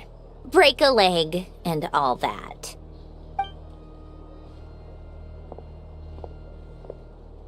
Thought it might be fun to check out the Vecha, did you? Things are never that simple with you, Traveler. There's no way you're here for kicks and giggles. Tell me I'm wrong. Oh, yeah. To some, he's a captivating enigma. To others, he's the bane of their existence. No one ever thought that some anonymous nobody from the Rokot could cause such a stir. Huh? You want to look into Lelek? Then I'm sure his days of anonymity are numbered. What do you think, Sandrone? Fine by me, I guess. If the Traveler actually manages to expose Lelek, it'll be doing Pulcinella a favor. In return, it seems fair to let her in on what we've learned so far. My thoughts exactly. Sharing is caring, after all. Head back to Glupov and grab the files on Lelek. It's easier to just pull the records than go through the rigmarole of getting the Traveler a visitor's permit. As you command, child, sir. In that case, Since we're going to be waiting anyway, I'll have someone brew a pot of black tea.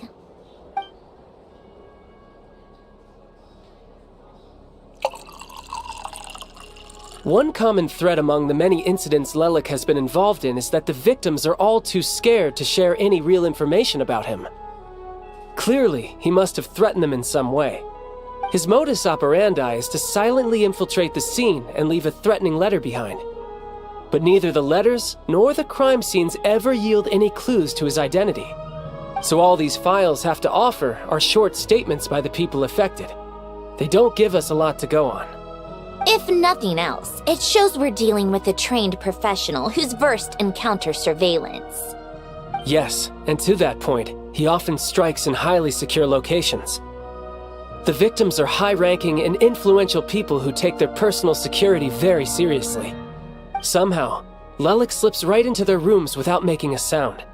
There's never any eyewitnesses, nor the slightest trace of a break-in. If he can get in and out undetected, it means he can strike without warning. Not that that's ever happened so far, but the thought is enough to scare these people sleepless. It's hard to believe that a human being could pull this off flawlessly every time, so they switched the focus of the investigation to Faye. Unfortunately, no one's found anything yet. Careful, don't underestimate me. Although truth be told, I'd probably find it hard not to blow my cover. Direct confrontation is more my style. We haven't ruled out the possibility of Lelik being human. It's just, there can only be a handful of people in all of Teyvat who'd fit the profile. Faye, on the other hand, plenty would have the ability, but few would have the motive. No, not as strong as me. You'll never find the culprit with criteria like that. Let's go with a little weaker than me. There's no denying that Master is strong, but meticulous. We can only hope. She's just trying to find a reference point. Stop getting fixated on who's stronger than who. But that's the most important thing. In my opinion, anyway.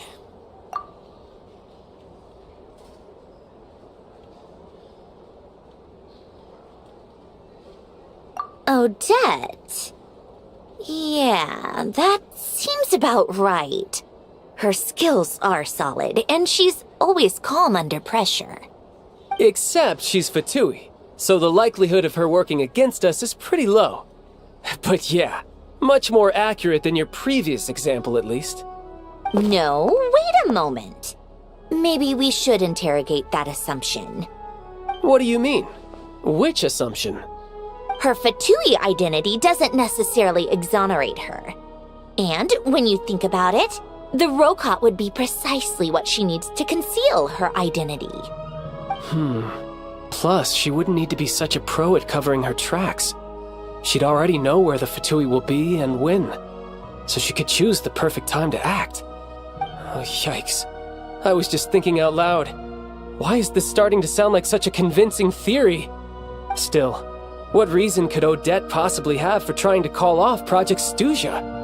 Arlecchino would be the best person to ask. She knows Odette best. Unfortunately, she isn't back yet. Rosaline used to open up to her in private about her struggles with Odette. As I'm sure you can imagine, Arlecchino is quite a lot better with children than Rosaline was. She gave her some tips on how to handle the situation, and Rosaline managed to reach a settlement with Odette before leaving. So I suppose there were at least no lifelong regrets left behind. Beyond that, I don't know the details about that side of things. But I do know that Odette definitely has a motive to hold a grudge against Project Stuzha. The reason being, her father passed away during the early stages of the project. That was back before it had been named Project Stuzha, when things were still being worked out. But in essence, it's remained the same ever since. The more you know. Rosaline was always so self-centered. I never understood why she started paying so much attention to Odette. Is that such a surprise? If you cast your mind back, you may remember that Rosaline and I weren't exactly close. We had tea together a few times, but that was about it. Odette's past is no secret. Her father was a Fatus and her mother was a very famous ballerina. On the surface, it looks like she followed right in her parents' footsteps. But the truth is quite a different story. After her father passed away on a mission, her mother was overcome with grief. She broke her leg during a performance and could never dance again. Odette was only interested in ballet at the time, but this tragedy left the family with both breadwinners gone. They could barely make ends meet. Per Capitano's policy, family members of Fatui who died in the line of duty had to be appropriately accommodated and provided with adequate assistance. So, regardless of how Rosaline may have felt about it, it fell to her to resolve the issue of Odette's family's livelihood. In the end, the solution they agreed upon was to have Odette join the Fatui. Right, because the alternative would have been a one-off compensation payment, I guess. In that sense, joining up was definitely the better option. Still, she must have had mixed feelings about it, right? If she doesn't even like the Fatui. It's just a theory, a possibility. But as a motive for Odette to become Lelik, it holds up. That said, I have no idea where Odette's head is at right now, or what her conflict with Rosaline was about. Plenty of people were on bad terms with Rosaline. I have no intention of trying to figure it all out. Yes, but there's not much point in discussing that now. Yeah, back to Lelik. Since our investigations so far have turned up next to nothing, we've got nothing to lose by trying a new angle. Funnily enough, Tonya and I had actually made plans to go to the theater tomorrow to watch Odette's rehearsal. Unfortunately, thanks to this Lelik situation, I'll be stuck working overtime again. Which means you can go in my place. No point wasting the ticket. Plus, you'll get to meet Tonya. Spirit Seeker. Quite the classic ballet. It was passed down through Odette's mother's family for generations, though it hasn't been performed in years. But Odette's been practicing it diligently, and it's finally ready for a return to the stage. Excitement is through the roof. Tickets for the official performance sold out long ago. Tonya's excited for it too. She's desperate to see it no matter what. Personally, it's not really my kind of thing, but since she's my little sister, I had to figure something out. I've actually seen it several times before. The story's pretty straightforward. The lead character follows a trail of clues left behind by a spirit, gradually recovering her memories along the way. It's a tale of love and regret. So not exactly reinventing the wheel, at least by today's standards. But when that classic melody kicks in and the lead character begins to dance, it always gets me. It really is beautiful. Not an easy dance to do justice to, though. I know it's always been Odette's dream to perform this piece, but I'm not sure she's really ready. In that case, I think that even if she is Lelik, we should wait until her performance is over before we respond. I'll let you take it from here, comrade.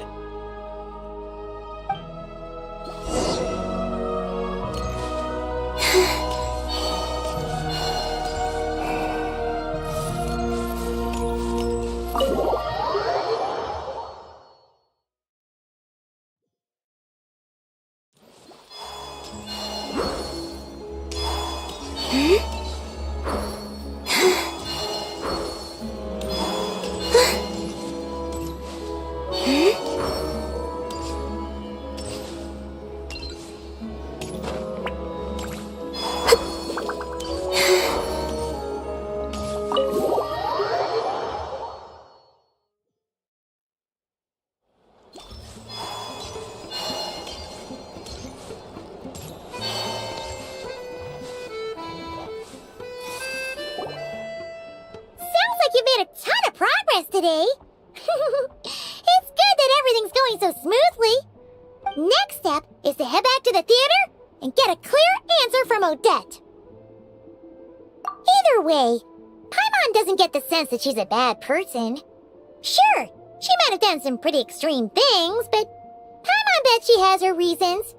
Maybe this is going too far, but with everything she's managed to do so far, wouldn't it make more sense in theory to be even more, heavy-handed? Why leave a letter when she could, well, we know there are plenty of other ways to keep people in line, right? The point is, she could have gone further, but she didn't. So, if it is her, she's got some principles at least. Yeah! Well, all you can do is follow the facts wherever they lead. No change, really. But that thing Paimon told you about yesterday? Paimon feels like she can sense it more clearly now. Hearing you talk about your day makes Paimon itch for an adventure. If only she could be there with you so we could experience it all together. Yeah, I wish you could be there too. I'm not used to adventuring alone. But don't worry, we'll get to the bottom of this. Guess it's just one of those things. Never mind. Paimon will behave herself and keep resting.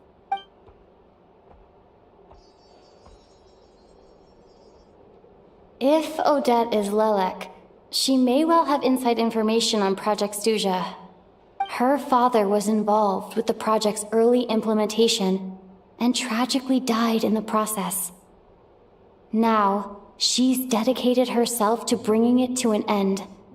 It's hard to imagine she could have gotten this far without knowing anything at all about the Tsaritsa's true intentions.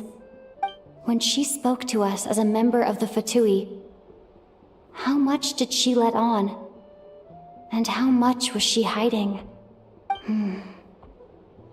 Only time will tell. Maybe tomorrow everything will be answered. Hey look! It's snowing! Could be a tough day ahead. Make sure you wrap up warm tomorrow.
Ooh, it sure is cold today. I wonder how much heavier the snow's gonna get. Here to see Odette? I just need to see your tickets for the preview. Perfect. Thank you. I'll hold on to your tickets. Come on in. It's freezing outside.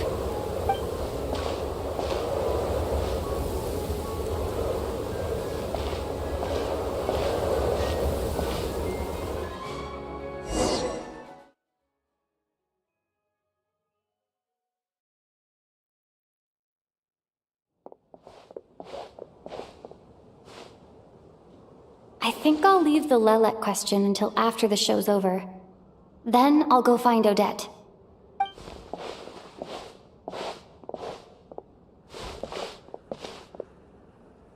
Child said he was originally going to come with Tonya. So I'm guessing Tonya's already here somewhere. Is there anyone here who looks like a Tonya? Let's see. It's a small audience. Makes sense for a preview. But wait, I do see some familiar faces. Mr. Chuganov's back again by the looks of it. Oh, and is that Mitya? And that Fatui officer, Valeri. Guess he must be playing cat and mouse with Mitya again. Oh no, it looks like the show's starting, and I still haven't found Tonya. Never mind. I'll just have to take a seat for now and see if I can catch her afterwards.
Members of the audience, I'm a staff member here at the theater. Today's performance was a very special one for us, as it marks the first attempt in a long time to revive the classic Snezhnayan ballet, Spirit Seeker.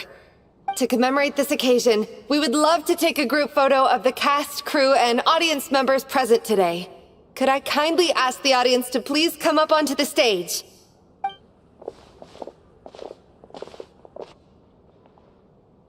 All right, everyone, huddle in a little more. Now, look at the camera. 1, 2, 3.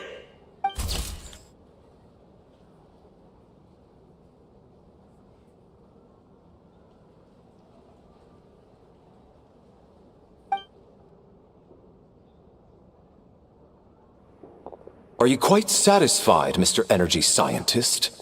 I rather hope you don't have any other escape plans to add to my workload today. What are you talking about, Sarge? This was simply my way of inviting you to watch Miss Odette's new show with me. And wasn't the performance spectacular? In the future, I heartily encourage you to take a leaf out of my book. Find some soul-nourishing pastimes to enrich your time outside of work. It was indeed a fine performance, but I must correct you on one point. This is not time outside of work. These are working hours. Working hours and non-working hours are just a social construct. Human technology can never advance if we're too rigid in our thinking, Sarge. May we leave now? Already? I mean, I was kinda hoping to soak up the atmosphere for a little longer, but... No? Okay, guess I'm pushing my luck. Didn't seem like too much to ask, but fair enough. Off we go then, Sarge. Back to the land of working hours. Lead the way. That has to be her. She's the only person in the audience around Tonya's age. Excuse me? Are you Tonya? Huh? Your brother's busy today, so I took his ticket. Don't worry about him. He's fine. Oh, okay. Sorry for the trouble. What's wrong? Are you sick? No, I'm fine. It's nothing. Maybe she caught a cold on the way here because of the weather?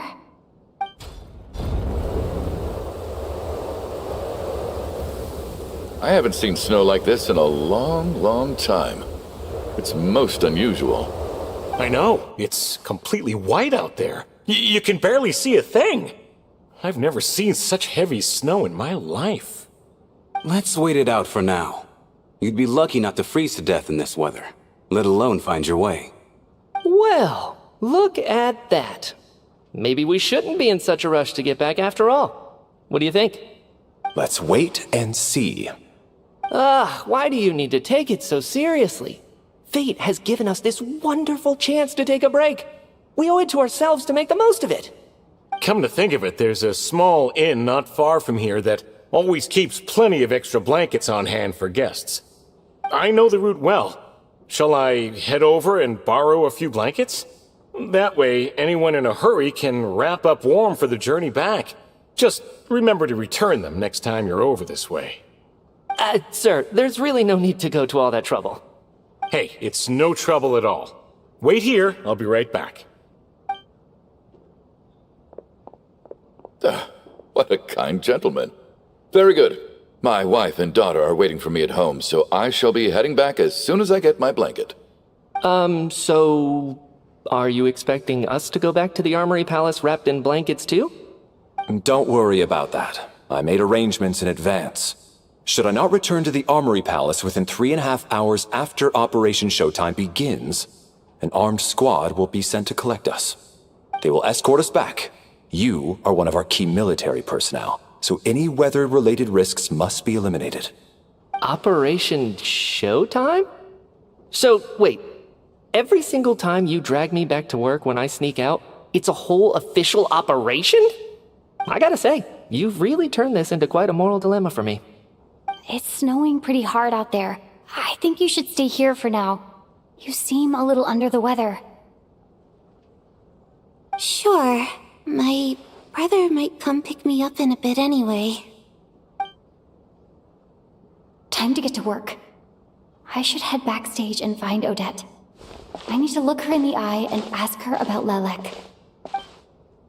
Excuse me, are you looking for someone?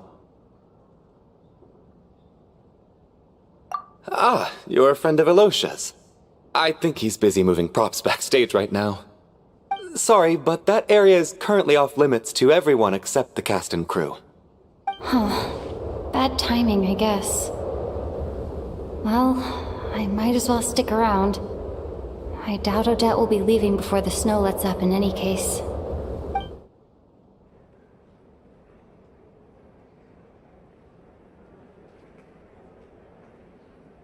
What happened to the gentleman who went to fetch the blankets?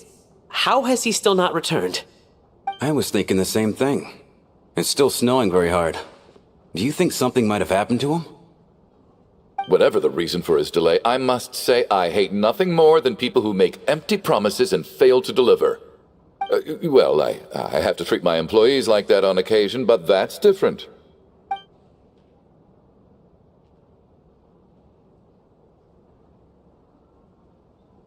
You seem anxious, Mr. Valeri. It's been nearly 4 hours since I left the armory. The army should have arrived to extract us by now. They know how much I despise tardiness and disrupted plans. There's simply no reason that they shouldn't have shown up by now, barring exceptional circumstances. Surely a snowstorm like this one counts as such. Few things in this world can stop the Snezhnayan army, Mr. Mitya. And a snowstorm is certainly not one of them. Why don't you go out and take a look?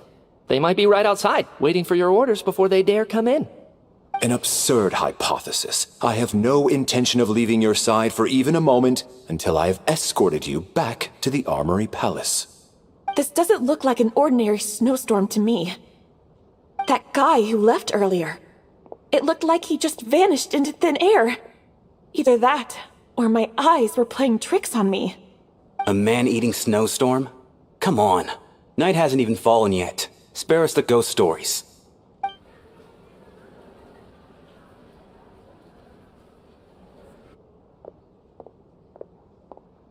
Traveler, didn't know you were coming today. How come you didn't say anything? Oh, right. I assumed you were looking for me and Vodyanitsa. Odette's still backstage. Whoa, that's quite a snowstorm out there. I've been working backstage this whole time, so I didn't even notice. No wonder the audience hasn't left yet. Huh. Is weather like this rare even in Snezhnaya? Yeah, snow like this. I'm sure I've seen it out in the wild before, but never in the city. Actually, I take that back. I don't think I've seen snow this bad even in the wild. This is something else. It's not normal. If even Alosha thinks snow like this isn't normal, could it have anything to do with that monster people have been talking about? We can't stay cooped up here forever. Someone needs to go out and... No need. I have plenty of experience with snowstorms. Besides, I work here while you're an audience member. I should be the one to do it.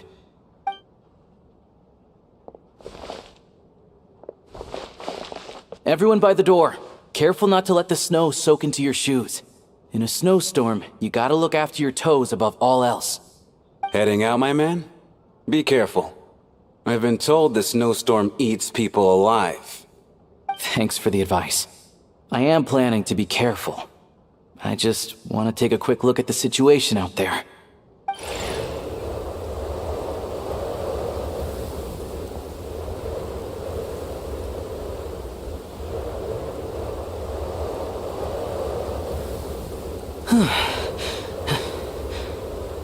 He's back! He's back! How was it? What's going on out there? Did you see any soldiers patrolling the area? Something about this storm isn't right.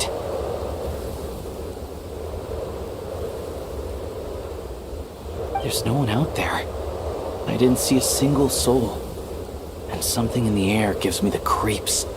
This isn't your average snowstorm. I suspect it might be related to recent events in our nation. I strongly advise everyone to stay here until the snow dies down. Are you serious? So all of us are trapped here now? That sounds a little far-fetched to me. You want to go outside and see? I, for one, am not risking my neck in that weather. This just turned from a minor delay into a major hassle. We can only hope that our friend who went to fetch the blankets just ditched us and went home. Is it really that bad? But my daughter, I won't be able to read her a bedtime story tonight. Huh? What are you all still doing here? Whoa! It's snowing hard! So now we're stuck here? Oh, this is terrible! Luckily, it was just a dress rehearsal today, so there aren't too many people here. On the bright side, the theater's always well stocked with supplies. If the snow still doesn't let up as we get into the evening, you can spend the night here, everyone. At least, I assume that's alright? Odette? Fine by me. This seems like a sensible backup plan under the circumstances. My thanks to the theater for being so accommodating. What are you staring outside and praying for, my man? You anxious to get home too? Oh, Your Majesty the Tsaritsa, I beg you, please do not let tonight's snowstorm stop. This is a golden opportunity to spend the night under the same roof as the two top stars in all of Snezhnaya. It's a once-in-a-lifetime experience. I think I've changed my mind. Sir, if you so much as look at us funny, you'll be seeing stars in a whole other way. Behave yourself, or you'll be begging for that blizzard. It's getting colder. We need to keep the indoor temperature up. Close the door and lock it tight. Let's head somewhere warmer.